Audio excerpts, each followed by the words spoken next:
संगत अगे अपने विचार पेश करनगे। गुरु साहब के समकाली 10वें पातशाह जी के हजूरी कवि सैनापति जिन्हां दी रचना श्री गुरु सोभा ते भाई नंद लाल जी की गंजनामा, उन्हां विचों गुरु तेग बहादुर साहब दी जिहड़ा जिक्र आ सगल श्रेष्ठ पै ढापी चादर ते सल्तनत नौमश नौ आईन तर ते होर जो कुछ गुरु साहब की सिफत विच लिखिया गया उहदे बारे संगतां अगे विचार रखणगे। ज्ञानी गुरविंदर सिंह जी।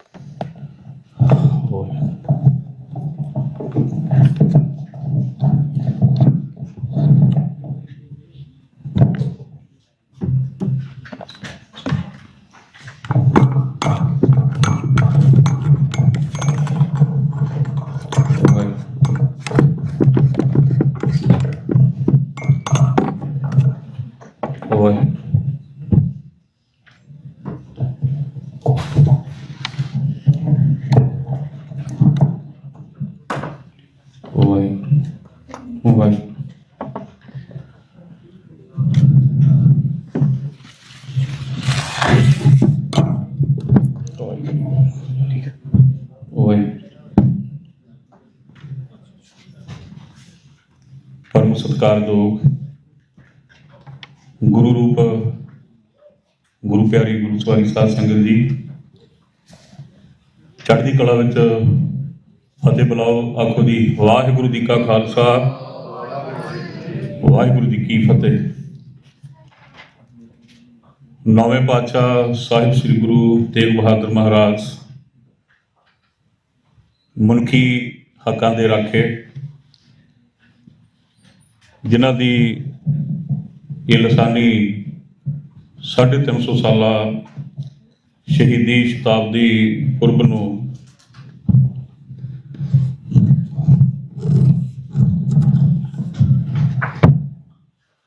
मुख रखदे होया अज दी ये विशेष कानफ्रेंस जिसदा आपां सारे हिस्सा बने हाँ। मेरे ख्याल नाल जिन्हें भी बुलारे हुण तक स्टेज तो बोल के गए ने वो सारे मेरे बड़े सत्कारयोग ने और सारे मेरे नालों बहुत ज़्यादा सियाणे सूझवान ते तत्ववेता ने। खास करके डॉक्टर साहब मेरे तो पहला बोल के गए आ, सो मैं समझदा कि जो कोई मेन बुलारा तुहाडे सामने बोल के जावे उन्हां तो बाद कुछ बोलना ये बड़ा औखा हुंदा है। फिर भी सतगुरु की कृपा नाल जो विशा मैनूं दिता गया सी मैं वो विषय का पूरा शायद इंसाफ ना कर सकां, क्योंकि समय की भी बड़ी पाबंदी मैनूं जापदी है कि समा काफ़ी लंबेरा हो गया है।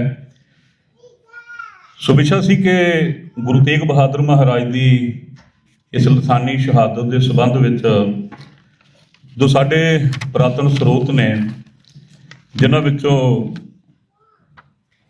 गुरु सोभा का श्री गुरु सोभा का असीं जिक्र करते हैं, कवि सैनापत जी उन्होंने वालों लिखा गया वो ग्रंथ।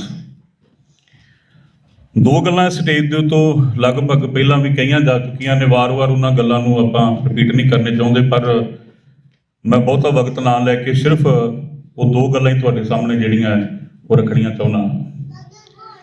एक शब्द वार वार साडे अंदर आ रहा कि तेग बहादुर हिंद दी चादर।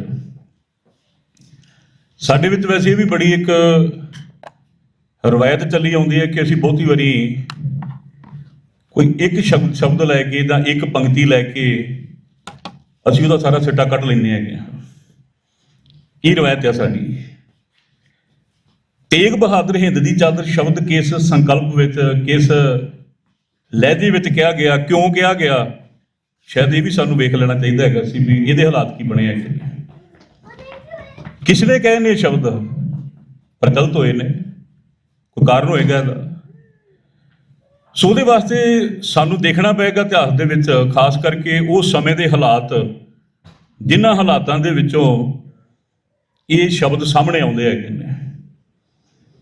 वो हालात जिहड़े 1669 तो 69 तो लगभग औरंगजेब के काल के दौरान मैं समझना शुरू हो जाते हैं। जो पहली बार वो ਬਨਾਰਸ ਦੇ ਵਿਸ਼ਵਨਾਥ ਮੰਦਿਰ ਨੂੰ ਤੋੜ ਕੇ ਤੇ ਆਪਣੇ ਧਰਮ ਦੀ ਬੁਨਿਆਦ ਤੌਰ ਤੇ ਇੱਕ ਇਸਲਾਮ ਦਾ ਨਾਅਰਾ ਬੁਲੰਦ ਕਰਨ ਵਾਸਤੇ ਉਹ ਆਪਣਾ ਆਗਾਜ਼ ਕਰਦਾ ਹੈਗਾ। ਇਸ ਤੋਂ ਬਾਅਦ ਅਗਲੇ ਸਾਲ 1670 ਦੇ ਵਿੱਚ ਉਹ ਮਥੁਰਾ ਦਾ ਉਹ ਮੰਦਿਰ ਜਿਹਨੂੰ ਤਕਰੀਬਨ ਉਸ ਵੇਲੇ ਜਹਾਂਗੀਰ ਨੇ 33 ਲੱਖ ਦੀ ਜਗੀਰ ਦੇ ਕੇ ਬਣਾਇਆ ਗਿਆ ਸੀ, ਉਹਨੂੰ ਤੋੜ ਦਿੰਦਾ ਹੈਗਾ। ਤੇ ਜ਼ਾਹਰ ਦੀ ਗੱਲ ਹੈ, ਜਿੱਥੇ ਬਹੁਤ ਗਿਣਤੀ ਉਹਨਾਂ ਲੋਕਾਂ ਦੀ ਹੋਏਗੀ ਉਹਨਾਂ ਵਿੱਚ ਹਾਹਾਕਾਰ ਮਚੇਗੀ, ਰੌਲਾ ਹੋਏਗਾ, ਜਿਵੇਂ ਅੱਜ ਹੋ ਰਿਹਾ ਹੈ ਉੱਥੇ। ਇਸ ਤਰ੍ਹਾਂ ਦੇ ਹਾਲਾਤ ਬਣੇ, ਰੌਲਾ ਰੱਪਾ ਪਿਆ। ਤੇ ਫਿਰ 1670 ਤੋਂ ਕੰਮ ਸ਼ੁਰੂ ਹੋਇਆ। 1674 ਤੱਕ 4 ਸਾਲ ਉਹ ਨੀਤੀ ਚੱਲੀ ਜਿਹਨੇ ਇਸ ਗੱਲ ਉੱਤੇ ਵੱਡਾ ਜ਼ੋਰ ਦਿੱਤਾ ਕਿ ਕੋਈ ਬੁੱਤ ਪ੍ਰਸਤੀ ਜਿਹੜਾ ਹੈ ਮੰਦਿਰ ਜਾਂ ਮੂਰਤੀ ਰਹਿਣੀ ਨਹੀਂ ਚਾਹੀਦੀ ਹੈਗੀ। ਉਹਦੇ ਵਾਸਤੇ ਖਾਸ ਤੌਰ ਤੇ ਉਹਨੇ ਔਰੰਗਜ਼ੇਬ ਨੇ ਆਪਣੇ ਸਿਪਾਹੀਆਂ ਨੂੰ ਇਸ ਗੱਲ ਵਾਸਤੇ ਤਕੀਦ ਕੀਤੀ ਹੈਗੀ ਹੈ, ਔਰ ਇਹਦੇ ਤੇ ਅਮਲ ਹੋਇਆ ਹੈ। ਕਿਉਂਕਿ ਸਰਕਾਰੀ ਤੰਤਰ ਰਾਹੀਂ ਜੋ ਕੁਝ ਹੁੰਦਾ ਉਹਦੇ ਤੇ ਅਮਲ ਬਹੁਤ ਛੇਤੀ ਹੁੰਦਾ ਹੈਗਾ। ਔਰ ਜਿਹੜੀ ਅਫਸਰਸ਼ਾਹੀ ਕੰਮ ਕਰ ਰਹੀ ਹੁੰਦੀ ਹੈ ਉਹ ਬਹੁਤੀ ਵਾਰੀ ਉਸ ਚੀਜ਼ ਨੂੰ ਮੰਨਦੀ ਹੈ ਤੇ ਉਹਨੂੰ ਕਰਦੀ ਹੈਗੀ ਹੈ। ਕਿਉਂਕਿ ਅਸੀਂ ਕਹਿੰਦੇ ਨਾ ਸਾਡੀ ਪੰਜਾਬੀ ਵਿੱਚ ਨੌਕਰ ਕੀ ਤੇ ਨਕਰਾ ਕੀ ਹੈ। ਨੌਕਰ ਦਾ ਕੰਮ ਆ ਮਾਲਕ ਦਾ ਹੁਕਮ ਵਜਾਉਣਾ ਹੈਗਾ, ਤੇ ਜਿਹੜੇ ਡਿਊਟੀ ਕਰ ਰਹੇ ਨੇ, ਨੌਕਰੀ ਕਰ ਰਹੇ ਨੇ, ਮਾਲਕ ਦਾ ਹੁਕਮ ਵਜਾਉਂਦੇ ਨੇ। ਸੋ ਇਹਨਾਂ 4 ਸਾਲਾਂ ਦੇ ਵਿੱਚ ਪੂਰੇ ਹਿੰਦੁਸਤਾਨ ਦੇ ਅੰਦਰ ਔਰੰਗਜ਼ੇਬ ਦੇ ਇਸ ਅਤਿਆਚਾਰ ਦੀ ਹਾਹਾਕਾਰ ਮਚੀ ਹੋਈ ਹੈਗੀ ਹੈ। ਫਿਰ 1674 ਦੇ ਵਿੱਚ ਇੱਕ ਨਵਾਂ ਅਧਿਆਇ ਹੋਰ ਲਿਖਦਾ ਹੈ। ਉਹ ਇਹ ਹੈ ਕਿ ਉਹ ਇਸ ਸਾਰੇ ਕਾਸੇ ਵਾਸਤੇ ਜ਼ਬਰਦਸਤੀ ਧਰਮ ਪਰਿਵਰਤਨ ਦੀ ਲਹਿਰ ਸ਼ੁਰੂ ਕਰਦਾ ਹੈ, ਜਿਹਦਾ ਆਗਾਜ਼ ਉਹ ਕਸ਼ਮੀਰ ਤੋਂ ਕਰਦਾ ਹੈਗਾ। ਹੁਣ ਕਸ਼ਮੀਰ ਕਿਉਂ ਚੁਣਿਆ ਜਾਂਦਾ ਹੈਗਾ? ਕਿਉਂਕਿ ਇਸ ਗੱਲ ਨੂੰ ਭਾਵਦਾ ਹੈ ਕਿ ਕਸ਼ਮੀਰ ਤੋਂ ਉਹ ਉੱਚ ਵਿਦਵਾਨ ਬ੍ਰਾਹਮਣ ਜਿਹੜੇ ਆਪਣੀ ਵਿਦਿਆ ਦੇ ਨਾਲ ਦੂਜਿਆਂ ਨੂੰ ਇਸ ਪਾਸੇ ਤੋਰਦੇ ਨੇ, ਉਹਨਾਂ ਨੂੰ ਜ਼ਬਰਦਸਤੀ ਧਰਮ ਪਰਿਵਰਤਨ ਵਿੱਚ ਲਿਆਂਦਾ ਜਾਵੇ। ਇਹ ਨੀਤੀ ਉਹ 1674 ਵਿੱਚ ਸ਼ੁਰੂ ਕਰਦਾ ਹੈਗਾ। ਇੱਥੇ ਸ਼ੇਰ ਅਫਗਾਨ ਖਾਨ ਦਾ ਅਸੀਂ ਜ਼ਿਕਰ ਕਰਦੇ ਹਾਂ ਨਾ ਕਿ ਉਹ 1.25 ਮਣ ਜਨੇਊ ਲਾ ਦਿੰਦਾ ਤੇ ਫਿਰ ਉਹ ਰੋਟੀ ਖਾਂਦਾ ਹੈਗਾ। ਇਹ ਵੀ ਇੱਕ ਰਵਾਇਤ ਹੀ ਹੈਗੀ ਹੈ। ਇਸ 1674 ਦੇ ਇਸ ਸਾਕੇ ਤੋਂ ਜਿਹੜਾ ਕਸ਼ਮੀਰ ਵਿੱਚ ਅਤਿਆਚਾਰ ਸ਼ੁਰੂ ਹੁੰਦਾ ਹੈ, ਉਦੋਂ ਫਿਰ ਉਹ ਪੰਡਿਤ ਕਿਰਪਾ ਰਾਮ ਉਹਨਾਂ ਸਾਰਿਆਂ ਦਾ ਆਗੂ ਬਣ ਕੇ ਅਨੰਦਪੁਰ ਸਾਹਿਬ ਆਉਂਦੇ ਹੈਗੇ ਨੇ 1675 ਦੇ ਵਿੱਚ। ਇਹ ਪੰਡਿਤ ਕਿਰਪਾ ਰਾਮ ਵੀ ਕੋਈ ਪਹਿਲੀ ਵਾਰ ਨਹੀਂ ਆਇਆ ਹੈਗਾ।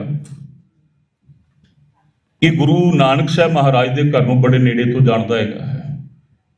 ਆਪ ਚਾਹਦੇ ਜਾਣਕਾਰ ਬੈਠੇ ਤੇ ਬ੍ਰਹਮਦਾਸ ਗੁਰੂ ਨਾਨਕ ਸਾਹਿਬ ਮਹਾਰਾਜ ਨੂੰ ਮਿਲਦੇ ਨੇ। ਉਹਦਾ ਪੜਪੋਤਾ ਹੀ ਹੈ ਅਸਲ ਦੇ ਵਿੱਚ ਕਿਰਪਾ ਰਾਮ ਜਿਹੜਾ ਹੈਗਾ। ਗੁਰੂ ਤੇਗ ਬਹਾਦਰ ਮਹਾਰਾਜ ਕੋਲ ਤਾਂ ਲੈ ਕੇ ਆਇਆ ਕਿ ਹਿੰਦੁਸਤਾਨ ਵਿੱਚ ਗੁਰੂ ਤੇਗ ਬਹਾਦਰ ਮਹਾਰਾਜ ਤੋਂ ਬਿਨਾਂ ਕੋਈ ਦੂਸਰਾ ਐਸਾ ਨਹੀਂ ਹੈ ਜਿਹੜਾ ਔਰੰਗਜ਼ੇਬ ਦੀ ਇਸ ਨੀਤੀ ਦੇ ਸਾਹਮਣੇ ਖੜ ਸਕਦਾ ਹੋਵੇ। ਇਸ ਗੱਲ ਨੂੰ ਤੇ ਉਹ ਗੁਰੂ ਨਾਨਕ ਸਾਹਿਬ ਮਹਾਰਾਜ ਦੇ ਸਮੇਂ ਤੋਂ ਜਾਣ ਰਿਹਾ ਹੈਗਾ ਨਾ ਕਿ ਬਾਬਰ ਦੇ ਸਾਹਮਣੇ ਖੜ ਕੇ ਜਾਬਰ ਕਹਿਣ ਵਾਲਾ ਘਰ ਹੈਗਾ। ਫਿਰ ਗੁਰੂ ਤੇਗ ਬਹਾਦਰ ਮਹਾਰਾਜ ਇਹਨਾਂ ਦਿਨਾਂ ਵਿੱਚ, ਇਹਨਾਂ 4 ਸਾਲਾਂ ਵਿੱਚ ਉਹ ਕਰਦੇ ਕੀ ਹੈਗੇ ਨੇ? ਉਹ ਇੱਕ ਪੈਗਾਮ ਲੈ ਕੇ, ਇੱਕ ਨਾਅਰਾ ਲੈ ਕੇ ਚੱਲਦੇ ਆ, ਭੈ ਕਾਹੂ ਕੋ ਦੇਤ ਨਹਿ ਪਹਿਮਾਨਤ ਆਨ। ਇਸ ਅਤਿਆਚਾਰ ਦੇ ਖਿਲਾਫ ਖੜਨ ਵਾਸਤੇ, ਡਟਣ ਵਾਸਤੇ ਉਹ ਆਪਣਾ ਪ੍ਰਚਾਰ ਕਰਦੇ ਹੈਗੇ ਨੇ। ਸੋ ਇਸ ਪ੍ਰਚਾਰ ਦੇ ਸਦਕਾ ਔਰ ਉਹ ਸਤਾਏ ਹੋਏ ਲੋਕ ਕਿਰਪਾ ਰਾਮ ਦੇ ਸਦਕਾ ਉਹ ਅਨੰਦਪੁਰ ਸਾਹਿਬ ਆਉਂਦੇ ਆ ਗੁਰੂ ਤੇਗ ਬਹਾਦਰ ਮਹਾਰਾਜ ਕੋਲ। ਉਹ ਫਰਿਆਦੀ ਹੋ ਕੇ ਆਏ ਹੈਗੇ। ਉਹ ਹੱਕ ਲੈ ਕੇ ਨਹੀਂ ਕੋਈ ਆ ਕਿ ਆਪਣਾ ਹੱਕ ਮੰਗਣ ਵਾਸਤੇ, ਫਰਿਆਦੀ ਹੋ ਕੇ ਆਏ ਹੈ। ਤੇ ਫਰਿਆਦੀ ਉਹਦੇ ਪਾਸ ਬੜਿਆ ਚਾਹੁੰਦਾ ਜਿਹੜਾ ਆਪ ਤੋਂ ਵੱਧ ਤਾਕਤ ਰੱਖਦਾ ਹੋਵੇ। ਤੁਸੀਂ ਕਿਸੇ ਦੀ ਸ਼ਰਨ ਵਿੱਚ ਜਾਣਾ ਤੇ ਕਿਵੇਂ ਜਾਓਗੇ? ਜਿਹੜਾ ਤੁਹਾਨੂੰ ਪਤਾ ਹੋਵੇ ਵੀ ਇਹ ਮੇਰੇ ਨੂੰ ਵੱਧ ਤਾਕਤਵਰ ਹੈਗਾ ਤੇ ਇਹ ਮੇਰੀ ਮਦਦ ਕਰ ਸਕਦਾ ਹੈਗਾ, ਇਹਦੇ ਕੋਈ ਐਸੇ ਹਾਲਾਤ ਨੇ, ਉਹਦੇ ਪਾਸ ਹੀ ਜਾਓਗੇ ਨਾ। ਤੋ ਗੁਰੂ ਤੇਗ ਬਹਾਦਰ ਮਹਾਰਾਜ ਸਤਿਗੁਰੂ ਦੀ ਸ਼ਰਨ ਵਿੱਚ ਕਿਰਪਾ ਰਾਮ, ਵੈਸੇ ਤੇ ਮਹਿੰਦਰ ਸਿੰਘ ਜੋਸ਼ ਹੋਣਾ ਲਿਖਿਆ ਵੀ 16-17 ਬੰਦਿਆਂ ਦਾ ਵਫਦ ਸੀ ਜਿਹੜਾ ਉੱਥੇ ਪਹੁੰਚਿਆ ਹੋਇਆ ਸੀ ਅਨੰਦਪੁਰ ਸਾਹਿਬ, ਔਰ ਉਹ ਕੋਈ ਆਮ ਬੰਦੇ ਨਹੀਂ ਸੀ ਹੈਗੇ। ਇੱਕ ਡੈਲੀਗੇਟ ਤੌਰ ਦੇ ਉੱਤੇ ਮਥੁਰਾ, ਹਰਿਦੁਆਰ, ਜਗਨਨਾਥ ਆਦਿ ਕੋ ਉਹਨਾਂ ਮੰਦਰਾਂ ਦੇ ਉਹ ਵੱਡੇ ਥਾਂ ਦੇ ਉੱਤੇ ਉਹਦੇ ਤੇ ਰੱਖਣ ਵਾਲੇ ਬੰਦੇ ਜਿਹੜੇ ਗੁਰੂ ਤੇਗ ਬਹਾਦਰ ਮਹਾਰਾਜ ਕੋਲ ਪਹੁੰਚਦੇ ਨੇ, ਉਹ ਸਤਿਗੁਰੂ ਮਹਾਰਾਜ ਨੂੰ ਬੇਨਤੀ ਕਰਦੇ ਆ, ਤੁਸੀਂ ਸਾਡੀ ਬਾਂਹ ਫੜੋ, ਸਾਨੂੰ ਹੋਰ ਕੋਈ ਘਰ ਨਹੀਂ ਦਿਖਦਾ ਹੈਗਾ। ਤੇ ਗੁਰੂ ਤੇਗ ਬਹਾਦਰ ਮਹਾਰਾਜ ਉੱਥੇ ਜੋ ਕਹਿੰਦੇ ਆ ਤੇ ਬਾਂਹ ਫੜਦੇ ਉਹਨਾਂ ਦੀ, ਜਾਓ ਕਹਿ ਦਿਓ ਫਿਰ ਕਿ ਸਾਡਾ ਆਗੂ ਗੁਰੂ ਤੇਗ ਬਹਾਦਰ ਸਾਹਿਬ ਹੈ, ਜੋ ਮੁਸਲਮਾਨ ਹੋ ਜੇ ਅਸੀਂ ਸਾਰੇ ਹੋ ਜਾਵਾਂਗੇ। ਇੱਥੇ ਫਿਰ ਉਹ ਜਿਹੜੀ ਅਸੀਂ ਹਿੰਦ ਦੀ ਚਾਦਰ ਦੀ ਗੱਲ ਕਰਦੇ ਆ, ਉਹਦਾ ਕਿੱਤਾ ਅਸਲ ਦੇ ਵਿੱਚ ਇੱਥੋਂ ਨਿਕਲਦਾ। ਸ਼ਹੀਦ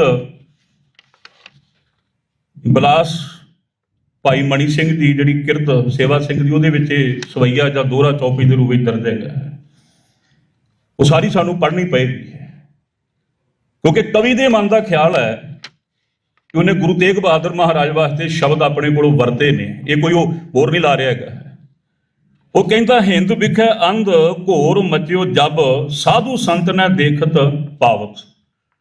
ਵੀ ਹਿੰਦੁਸਤਾਨ ਦੇ ਵਿੱਚ ਇਸ ਤਰ੍ਹਾਂ ਦਾ ਕਹਿਰ ਮਚਿਆ ਵੀ ਕੋਈ ਸਾਧੂ ਸੰਤ ਮਹਾਤਮਾ ਜਿਹੜਾ ਹੈ ਐਸਾ ਨਹੀਂ ਸੀ ਨਜ਼ਰ ਆਉਂਦਾ ਹੈਗਾ ਵੀ ਜਿਹੜਾ ਇਹਨੂੰ ਰੋਕ ਸਕਦਾ ਹੋਵੇ। ਇੰਜ ਜਾਪਦਾ ਜਿਵੇਂ ਸਾਰੇ ਹੀ ਕਿਤੇ ਖਤਮ ਹੋ ਗਏ।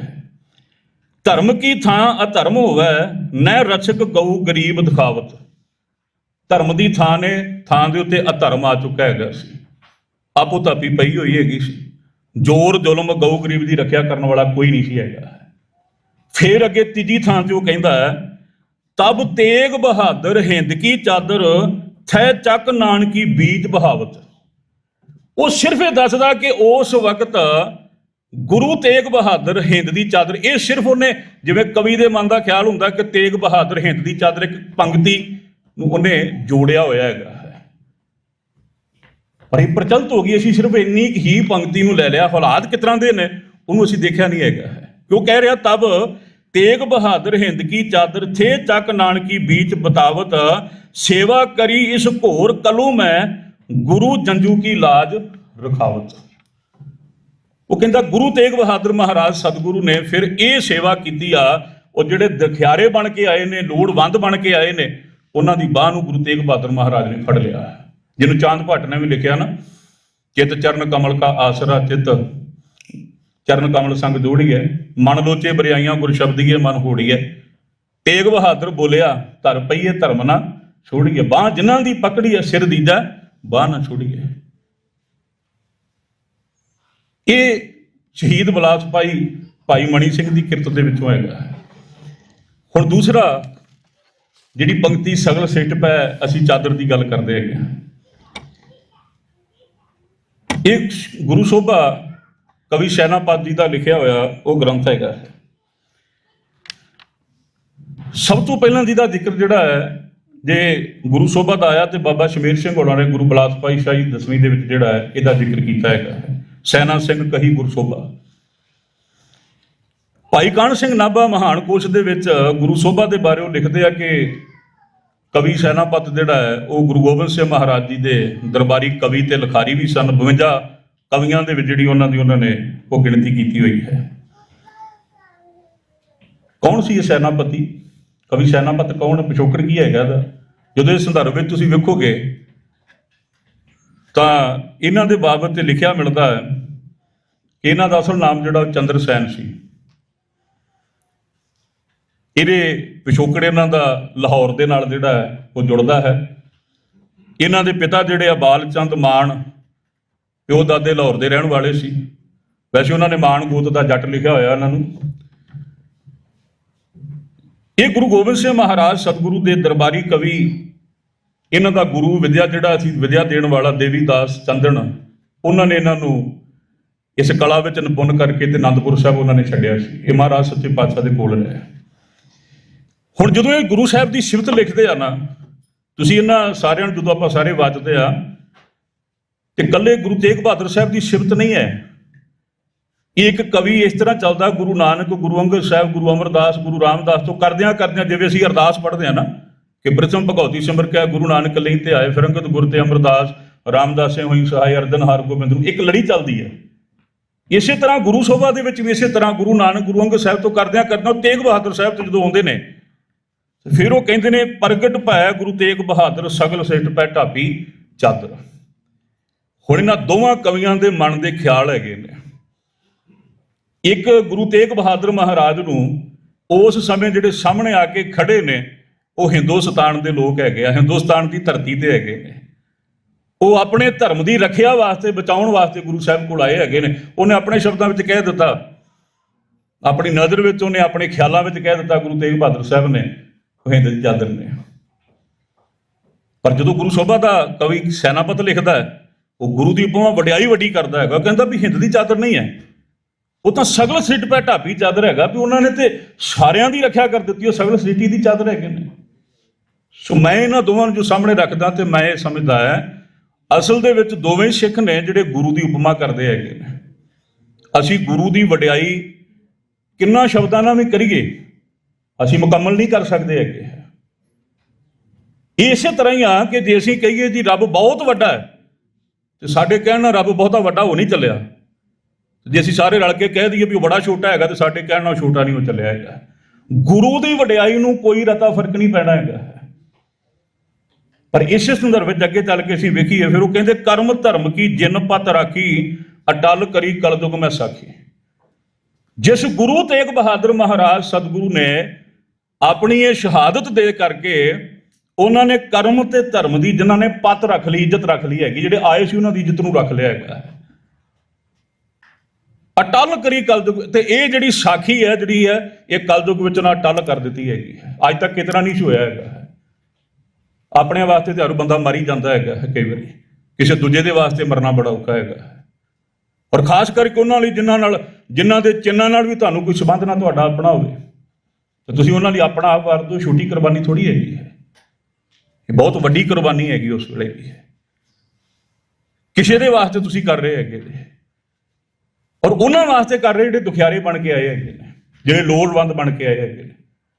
ਔਰ ਦਰ ਤੇ ਆਉਣ ਵਾਲੇ ਨੂੰ ਸਤਿਗੁਰੂ ਦੇ ਪਾਸ ਕੋਈ ਵੀ ਆਇਆ ਹੈ, ਮਹਾਰਾਜ ਨੇ ਉਹਨੂੰ ਖਾਲੀ ਨਹੀਂ ਜਾਣ ਦਿੱਤਾ ਹੈਗਾ। ਕਿਉਂਕਿ ਇੱਥੇ ਇਹ ਨਹੀਂ ਪੁੱਛਿਆ ਜਾਂਦਾ ਹੈਗਾ ਤੂੰ ਆਇਆ ਤੇ ਤੇਰਾ ਧਰਮ ਕੀ ਹੈਗਾ। ਇਹ ਸਿਧਾਂਤ ਹੈ ਨਾ ਮਹਾਰਾਜ ਦਾ। ਅੱਜ ਗੁਰਦੁਆਰੇ ਵਿੱਚ ਜਦੋਂ ਅਸੀਂ ਆਉਂਦੇ ਹਾਂ, ਤੇ ਅਸੀਂ ਆਉਣ ਵਾਲੇ ਨੂੰ ਥੋੜੀ ਪੁੱਛਦੇ ਤੂੰ ਕਿਹੜੇ ਧਰਮ ਨਾਲ ਜੁੜਿਆ, ਵੀ ਤੂੰ ਇੱਥੇ ਆ ਸਕਦਾ ਕਿ ਨਹੀਂ ਆ ਸਕਦਾ ਹੈਗਾ। ਜਦ ਕਿ ਦੂਜੇ ਧਰਮਾਂ ਨੂੰ ਜਦੋਂ ਅਸੀਂ ਪੜ੍ਹਾਂਗੇ, ਤੇ ਮੈਂ ਉਸ ਦਿਨ ਵੀ ਬੇਨਤੀ ਕੀਤੀ ਸੀ, ਹਿੰਦੁਸਤਾਨ ਵਿੱਚ ਆਦਿ ਬਹੁਤ ਸਾਰੇ ਮੰਦਿਰ ਹੈਗੇ ਆ ਜਿੱਥੇ ਹਰ ਬੰਦਾ ਨਹੀਂ ਜਾ ਸਕਦਾ ਹੈਗਾ। ਔਰ ਉਹਨਾਂ ਦੇ ਵੀ ਆਪਣੀਆਂ ਕੁਝ ਵਿਸ਼ੇਸ਼ ਜਾਤੀਆਂ ਨੇ ਜਿਹੜੀਆਂ ਜਾ ਸਕਦੀਆਂ, ਹਰ ਜਾਤੀ ਉਹਨਾਂ ਦੀ ਵੀ ਨਹੀਂ ਜਾ ਸਕਦੀ ਹੈਗੀ। ਇਸੇ ਤਰ੍ਹਾਂ ਅੱਲਾ ਦਾ ਘਰ ਮੱਕੇ ਕਾਬੇ ਦਾ ਜ਼ਿਕਰ ਕਰਦੇ ਇਸਲਾਮੀ ਮਤ ਵਿੱਚੋਂ, ਹਰ ਬੰਦਾ ਉੱਥੇ ਵੀ ਨਹੀਂ ਜਾ ਸਕਦਾ ਹੈਗਾ। ਪਰ ਇਹ ਗੁਰੂ ਨਾਨਕ ਸਾਹਿਬ ਮਹਾਰਾਜ ਦਾ ਘਰ ਆ, ਜਿੱਥੇ ਸਾਰਿਆਂ ਦੇ ਵਾਸਤੇ ਦਰਵਾਜ਼ਾ ਖੁੱਲ੍ਹਾ ਹੈਗਾ, ਕਿਸੇ ਵਾਸਤੇ ਬੰਦ ਨਹੀਂ ਹੈਗਾ।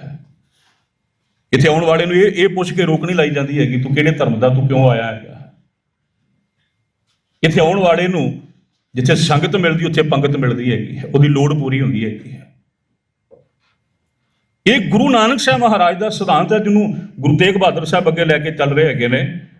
ਫਿਰ ਉਹ ਕਹਿੰਦੇ ਨੇ ਸਗਲ ਸ੍ਰਿਸ਼ਟ ਜਾ ਕਾ ਜਸ ਭਇਓ, ਤਿਹ ਤੇ ਸਰਬ ਧਰਮ ਰਹਿਓ। ਗੁਰੂ ਤੇਗ ਬਹਾਦਰ ਮਹਾਰਾਜ ਦਾ ਜਿਹੜਾ ਜਸ ਆ ਉਹ ਸੰਸਾਰ ਦੇ ਅੰਦਰ ਪ੍ਰਗਟ ਹੋਇਆ ਹੈਗਾ, ਜਿਹਦੇ ਸਦਕਾ ਸਰਬ ਧਰਮ ਰਹਿਓ, ਵੀ ਧਰਮ ਬਚ ਗਿਆ ਹੈਗਾ। ਹੁਣ ਇਹ ਨਾ ਸਮਝੋ ਕਿ ਮੈਂ ਇਸ ਗੱਲ ਨੂੰ ਸਪੇਲ ਜ਼ਿਆਦਾ ਕਰ ਰਿਹਾ ਵੀ ਇਹ ਕੁਰਬਾਨੀ ਮਹਾਰਾਜ ਨੇ ਫਿਰ ਉਹਦੇ ਵਾਸਤੇ ਦਿੱਤੀ ਹੈਗੀ। ਸਤਿਗੁਰੂ ਦੀ ਕੁਰਬਾਨੀ, ਸਤਿਗੁਰੂ ਦੀ ਸ਼ਹਾਦਤ ਇਸ ਵਾਸਤੇ ਆ, ਮਨੁੱਖੀ ਹੱਕਾਂ ਦੀ ਰਾਖੀ ਵਾਸਤੇ, ਉਹਨਾਂ ਦੀ ਆਜ਼ਾਦੀ ਵਾਸਤੇ। ਮਨੁੱਖਤਾ ਦੇ ਹੱਕ ਜਿਹੜੇ ਆ ਉਹ ਬਰਕਰਾਰ ਰਹਿਣੇ ਚਾਹੀਦੇ ਹੈਗੇ ਨੇ। ਉਹਦੇ ਵਾਸਤੇ ਸਤਿਗੁਰੂ ਜਿਹੜਾ ਭੈ ਕਾਹੂ ਕੋ ਦੇਤਨਾ ਦਾ ਨਾਰਾ ਦਿੰਦੇ ਨੇ, ਉਹਦੇ ਉੱਤੇ ਆਪ ਚੱਲਦੇ ਹੈਗੇ ਨੇ। ਫਿਰ ਉਹ ਅੱਗੇ ਕਹਿੰਦਾ ਤੀਨ ਲੋਕ ਜੈ ਜੈ ਭਈ, ਸਤਿਗੁਰ ਪੈਜ ਰਾਖ ਇਮ ਲਈ। ਤਿੰਨਾਂ ਲੋਕਾਂ ਦੇ ਵਿੱਚ ਜੈ ਜੈਕਾਰ ਹੋਈ ਗੁਰੂ ਤੇਗ ਬਹਾਦਰ ਮਹਾਰਾਜ ਸਤਿਗੁਰੂ ਦੀ। ਇਸ ਤਰ੍ਹਾਂ ਗੁਰੂ ਤੇਗ ਬਹਾਦਰ ਮਹਾਰਾਜ ਨੇ ਇਹ ਜਿਹੜੀ ਪੈਜ ਇੱਜ਼ਤ ਦਾਰਿਆਂ ਦੀ ਰੱਖ ਲਈ। ਫਿਰ ਉਹ ਕਹਿੰਦਾ ਤਿੰਨ ਗੱਲਾਂ, ਤਿਲਕ ਜਨੇਊ ਅਰ ਧਰਮਸ਼ਾਲਾ, ਅਟਲ ਕਰੀ ਗੁਰ ਭੈ ਦਿਆਲਾ। ਸਤਿਗੁਰੂ ਨੇ ਆਪਣੀ ਸ਼ਹਾਦਤ ਦੇ ਕੇ ਉਹਨਾਂ ਦੇ ਧਾਰਮਿਕ ਚਿੰਨ੍ਹ ਜਿਹੜੇ ਆ ਉਹਨਾਂ ਨੂੰ ਬਚਾ ਦਿੱਤਾ ਹੈਗਾ। ਤਿਲਕ ਤੇ ਜੰਦੂ ਤੇ ਉਹਨਾਂ ਦੇ ਮੰਦਰ ਸ਼ਿਵਾਲੇ ਬਚ ਗਏ ਹੈਗੇ ਨੇ।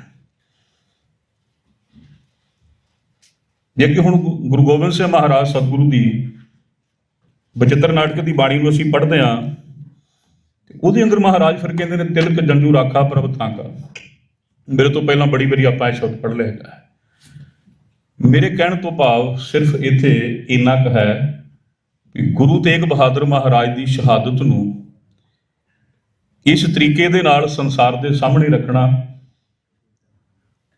ਬੜਾ ਛੋਟਾ ਹੋਏਗਾ ਕਿ ਅਸੀਂ ਕਹੀਏ ਜੋ ਹਿੰਦ ਦੀ ਚਾਦਰ ਸੀ, ਜਾਂ ਹੋਰ ਸ਼ਬਦਾਂ ਦੇ ਵਿੱਚ ਉਹਨਾਂ ਦੀ ਸ਼ਹਾਦਤ ਮਨੁੱਖੀ ਹੱਕਾਂ ਦੀ ਆਜ਼ਾਦੀ ਵਾਸਤੇ ਸੀ। ਔਰ ਉਹਨਾਂ ਨੇ ਜਿਹੜਾ ਉਹਨਾਂ ਦੇ ਲੋੜਵੰਦ ਬਣ ਕੇ ਦਰ ਦੇ ਉੱਤੇ ਆਇਆ, ਉਹਨਾਂ ਦੀ ਮਦਦ ਗੁਰੂ ਤੇਗ ਬਹਾਦਰ ਮਹਾਰਾਜ ਸਤਿਗੁਰੂ ਨੇ ਕੀਤੀ ਹੈ। 350 ਸਾਲ ਗੁਜ਼ਰ ਗਿਆ ਹੈ, ਸਮਾਂ ਤਾਂ ਇੱਦਾਂ ਲੰਘਦਾ ਜਾਣਾ ਹੈਗਾ। ਹੋ ਸਕਦਾ ਅਗਲੀ ਸ਼ਤਾਬਦੀ ਤੱਕ ਸਾਡੇ ਵਿੱਚੋਂ ਅਸੀਂ ਬਹੁਤੇ ਜਾਣੇ ਨਹੀਂ ਹੋਵਾਂਗੇ ਜਦੋਂ 400 ਸਾਲਾ ਮਨਾਇਆ ਜਾ ਰਿਹਾ ਹੋਊਗਾ, ਪਰ ਇਤਿਹਾਸ ਦੀਆਂ ਗੱਲਾਂ ਉਦੋਂ ਵੀ ਇਸੇ ਤਰ੍ਹਾਂ ਚੱਲਣਗੀਆਂ। ਜਿਹੜੇ ਕੋਕ ਚੱਲ ਕਰਕੇ ਆਏ ਸੀ ਉਹ ਤਿਲਕ ਜਨੇਊ ਵਾਲੇ ਸੀ, ਜਿਨ੍ਹਾਂ ਨੇ ਕਿਹਾ ਸਾਡੇ ਬਚਾ ਲਓ, ਤੇ ਮਹਾਰਾਜ ਨੇ ਆਪਣੀ ਸ਼ਹਾਦਤ ਦੇ ਕੇ, ਕੁਰਬਾਨੀ ਦੇ ਕੇ ਉਹ ਤਿਲਕ ਜਨੇਊ ਤੇ ਧਰਮਸ਼ਾਲ ਉਹਨਾਂ ਦੇ ਮੰਦਿਰ ਬਚਾ ਲਏ ਨੇ। ਹੁਣ ਗੁਰੂ ਤੇਗ ਬਹਾਦਰ ਮਹਾਰਾਜ ਦੀ ਸ਼ਹਾਦਤ ਮਨਾ ਰਹੇ ਹਾਂ, ਕਿਵੇਂ ਹੋ ਸਕਦਾ ਅਗਲੇਰਾ ਪ੍ਰੋਗਰਾਮ ਜਿਹੜਾ ਹੈਗਾ। ਮੈਂ ਸਿਰਫ ਇੱਕ ਬੇਨਤੀ ਕਰਕੇ ਸਮਾਪਤੀ ਲੱਗਾ ਕਰਨ। ਜੋ ਸਮੇਂ ਦੇ ਮੇਰੀ ਕੌਮ ਦੇ ਹਾਲਾਤ ਸਾਹਮਣੇ ਨਜ਼ਰ ਆਉਂਦੇ, ਜਿੰਨਾ ਕੁ ਮੈਨੂੰ ਸਮਝ ਪੈਂਦਾ ਹੈ, ਕੀ ਕਰਨਾ ਚਾਹੀਦਾ ਸਾਨੂੰ, ਇਤਿਹਾਸ ਤੋਂ ਸੇਧ ਲੈਣੀ ਚਾਹੀਦੀ ਹੈ। ਪਹਿਲੀ ਗੱਲ, ਸਾਨੂੰ ਇਹ ਛੱਡ ਦੇਣੀ ਚਾਹੀਦੀ ਹੈ। ਮੈਂ ਇੱਕ ਵਿਅੰਗ ਪੜ੍ਹ ਰਿਹਾ ਸਾਂ, ਅੱਗੇ ਵੀ ਮੈਂ ਗੁਰਦੁਆਰਾ ਸਾਹਿਬ ਨੇ ਸਾਂਝਾ ਕੀਤਾ ਸੀ ਕਿ ਕਿਸੇ ਜੱਟ ਨੇ ਪੈਲੀ ਵਾਹੁਣੀ ਸੀ।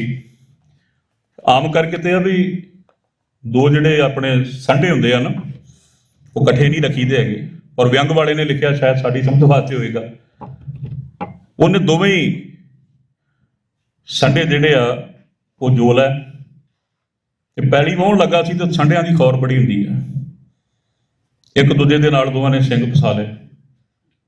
ਪੰਜਾਲੀ ਉੱਥੇ ਦੀ ਉੱਥੇ ਬਹਿ ਗਏ, ਨਾ ਉਹਨਾਂ ਦੇ ਸਿੰਘ ਨਿਕਲਣ ਤੇ ਨਾ ਉਹ ਪੈਲੀ ਵਾਹੁਣ। ਉਧਰੋਂ ਦੁਪਹਿਰਾ ਹੋ ਗਿਆ, ਘਰ ਵਾਲੀ ਨੇ ਸੋਚਿਆ ਸਵੇਰ ਦਾ ਪਤੀ ਦੇਵ ਗਿਆ, ਪੈਲੀ ਵਾਹੁੰਦਾ ਹੋਣਾ।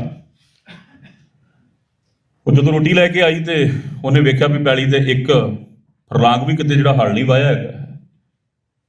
ਹੰਬਿਆ ਹੋਇਆ ਜੱਟ ਵੀ ਕੋਲ ਬੈਠਾ, ਉਹ ਪਾਣੀ ਪਿਆ ਕੇ ਪੁੱਛਦੀ ਆ, ਹੱਥ ਪੈਲੀ ਨਹੀਂ ਵਾਹੀ? ਕਹਿੰਦਾ ਪੈਲੀ ਸਵਾਹ ਵਾਹੁਣੀ ਹੈ। ਆ ਪਤੰਦਰ ਸਵੇਰ ਦੇ ਸਿੰਘ ਫਸਾ ਕੇ ਬੈਠੇ ਆ, ਨਾ ਇਹ ਸਿੰਘ ਕੱਢਣ ਤੇ ਨਾ ਮੈਂ ਪੈਲੀ ਵਾਹ। ਵਿਅੰਗ ਤੇ ਭਾਵੇਂ ਪਤਾ ਨਹੀਂ ਉਹਨੇ ਕਿੱਥੇ ਲਾਇਆ ਹੈ, ਪਰ ਸਾਨੂੰ ਸੋਚਣਾ ਪਏਗਾ। ਅਸੀਂ ਨਿੱਕੀਆਂ ਨਿੱਕੀਆਂ ਗੱਲਾਂ ਤੇ ਇੱਕ ਦੂਜੇ ਨਾਲ ਅੜਦੇ ਹਾਂ। ਪੰਥ ਦੇ ਭਲੇ ਦੀ ਗੱਲ ਕਰਦੇ ਆ ਨਾ, ਜਿਹੜਾ ਵੀ ਖੜੇਗਾ ਉਹ ਪੰਥ ਦੇ ਭਲੇ ਦੀ ਗੱਲ ਕਰੇਗਾ। ਤੋ ਪੰਥ ਦੇ ਭਲੇ ਵਾਸਤੇ ਆਪਣੀ ਥੋੜੀ ਬਾੜੀ ਹਉਮੈ, ਆਪਣੀ ਹੰਗਤਾ, ਆਪਣੀਆਂ ਕੁਝ ਗੱਲਾਂ ਛੱਡ ਦਿਓ, ਕਿਸੇ ਦੂਜੇ ਦੀਆਂ ਦੋ ਗੱਲਾਂ ਲੈ ਲਓ। ਪੰਥ ਦਾ ਭਲਾ ਹੀ ਚਾਹੁੰਦੇ ਆ ਸਾਰੇ ਅਸੀਂ। ਇਹ ਜ਼ਰੂਰੀ ਨਹੀਂ ਆ ਕਿ ਆਪਣੀ ਗੱਲ ਹੀ ਮਨਾਉਣੀ ਆ ਵੀ ਮੇਰੀ ਗੱਲ ਹੀ ਤੁਸੀਂ ਮੰਨੋ, ਮੈਂ ਤੁਹਾਡੀ ਨਹੀਂ ਮੰਨ ਰਿਹਾ ਹੈਗਾ। ਭਲਾ ਹੋ ਜਾਏਗਾ ਨਾ ਜੀ ਇਹਦੇ ਨਾਲ। ਜੇ ਦੋ ਗੱਲਾਂ ਆਪਣੀਆਂ ਛੱਡਦੀਆਂ, ਦੋ ਅਗਲੀਆਂ ਲੈ ਲਿਆ, ਅੱਖ ਗੱਲ ਤੇ ਭਲੀ ਦੀ ਹੋ ਰਹੀ ਹੈ। ਪੰਥ ਦੇ ਭਲੀ ਦੀ ਗੱਲ, ਚੜ੍ਹਦੀ ਕਲਾ ਦੀ ਗੱਲ ਕਰਦੇ ਹੈਗੇ, ਬਜਾਏ ਇਸ ਦੇ ਕਿ ਕਿਸੇ ਦੂਸਰੇ ਦੀ ਪਿੱਠ ਉੱਤੇ ਵਾਰ ਕਰਨੋਂ ਚੰਗਾ ਹੈ ਇਤਿਹਾਸ ਤੋਂ ਸਿੱਖਿਆ ਲੈ ਲਈਏ। ਤੁਸੀਂ ਇਤਿਹਾਸ ਵਿੱਚ ਪੜ੍ਹਦੇ ਨੇ, ਦੋ ਹੀ ਜਾਣੇ ਸੀ ਜਿਨ੍ਹਾਂ ਰਾਜ ਕਾਇਮ ਕਰਤਾ। ਆਖਿਆ ਦੱਸੋ ਜ਼ਕਰੀਆ ਖਾਨ ਨੂੰ ਖਾਲਸਾ ਰਾਜ ਕਾਇਮ ਹੋ ਗਿਆ। ਨੂਰ ਦੀ ਸਰਾਂ ਅੱਜ ਵੀ ਉੱਥੇ ਆ। ਬਾਬਾ ਬੋਤਾ ਸਿੰਘ ਤੇ ਬਾਬਾ ਗਰਜਾ ਸਿੰਘ ਅੱਜ ਵੀ ਉਹਨਾਂ ਸ਼ਹੀਦਾਂ ਦੀ ਗਾਥਾ ਉੱਥੇ ਹੀ ਆ। ਦੋਵੇਂ ਹੀ ਖੜ ਗਏ। ਸਰਕਾਰ ਨੂੰ ਪਤਾ ਲੱਗਾ ਦੋ ਬੰਦੇ ਰਾਜ ਕਾਇਮ ਕਰ ਦੇਣਗੇ, ਫੜ ਲਓ ਇਹਨਾਂ ਨੂੰ, ਖਤਮ ਕਰ ਦਿਓ। ਜਦੋਂ ਆਏ ਮੋਮਨ ਖਾਂ ਆਇਆ, ਉਹਨਾਂ ਆਖਿਆ ਇੱਕ ਤੇ ਟੱਕਰੇ ਤੇ ਤੂੰ ਦੋ ਕੱਢ ਲਾ ਤੇ ਚਾਰ ਰਿਹਾ, ਦੋ ਜਣੇ ਅਸੀਂ, ਫਿਰ ਦੋ ਦੋ ਕੱਢ ਲਾ, ਫਿਰ ਪੰਜ ਪੰਜ ਕੱਢ ਲਾ। ਆਖਿਰਕਾਰ ਜਦੋਂ 10-15 ਮਰ ਗਏ, ਖਾਲਸੇ ਨੇ ਭੇਟਾ ਕਰ ਦਿੱਤੇ। ਇੱਕ ਦੇ ਕੋਲ ਤੇਗ ਤੇ ਇੱਕ ਕੋਲ ਸਲੋਤਰ ਹੀ, ਬਸ ਨਿਹੰਗਾ ਸਿੰਘਾਂ ਵਾਲਾ। ਉਹਨਾਂ ਆਖਿਆ ਸਾਰੇ ਇਕੱਠੇ ਪੈ ਜਾਓ, ਇਹ ਫੜਨੇ ਬੜੇ ਔਖੇ ਆ। ਉਦੋਂ ਬਾਬਾ ਬੋਤਾ ਸਿੰਘ ਨੇ ਆਖਿਆ, ਗਰਜਾ ਸਿਆ ਇੱਕ ਕੰਮ ਕਰਨਾ ਪੈਣਾ, ਇਹ ਆਪਣੇ ਚਾਰ ਚਫੇਰੇ ਆ, ਤੇ ਆਪਾਂ ਇੱਕ ਪਾਸੇ ਹੋਵਾਂਗੇ ਤੇ ਕੋਈ ਪਿੱਠ ਤੇ ਵਾਰ ਕਰ ਦੂਗਾ।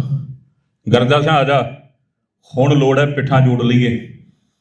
ਜਿਹੜਾ ਸਾਹਮਣੇ ਤੋਂ ਆਏਗਾ ਉਹਨੂੰ ਅਸੀਂ ਛੱਡਣਾ ਨਹੀਂ ਹੈਗਾ, ਤੇ ਪਿੱਠ ਤੇ ਆ ਸਾਨੂੰ ਪਤਾ ਨਹੀਂ ਲੱਗਣਾ। ਜਾਂ ਪਰ ਜੇ ਪਿੱਠ ਜੁੜੀ ਹੋਏਗੀ ਨਾ ਤੇ ਕੋਈ ਪਿੱਠ ਤੇ ਵਾਰ ਨਹੀਂ ਕਰੇਗਾ। ਅੱਜ ਪਿੱਠਾਂ ਜੋੜਨ ਦੀ ਲੋੜ ਹੈਗੀ ਜੇ।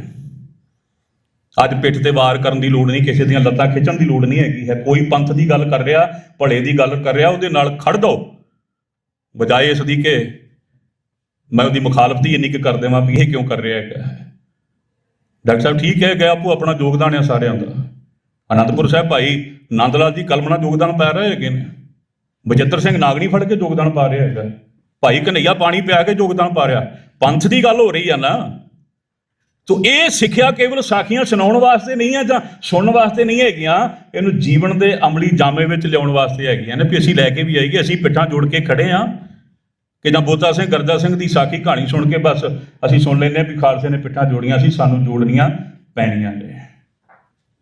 ਸ਼ਹਾਦਤ ਦੇ ਦਿਨ ਮਨਾਉਂਦੇ ਆ, ਸ਼ਹੀਦੀਆਂ ਮਨਾਉਂਦੇ ਆ, ਗੁਰਪੁਰਬ ਮਨਾਉਂਦੇ ਆ, ਜ਼ਿੰਦਗੀ ਲੰਘ ਚੱਲੀ ਹੈਗੀ ਤੇ ਮੈਂ ਅਕਸਰ ਬੇਨਤੀ ਕਰਦਾ, ਮਨਾਉਣਾ ਨਹੀਂ ਹੈ, ਮੰਨਣਾ ਹੈ। ਮਨਾਉਣਾ ਤੇ ਦੂਜੇ ਨੂੰ ਹੁੰਦਾ ਨਾ, ਅਸੀਂ ਕਹਿੰਦੇ ਫਲਾਨਾ ਰੁੱਸ ਗਿਆ ਉਹਨੂੰ ਮਨਾ ਲਓ, ਅਸੀਂ ਕਦੋਂ ਮੰਨਾਂਗੇ? ਸੋ ਸਤਿਗੁਰੂ ਗੁਰੂ ਤੇਗ ਬਹਾਦਰ ਮਹਾਰਾਜ ਦੀ ਇਹ ਲਸਾਨੀ ਸ਼ਹਾਦਤ ਹੈ ਉਹਨਾਂ ਦੀ। ਮੇਰੇ ਕੋਲ ਇੰਨੇ ਸ਼ਬਦ ਨਹੀਂ ਹੈਗੇ ਕਿ ਮੈਂ ਪੂਰਨ ਤੌਰ ਤੇ ਆਖੀਏ ਕਿ ਉਹਨਾਂ ਨੂੰ ਇਸ ਤਰੀਕੇ ਸ਼ਬਦਾਂ ਦੇ ਨਾਲ ਕਿਤੇ ਬਿਆਨ ਕਰ ਸਕਦੇ ਹੈਗੇ ਆ। ਪਰ ਆਓ, ਇਹ ਬੜਾ ਯੋਗ ਉਪਰਾਲਾ ਗੁਰਮੁਖ ਪਿਆਰੇ ਭਾਈ ਹਰਜਿੰਦਰ ਸਿੰਘ ਜੀ, ਉਹਨਾਂ ਦੀ ਸਮੁੱਚੀ ਟੀਮ ਦਾ, ਆ ਵਿੰਡਸਰ ਦੀਆਂ ਸਮੂਹ ਸੰਗਤਾਂ ਦਾ, ਗੁਰਦੁਆਰਾ ਪ੍ਰਬੰਧਕ ਕਮੇਟੀ ਦੇ ਸਹਿਯੋਗ ਨਾਲ ਇਹ ਸਾਰਾ ਜਿਹੜਾ ਪ੍ਰੋਗਰਾਮ ਲਿਖਿਆ ਗਿਆ ਹੈਗਾ।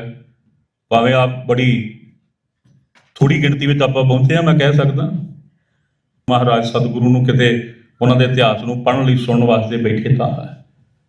ਉਹਨਾਂ ਦੇ ਜੀਵਨ ਦੀ ਉਹ ਗੱਲ, ਪੈ ਕਾਹੂ ਕੋ ਦੇਤ ਨਹਿ ਨਹਿ ਪਹਿਮਾਨਤ ਆਣ ਕਹੋ ਨਾਨਕ ਸੁਨ ਰੇ ਮਨਾ ਗਿਆਨੀ ਤਾਹੇ ਵਖਾਣ। ਇਹ ਜ਼ਰੂਰ ਆਪਣੇ ਉਹਨਾਂ ਦਾ ਜਿਹੜਾ ਸਿਧਾਂਤ ਹੈ ਉਹਨੂੰ ਦ੍ਰਿੜ ਕਰੀਏ, ਆਪਣੇ ਪੱਲੇ ਬਣੀਏ। ਮੇਰੇ ਇਹ ਵਿਚਾਰ ਜਿਹੜੇ ਖਿਆਲ ਨੇ ਆਪ ਸਾਹਮਣੇ ਰੱਖੇ ਨੇ, ਜੇ ਆਪ ਜੀ ਨੂੰ ਇਹ ਚੰਗੇ ਲੱਗਦੇ ਹੋਣ ਵੀ ਹਾਂ ਇੱਦਾਂ ਹੋ ਸਕਦਾ ਹੈ, ਤਾਂ ਮੇਰੀ ਬੇਨਤੀ ਕਿ ਆਪਾਂ ਇਸ ਤਰੀਕੇ ਦੇ ਨਾਲ ਅਗਲੇਰੇ ਜਿਹੜੇ ਕੌਮ ਦੇ ਕੰਮ ਆ, ਪੰਥ ਦੇ ਕੰਮ ਸਾਰੇ ਰਲ ਮਿਲ ਕਰਕੇ ਅਸੀਂ ਕਰ ਸਕੀਏ ਕਿ ਪਿੱਠਾਂ ਜੋੜ ਕੇ ਖੜੀਏ ਤਾਂ ਕਿ ਪੰਥ ਦਾ ਜਿਹੜਾ ਹੈ ਉਹ ਭਲਾ ਹੋ ਸਕੇ। ਸਤਿਗੁਰੂ ਮਹਾਰਾਜ ਬਖਸ਼ਿਸ਼ ਕਰਨ, ਸਮੁੱਚੀ ਟੀਮ ਨੂੰ, ਆਪ ਸਾਰੀਆਂ ਸੰਗਤਾਂ ਨੂੰ ਸਤਿਗੁਰੂ ਚੜ੍ਹਦੀ ਕਲਾ ਦੀ ਦਾਤ ਬਖਸ਼ਿਸ਼ ਕਰਨ। ਮੈਂ ਫਿਰ ਬੇਨਤੀ ਕਰਾਂ ਕਿ ਮੈਂ ਬਹੁਤ ਸਾਰਿਆਂ ਦੇ ਨਾਲੋਂ ਅਣਜਾਣ ਤੇ ਅਗਿਆਨੀ ਹਾਂ, ਕਿਉਂਕਿ ਮੇਰੇ ਤੋਂ ਪਹਿਲਾਂ ਸਾਰੇ ਜਿਹੜੇ ਬੁਲਾਰੇ ਨੇ ਉਹ ਬੜੇ ਰਿਸਪੈਕਟਫੁਲ ਤੇ ਬੜੇ ਵਧੀਆ ਤਰੀਕੇ ਨਾਲ ਤੁਹਾਨੂੰ ਦੱਸ ਕੇ ਗਏ ਨੇ। ਮੇਰੀਆਂ ਭੁੱਲਾਂ ਮੇਰੀ ਝੋਲੀ ਪਾਇਓ, ਤੇ ਸ਼ਬਦ ਜੇ ਕੋਈ ਚੰਗਾ ਲੱਗਾ ਹੋਵੇ, ਇਤਿਹਾਸ ਦਾ ਚੰਗਾ ਲੱਗਾ ਤੇ ਗੁਰੂ ਕਾ ਜਾਣ ਕੇ ਆਪਣੇ ਪੱਲੇ ਬੰਨ੍ਹ ਲਿਓ। ਮੇਰੇ ਵਾਸਤੇ ਵੀ ਅਰਦਾਸ ਕਰਿਓ ਵੀ ਅਸੀਂ ਜੋ ਕਹਿੰਦੇ ਆ ਉਹਨੂੰ ਕਿਤੇ ਜੀਵਨ ਦੇ ਵਿੱਚ ਕਮਾ ਵੀ ਸਕੀਏ। ਸਾਰਿਆਂ ਦਾ ਬਹੁਤ ਬਹੁਤ ਧੰਨਵਾਦ ਜੀ। ਭੁੱਲਾਂ ਚੁੱਕਾਂ ਦੀ ਖਿਮਾ, ਚੜ੍ਹਦੀ ਕਲਾ ਵਿੱਚ ਫਤਿਹ ਬੁਲਾਓ। ਵਾਹਿਗੁਰੂ ਜੀ ਕਾ ਖਾਲਸਾ, ਵਾਹਿਗੁਰੂ ਜੀ ਕੀ ਫਤਿਹ।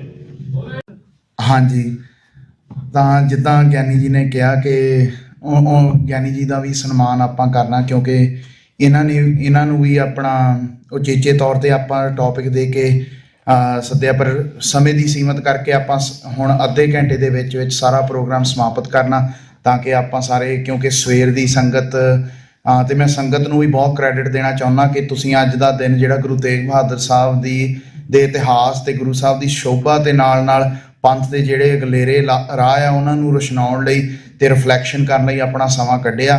ਇਹ ਬਿਲਕੁਲ ਕੋਈ ਬੇਅਰਥ ਸਮਾਂ ਨਹੀਂ ਗਾ, ਇਹ ਬਹੁਤ ਤੁਸੀਂ ਸਹੀ ਤਰੀਕੇ ਨਾਲ ਇਹ ਸਮਾਂ ਕੱਢਿਆ।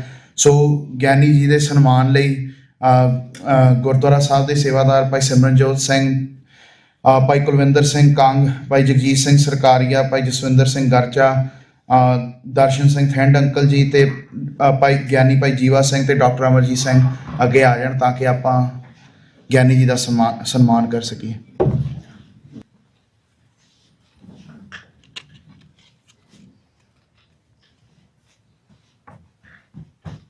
ਹਾਂਜੀ, ਇਸ ਵੇਲੇ ਹੁਣ 2 ਮਿੰਟਾਂ ਲਈ ਵਿੰਡਸਰ ਦੇ ਜਿਹੜੇ ਲੋਕਲ MP ਆ ਕੈਥੀ ਬਰੇਲੀ, ਉਹਨਾਂ ਦੇ ਆਫਿਸ ਚੋਂ ਉਹਨਾਂ ਦੇ ਚੀਫ ਆਫ ਸਟਾਫ, ਉਹਨਾਂ ਦੇ ਜਿਹੜੀ ਸਟਾਫ ਦੇ ਵਿੱਚ ਬੀਬੀ ਪਵਨੀਤ ਕੌਰ, ਜੋ ਕਿ ਉਹਨਾਂ ਦੀ chief of staff Jordan cats ਨਾਲ ਕੰਮ ਕਰਦੇ ਨੇ, ਉਹਨਾਂ ਵੱਲੋਂ ਗੁਰੂ ਤੇਗ ਬਹਾਦਰ ਸਾਹਿਬ ਨੂੰ ਸਮਰਪਿਤ 2 ਮਿੰਟਸ ਦੀ ਟ੍ਰਿਬਿਊਟ ਦਿੱਤੀ ਜਾਏਗੀ। ਸੋ ਬੀਬੀ ਪਵਨੀਤ ਕੌਰ।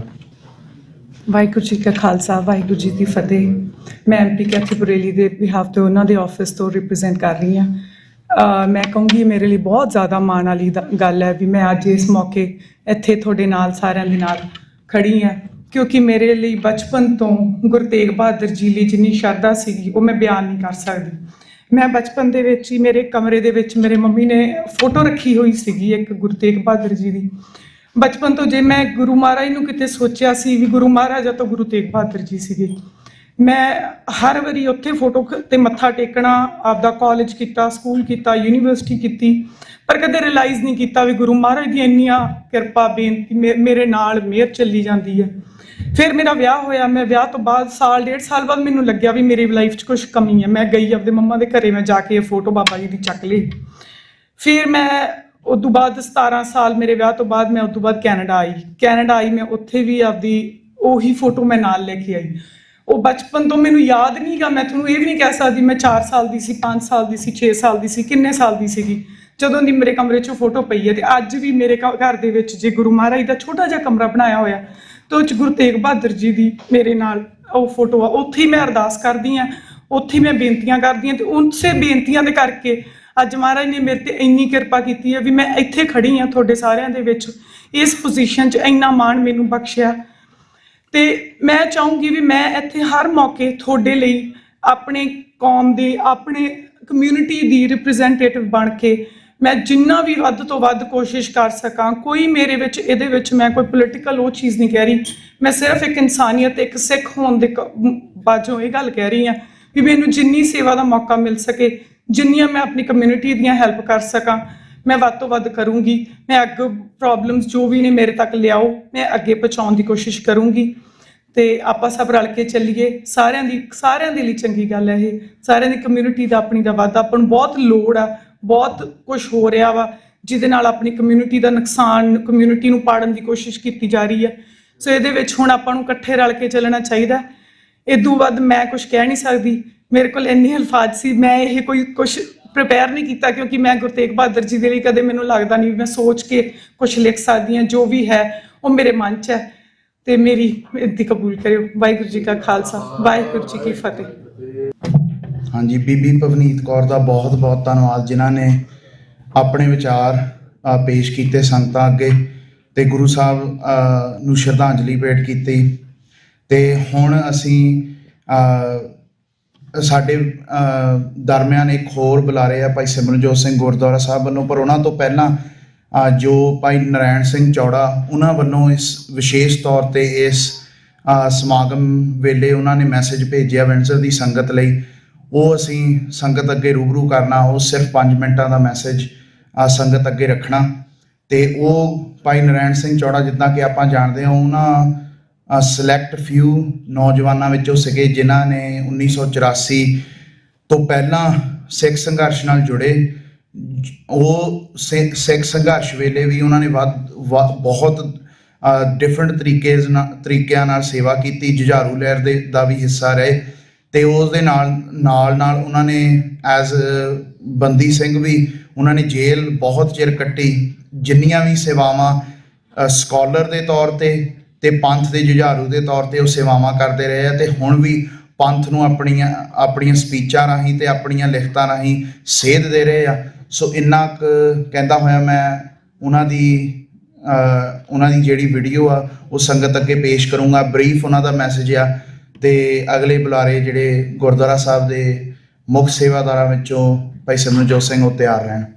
9ਵੇਂ ਪਾਤਸ਼ਾਹ ਸ੍ਰੀ ਗੁਰੂ ਤੇਗ ਬਹਾਦਰ ਜੀ ਦਾ 350 ਸਾਲਾ ਸ਼ਹੀਦੀ ਦਿਹਾੜਾ ਮਨਾਉਣ ਲਈ ਜੁੜ ਬੈਠੀ ਸਾਧ ਸੰਗਤ ਜੀਓ, ਵਾਹਿਗੁਰੂ ਜੀ ਕਾ ਖਾਲਸਾ, ਵਾਹਿਗੁਰੂ ਜੀ ਕੀ ਫਤਿਹ।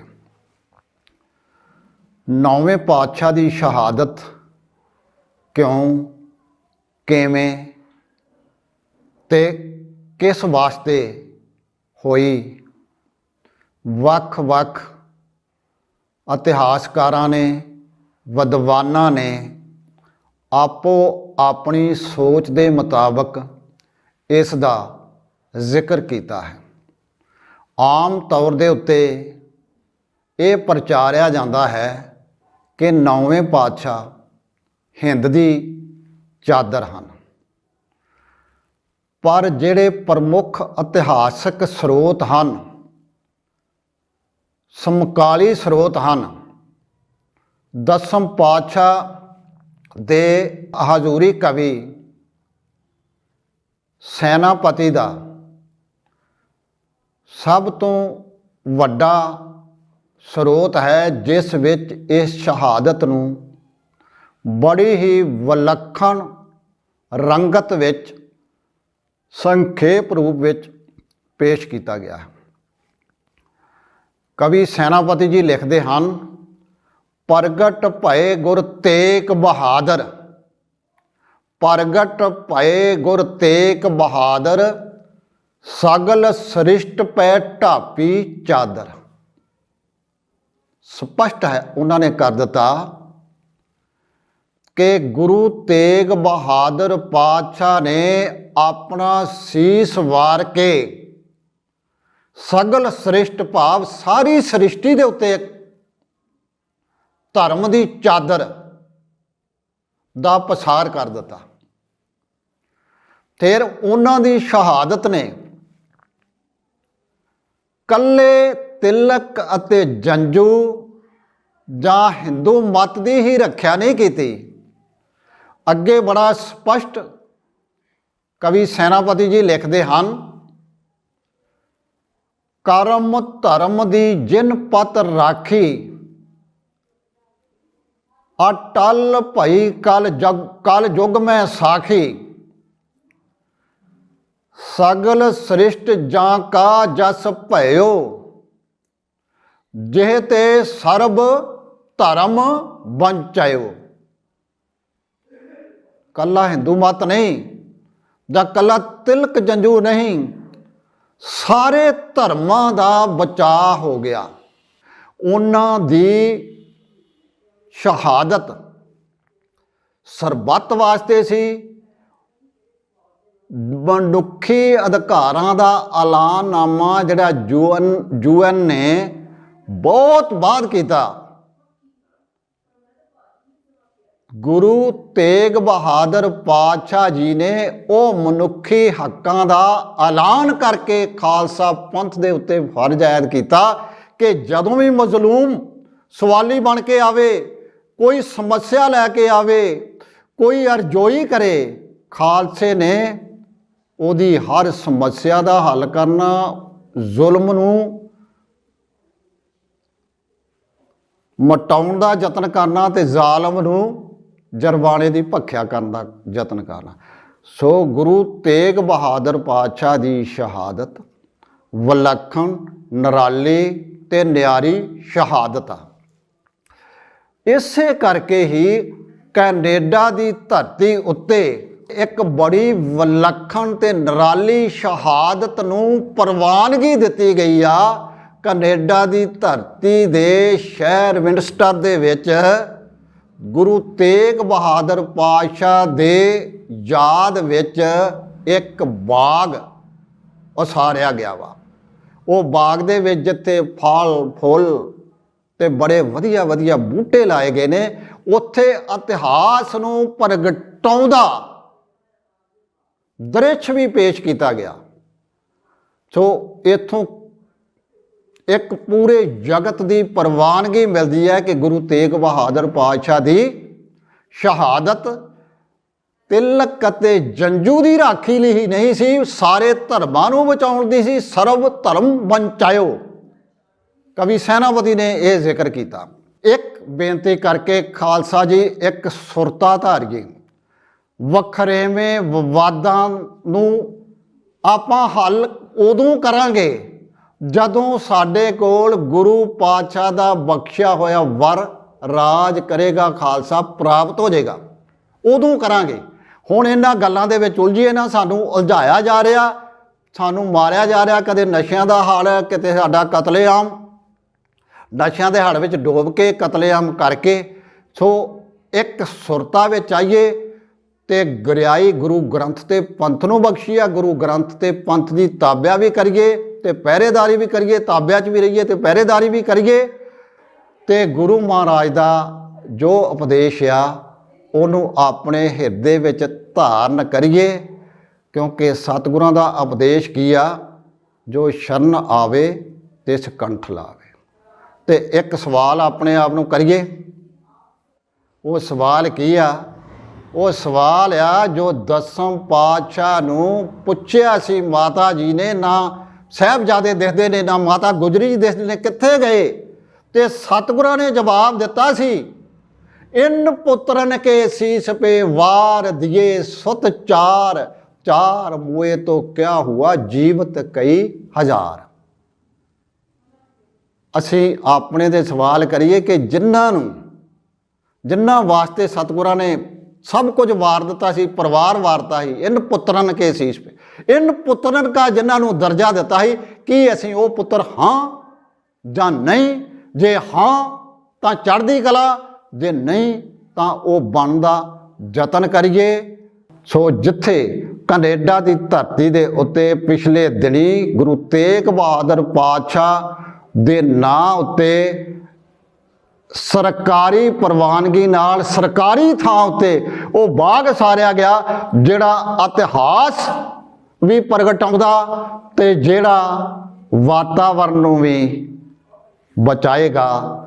ਇਹ ਬਹੁਤ ਵੱਡੀ ਉੱਥੋਂ ਦੀਆਂ ਸੰਗਤਾਂ ਦੇ ਸਹਿਯੋਗ ਦੇ ਨਾਲ, ਉੱਥੋਂ ਦੀ ਸਰਕਾਰ ਦੀ ਪ੍ਰਵਾਨਗੀ ਨਾਲ ਸਰਕਾਰੀ ਥਾਂ ਉੱਤੇ ਸਾਰਿਆ ਗਿਆ ਬਾਗ, ਜਿੱਥੇ ਖਾਲਸਾ ਪੰਥ ਲਈ ਚੜ੍ਹਦੀ ਕਲਾ ਦਾ ਸਬੂਤ ਆ। ਤੇ ਉੱਥੇ ਇਹ ਵੀ ਸੰਕੇਤ ਦਿੰਦਾ ਕਿ ਦੁਨੀਆ ਭਰ ਗੁਰੂ ਤੇਗ ਬਹਾਦਰ ਦੀ ਸ਼ਹਾਦਤ ਪੂਰੇ ਜਗਤ ਲਈ ਸੀ, ਤੇ ਜਿਹੜਾ ਤਿਲ ਤੇ ਜੰਜੂ ਦੀ ਰੱਖਿਆ ਉਹਨਾਂ ਕੀਤੀ ਸੀ, ਤੇ ਉੱਥੋਂ ਹੀ ਇਹਨਾਂ ਨੇ ਬਣਾ ਲਿਆ, ਇਹ ਵੀ ਬਣਾ ਲਿਆ ਕਿ ਗੁਰੂ ਤੇਗ ਬਹਾਦਰ ਜੀ ਹਿੰਦੂਆਂ ਦੇ ਗੁਰੂ ਸਨ, ਖਾਲਸਾ ਜਿਹੜਾ ਹਿੰਦੂਆਂ ਦੀ ਰਾਖੀ ਲਈ ਸਾਜਿਆ ਗਿਆ। ਇਹ ਗੱਲਾਂ ਤੋਂ ਬਚ ਕੇ ਰਹੀਏ, ਗੁਰੂ ਮਹਾਰਾਜ ਦੇ ਲੜ ਲੱਗੀਏ। ਜਿੱਥੋਂ ਪ੍ਰੇਰਨਾ ਮਿਲਦੀ ਆ ਉੱਥੋਂ ਹੀ ਸਾਨੂੰ ਤਾਕਤ ਮਿਲਦੀ ਆ, ਜਿੱਥੋਂ ਸਾਨੂੰ ਉਪਦੇਸ਼ ਦਿੱਤੇ ਗਏ ਆ ਉੱਥੋਂ ਹੀ ਸਾਨੂੰ ਬਲ ਮਿਲਣਾ, ਤੇ ਉੱਥੋਂ ਹੀ ਸਾਡੀ ਜਿੱਤ ਹੋਣੀ ਆ। ਗੁਰੂ ਗ੍ਰੰਥ ਸਾਹਿਬ ਦੇ ਲੜ ਲੱਗੀਏ, ਇੱਕ ਸੁਰ ਰਹੀਏ, ਈਰਖਾ ਦਵੈਸ਼ ਪਰਸਨੈਲਿਟੀ ਕਲੈਸ਼ ਸਾਰੇ ਭੁਲਾ ਕੇ ਗੁਰੂ ਗ੍ਰੰਥ ਤੇ ਗੁਰੂ ਪੰਥ ਨੂੰ ਹੀ ਆਪਣਾ ਧਰੋਹਰ ਸਮਝੀਏ। ਵਾਹਿਗੁਰੂ ਜੀ ਕਾ ਖਾਲਸਾ, ਵਾਹਿਗੁਰੂ ਜੀ ਕੀ ਫਤਿਹ।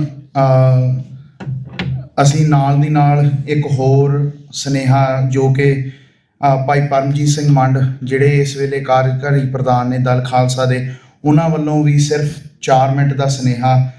ਉਹ 2014 ਤੋਂ ਯੂਨੀਵਰਸਿਟੀ ਪੜ੍ਹਦਿਆਂ ਹੀ ਦਲ ਖਾਲਸਾ ਜਥੇਬੰਦੀ ਵਿੱਚ ਇੱਕ ਨਿਮਾਣੇ ਸੇਵਕ ਬਣ ਕੇ ਉਹਦੇ ਵਿੱਚ ਆਪਣੀਆਂ ਸੇਵਾਵਾਂ ਦਿੰਦੇ ਰਹੇ ਆ, ਤੇ ਪਹਿਲਾਂ ਉਹਨਾਂ ਨੇ ਪ੍ਰੋਫੈਸਰ ਦੀ ਨੌਕਰੀ ਵੀ ਕੀਤੀ, ਤੇ ਨਾਲ ਨਾਲ ਉਹਨਾਂ ਨੇ ਪੰਥ ਦੀ ਸੇਵਾ ਨੂੰ ਪਹਿਲ ਦਿੰਦਿਆਂ ਦਲ ਖਾਲਸਾ ਵਿੱਚ ਫੁੱਲ ਟਾਈਮ ਆਪਣਾ ਕਮਿਟ ਕਰਕੇ ਉਹਨਾਂ ਵਿੱਚ ਸੇਵਾ ਕਰਦੇ ਰਹੇ।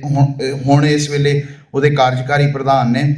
ਸੋ ਉਹਨਾਂ ਵੱਲੋਂ ਵੀ ਸੰਗਤ ਨੂੰ, ਵਿੰਡਸਰ ਦੀ ਸੰਗਤ ਨੂੰ ਮੈਸੇਜ ਆਇਆ, ਤੇ ਉਹ ਵੀ 4 ਮਿੰਟਾਂ ਦਾ ਪਲੇ ਕਰਕੇ ਫਿਰ ਅਸੀਂ ਜਿਹੜੇ ਆਖਰੀ ਬੁਲਾਰੇ ਆ ਇਸ ਪ੍ਰੋਗਰਾਮ ਦੇ ਉਹਨਾਂ ਨੂੰ ਇੰਟਰੋਡਿਊਸ ਕਰਾਂਗੇ।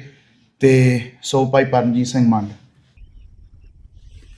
ਸਾਹਿਬ ਸ੍ਰੀ ਗੁਰੂ ਤੇਗ ਬਹਾਦਰ ਮਹਾਰਾਜ ਸੱਚੇ ਪਾਤਸ਼ਾਹ ਦੀ ਸ਼ਹਾਦਤ ਨੂੰ ਯਾਦ ਕਰਨ ਦੇ ਲਈ ਇਕੱਤਰ ਹੋਈ ਸਾਰੀ ਸੰਗਤ ਨੂੰ ਫਤਿਹ ਅਰਜ਼ ਕਰਦਾ। ਵਾਹਿਗੁਰੂ ਜੀ ਕਾ ਖਾਲਸਾ, ਵਾਹਿਗੁਰੂ ਜੀ ਕੀ ਫਤਿਹ। ਦੁਨੀਆ ਦਾ ਇਹ ਦਸਤੂਰ ਰਿਹਾ ਆ ਕਿ ਹਰ ਬੰਦਾ ਆਪਣੇ ਜੀਵਨ ਨੂੰ ਅੱਗੇ ਤੋਰਨ ਦੇ ਲਈ ਸੰਘਰਸ਼ ਕਰਦਾ ਹੈ, ਲੜਦਾ ਹੈ, ਆਪਣੇ ਹੱਕਾਂ ਦੇ ਲਈ ਆਪਣੀ ਜਾਨ ਤੱਕ ਕੁਰਬਾਨ ਕਰ ਦਿੰਦਾ ਹੈ। ਪਰ ਅਸੀਂ ਇਹ ਸਾਰੇ ਇਸ ਗੱਲ ਨੂੰ ਬਖੂਬੀ ਸਮਝਦੇ ਹਾਂ ਕਿ ਗੁਰੂ ਮਹਾਰਾਜ ਦੀ ਸ਼ਹਾਦਤ ਆਪਣੇ ਹੱਕਾਂ ਦੇ ਲਈ ਨਹੀਂ, ਬਲਕਿ ਉਹਨਾਂ ਲੋਕਾਂ ਦੇ ਹੱਕਾਂ ਦੇ ਲਈ ਹੋਈ ਜਿਨ੍ਹਾਂ ਦੀ ਸੋਚ ਦੇ ਨਾਲ ਸ਼ਾਇਦ ਉਹ ਕਦੀ ਸਹਿਮਤ ਵੀ ਨਹੀਂ ਸੀ। ਅਸੀਂ ਸਾਰੇ ਸਮਝਦੇ ਹਾਂ ਕਿ 9 ਸਾਲ ਦੀ ਉਮਰ ਦੇ ਵਿੱਚ ਗੁਰੂ ਨਾਨਕ ਸਾਹਿਬ ਮਹਾਰਾਜ ਸੱਚੇ ਪਾਤਸ਼ਾਹ ਨੇ ਜਨੇਊ ਪਾਉਣ ਤੋਂ ਇਨਕਾਰ ਕੀਤਾ ਸੀ, ਔਰ 9 ਸਾਲ ਦੀ ਉਮਰ ਦੇ ਵਿੱਚ ਜਦੋਂ 10ਵੇਂ ਜਾਮੇ ਦੇ ਵਿੱਚ ਪਹੁੰਚੇ, ਤੇ ਉਹੀ 9 ਸਾਲ ਦੀ ਉਮਰ ਦੇ ਵਿੱਚ ਉਹ ਆਪਣੇ ਪਿਤਾ ਨੂੰ ਉਸੇ ਜਨੇਊ ਨੂੰ ਜਿਹਨੂੰ ਜਬਰੀ ਉਤਾਰਿਆ ਜਾ ਰਿਹਾ ਸੀ, ਉਹਨਾਂ ਨੂੰ ਸ਼ਹਾਦਤ ਦੇਣ ਦੇ ਲਈ ਹਾਂ ਕਰਕੇ ਤੇ ਤੋਰਦੇ ਨੇ। ਸੋ ਇਹ ਇੱਕ ਨਵੇਕਲੀ ਸ਼ਹਾਦਤ ਹੈ ਦੁਨੀਆ ਦੇ ਇਤਿਹਾਸ ਦੇ ਵਿੱਚ, ਜਿੱਥੇ ਆਪਣੇ ਹੱਕਾਂ ਤੋਂ ਵੱਧ ਕੇ ਦੂਸਰੇ ਲੋਕਾਂ ਦੀ ਮਾਨਤਾ ਦੇ ਲਈ, ਜਿਸ ਤੇ ਉਹਦਾ ਵਿਸ਼ਵਾਸ ਆ, ਜਿਸ ਤੇ ਉਸਦਾ ਅਕੀਦਾ ਆ, ਉਸ ਦੇ ਲਈ ਸ਼ਹਾਦਤ ਜਿਹੜੀ ਆ ਉਹ ਦਿੱਤੀ ਗਈ। ਉਸ ਸਮੇਂ ਦੇ ਇਤਿਹਾਸ ਨੂੰ ਇਸ ਤਰੀਕੇ ਦੇ ਨਾਲ ਹੀ ਪ੍ਰਚਾਰਿਆ ਜਾਂਦਾ ਰਿਹਾ ਕਿ ਔਰੰਗਜ਼ੇਬ ਇਸ ਗੱਲ ਦੇ ਉੱਤੇ ਉਹ ਤਹਈਆ ਕਰਕੇ ਬਹਿ ਗਿਆ ਸੀ, ਉਹਨੇ ਇਹ ਪ੍ਰਣ ਕਰ ਲਿਆ ਸੀ ਕਿ ਉਹ 1.25 ਮਣ ਜਨੇਊ ਲਾ ਕੇ ਤੇ ਫਿਰ ਆ ਕੇ ਰੋਟੀ ਖਾਂਦਾ ਹੈ। ਪਰ ਅਸੀਂ ਇਹ ਸਾਰੇ ਸਮਝਦੇ ਹਾਂ ਵੀ ਇਹ ਇਸ ਤਰੀਕੇ ਨਾਲ ਨਹੀਂ ਵੀ ਔਰੰਗਜ਼ੇਬ ਸਵੇਰੇ ਮੰਜੇ ਤੋਂ ਉੱਠਦਾ ਸੀ ਤੇ ਘੋੜੇ ਤੇ ਚੜ੍ਹ ਕੇ ਤੇ 1.25 ਮਣ ਜਨੇਊ ਲਾਉਣ ਤੁਰ ਪੈਂਦਾ ਹੈ। ਉਹ ਆਪਣੇ ਹੱਥੀਂ ਲੋਕਾਂ ਦੇ ਗਲਾਂ ਦੇ ਵਿੱਚ ਜਨੇਊ ਨਹੀਂ ਖਿੱਚਦਾ। ਔਰੰਗਜ਼ੇਬ ਇੱਕ ਸੋਚ ਸੀ, ਔਰੰਗਜ਼ੇਬ ਉਸ ਸਮੇਂ ਦਾ ਸ਼ਾਸਕ ਸੀ ਜਿਹਦੇ ਇਸ਼ਾਰਿਆਂ ਦੇ ਉੱਤੇ ਹੋ ਰਿਹਾ ਸੀ, ਔਰ ਉਸ ਦੇ ਵਿਰੋਧ ਆਵਾਜ਼ ਚੁੱਕਦੇ ਹੋਏ ਉਹ ਲੋਕ ਜਿਹੜੇ ਉਹ ਗੁਰੂ ਘਰ ਦੇ ਵਿੱਚ ਆਏ। ਅੱਜ ਸਾਨੂੰ ਅਸੀਂ ਇਹ ਗੱਲ ਨਾਲ ਦੀ ਨਾਲ ਸਮਝੀਏ ਵੀ ਅਸੀਂ ਉਹਨਾਂ ਲੋਕਾਂ ਦੇ ਲਈ ਸ਼ਹਾਦਤਾਂ ਦਿੰਦੇ ਰਹੇ। ਸਾਡੇ ਗੁਰੂ ਮਹਾਰਾਜ ਉਹਨਾਂ ਲੋਕਾਂ ਲਈ ਵੀ ਸ਼ਹਾਦਤਾਂ ਦੇ ਗਏ ਜਦੋਂ ਦੂਸਰਿਆਂ ਦੇ ਹੱਕਾਂ ਦੇ ਉੱਤੇ ਡਾਕਾ ਵੱਜਾ। ਪਰ ਅੱਜ ਅਸੀਂ ਆਪਣੀ ਕੌਮ ਦੇ ਵਿੱਚ ਵੀ ਇਹ ਚੀਜ਼ ਵੇਖੀਏ ਵੀ ਜੇ ਉਦਣ ਦਾ ਸ਼ਾਸਕ ਉਸ ਸਮੇਂ ਦੇ ਜਨੇਊ ਲਾਉਣ ਦੇ ਲਈ ਉਤਾਵਲਾ ਸੀ, ਉਸ ਸਮੇਂ ਦੇ ਧਾਰਮਿਕ ਚਿੰਨ੍ਹਾਂ ਦੇ ਉੱਤੇ ਨਿਸ਼ਾਨਾ ਬਣਾ ਰਿਹਾ ਸੀ ਜਾਂ ਧਰਮ ਨੂੰ ਨਿਸ਼ਾਨਾ ਬਣਾ ਰਿਹਾ ਸੀ, ਤੇ ਅੱਜ ਜਿਸ ਖਿੱਤੇ ਦੇ ਵਿੱਚ ਸਾਡੀ ਕੌਮ ਰਹਿ ਰਹੀ ਹੈ, ਜਿਹਨੂੰ ਅਸੀਂ ਪੰਜਾਬ ਕਹਿੰਦੇ ਹਾਂ, ਕਿ ਉਸ ਦੇ ਉੱਤੇ ਸ਼ਾਸਕ ਜਿਹੜੇ ਬੈਠੇ ਨੇ ਉਹਨਾਂ ਦਾ ਨਿਸ਼ਾਨਾ ਕੀ ਹੈ। ਸਾਡੇ ਵਾਰ-ਵਾਰ ਆਮ ਇੱਕ ਸੌਫਟ ਟਾਰਗੇਟ ਤੋਂ ਲੈ ਕੇ ਇੱਕ ਸਾਡੇ ਇੰਸਟੀਟਿਊਸ਼ਨਸ ਤੱਕ ਸਭ ਥਾਂ ਦੇ ਉੱਤੇ ਵਾਰ ਹੋ ਰਿਹਾ। ਜਿੱਥੇ ਸਾਡੇ ਬੱਚੇ ਕਿਤੇ ਐਗਜ਼ਾਮੀਨੇਸ਼ਨ ਸੈਂਟਰ ਦੇ ਵਿੱਚ ਜਾਂਦੇ ਨੇ ਤੇ ਸਾਡੇ ਧਾਰਮਿਕ ਕਾਰ ਉਤਾਰੇ ਜਾਂਦੇ ਨੇ। ਰੋਜ਼ ਨਿੱਤ ਸਾਡੇ ਸਾਹਮਣੇ ਇਹ ਉਦਾਹਰਨਾਂ ਆਉਂਦੀਆਂ ਨੇ, ਸਾਡੇ ਸਾਹਮਣੇ ਘਟਨਾਵਾਂ ਵਾਪਰਦੀਆਂ ਨੇ ਜਿੱਥੇ ਕਿਤੇ ਕੜੇ ਲਵਾ ਲਏ ਜਾਂਦੇ ਨੇ, ਕਿਤੇ ਕਿਰਪਾਨਾਂ ਉਤਰਵਾ ਲਈਆਂ ਜਾਂਦੀਆਂ ਨੇ। ਉਹਦੇ ਨਾਲ ਹੁਣ ਦਾ ਸ਼ਾਸਕ ਜਿਹੜਾ ਆ ਉਹ ਸਾਡੇ ਗੁਰਧਾਮਾਂ ਦੇ ਉੱਤੇ, ਸਾਡੇ ਤਖਤਾਂ ਦੇ ਉੱਤੇ ਕਬਜ਼ਾ ਕਰਨ ਦੇ ਲਈ ਵੀ ਉਤਾਵਲਾ ਹੋਇਆ ਬੈਠਾ, ਔਰ ਕਾਫੀ ਹੱਦ ਤੱਕ ਜਿਹੜਾ ਉਹ ਕਰਕੇ ਵੀ ਬੈਠਾ। ਸੋ ਇਸ ਸਾਰੇ ਦੇ ਵਿੱਚ ਜਿੱਥੋਂ ਅਸੀਂ ਇਹ ਸ਼ਹਾਦਤ ਨੂੰ ਯਾਦ ਕਰਦੇ ਹਾਂ ਤੇ ਉੱਥੇ ਇਹ ਗੱਲ ਸਾਨੂੰ ਸਮਝਣੀ ਚਾਹੀਦੀ ਹੈ ਵੀ ਜਿੱਥੇ ਅਸੀਂ ਦੂਸਰਿਆਂ ਦੇ ਹੱਕਾਂ ਦੇ ਲਈ ਲੜੇ ਹਾਂ ਤੇ ਸਾਡੀ ਕੌਮ ਨੂੰ ਅੱਜ ਆਪਣੇ ਹੱਕਾਂ ਦੇ ਲਈ ਵੀ ਲੜਨਾ ਪੈਣਾ ਹੈ, ਸੰਘਰਸ਼ ਕਰਨਾ ਪੈਣਾ ਹੈ। ਉਸ ਸ਼ਹਾਦਤ ਤੋਂ ਸਾਨੂੰ ਇੱਕ ਸੇਧ ਜਿਹੜੀ ਆ ਉਹ ਲੈਣੀ ਚਾਹੀਦੀ ਆ। ਸੋ ਅੱਜ ਵੀ ਕੌਮ ਸੰਘਰਸ਼ ਕਰ ਰਹੀ ਹੈ। ਮੇਰੀ ਆਪਣੀ ਕੌਮ ਨੂੰ ਹੱਥ ਬੰਨ੍ਹ ਕੇ ਬੇਨਤੀ ਆ ਵੀ ਇਹਨਾਂ ਸ਼ਹਾਦਤਾਂ ਨੂੰ ਯਾਦ ਕਰਨ ਦਾ ਮਤਲਬ ਸਿਰਫ ਗੁਰਦੁਆਰਾ ਸਾਹਿਬ ਆ ਕੇ ਨਤਮਸਤਕ ਹੋ ਕੇ ਤੇ ਲੰਗਰ ਛਕ ਕੇ ਘਰੇ ਚਲ ਜਾਣਾ ਨਹੀਂ ਹੁੰਦਾ। ਇਹਦੇ ਵਿੱਚ ਅਸੀਂ ਸਿੱਖੀਏ, ਆਪਣੇ ਸੰਘਰਸ਼ ਦੇ ਰਾਹ ਪਈਏ ਤੇ ਉਦੋਂ ਤੱਕ ਪਈਏ ਜਦੋਂ ਤੱਕ ਅਸੀਂ ਆਪਣੀ ਮੰਜ਼ਿਲ ਤੱਕ ਪਹੁੰਚ ਨਹੀਂ ਜਾਂਦੇ। ਜਦੋਂ ਤੱਕ ਅਸੀਂ ਇਹਨਾਂ ਸ਼ਾਸਕਾਂ ਨੂੰ ਜਿਹੜੇ ਸਾਡੇ ਉੱਤੇ ਅਤਿਆਚਾਰ ਕਰ ਰਹੇ ਨੇ, ਜਦੋਂ ਤੱਕ ਅਸੀਂ ਇਹਨਾਂ ਦੀ ਜਿਹੜੀ ਪੀੜ੍ਹੀ ਆ ਉਹ ਹਿਲਾ ਨਹੀਂ ਦਿੰਦੇ, ਸਾਨੂੰ ਇਹ ਸੰਘਰਸ਼ ਕਰਦੇ ਰਹਿਣਾ ਪਏਗਾ। ਸੋ ਇੱਕ ਵਾਰ ਫਿਰ ਜਿੰਨੀ ਸੰਗਤ ਗੁਰੂ ਮਹਾਰਾਜ ਦੀ ਸ਼ਹਾਦਤ ਨੂੰ ਯਾਦ ਕਰਨ ਦੇ ਲਈ ਇਕੱਤਰ ਹੋਈ ਹੈ, ਇਹਨਾਂ ਸਾਰਿਆਂ ਨੂੰ ਮੈਂ ਇਹੀ ਸੁਨੇਹਾ ਦੇਵਾਂਗਾ, ਔਰ ਹੋਰ ਵੀ ਜਿੱਥੇ ਵੀ ਇਹ ਸੁਣਿਆ ਜਾਂਦਾ ਉਹਨਾਂ ਸਾਰਿਆਂ ਨੂੰ ਮੇਰੀ ਇਹੀ ਬੇਨਤੀ ਆ ਕਿ ਅਸੀਂ ਗੁਰੂ ਮਹਾਰਾਜ ਦੀ ਸ਼ਹਾਦਤ ਤੋਂ ਇੱਕ ਸਬਕ ਲੈਣਾ ਤੇ ਆਪਣੇ ਹੱਕਾਂ ਦੇ ਲਈ ਲੜਨਾ ਹੈ। ਔਰ ਸਾਡੇ ਹੱਕ ਧਾਰਮਿਕ ਵੀ ਦੱਬੇ ਜਾ ਰਹੇ ਨੇ ਤੇ ਰਾਜਨੀਤਿਕ ਵੀ ਨੇ। ਧਾਰਮਿਕ ਤੌਰ ਦੀਆਂ ਬਹੁਤ ਸਾਰੀਆਂ ਐਗਜ਼ਾਮਪਲਾਂ ਜਿਹੜੀਆਂ ਦਿੱਤੀਆਂ ਜਾ ਸਕਦੀਆਂ, ਉਹਦੇ ਨਾਲ ਸਾਡੇ ਰਾਜਨੀਤਿਕ ਜਿਹੜੀ ਸਾਡੀ ਰਾਜ ਕਰੇਗਾ ਖਾਲਸਾ ਦੀ ਭਾਵਨਾ ਆ ਉਹਨੂੰ ਵੀ ਮਾਰਿਆ ਜਾ ਰਿਹਾ। ਸੋ ਅਸੀਂ ਉਸ ਨੂੰ ਪ੍ਰਚੰਡ ਕਰੀਏ, ਆਪਣੀ ਆਵਾਜ਼ ਬੁਲੰਦ ਕਰੀਏ। ਕੋਈ ਆਪਣੇ ਘਰ ਖੁਸ਼ ਰਹਿ ਸਕਦਾ ਹੈ, ਪਰ ਸਾਨੂੰ ਖੁਸ਼ ਰਹਿਣ ਦੇ ਲਈ ਸਾਨੂੰ ਆਪਣਾ ਕੌਮੀ ਘਰ ਚਾਹੀਦਾ, ਸਾਨੂੰ ਆਪਣਾ ਕੌਮੀ ਘਰ ਖਾਲਿਸਤਾਨ ਚਾਹੀਦਾ। ਸੋ ਉਹਦੇ ਲਈ ਸੰਘਰਸ਼ ਜਿਹੜਾ ਹੈ ਉਹ ਅਸੀਂ ਨਿਰੰਤਰ ਜਾਰੀ ਰੱਖੀਏ। ਵਾਹਿਗੁਰੂ ਜੀ ਕਾ ਖਾਲਸਾ, ਵਾਹਿਗੁਰੂ ਜੀ ਕੀ ਫਤਿਹ।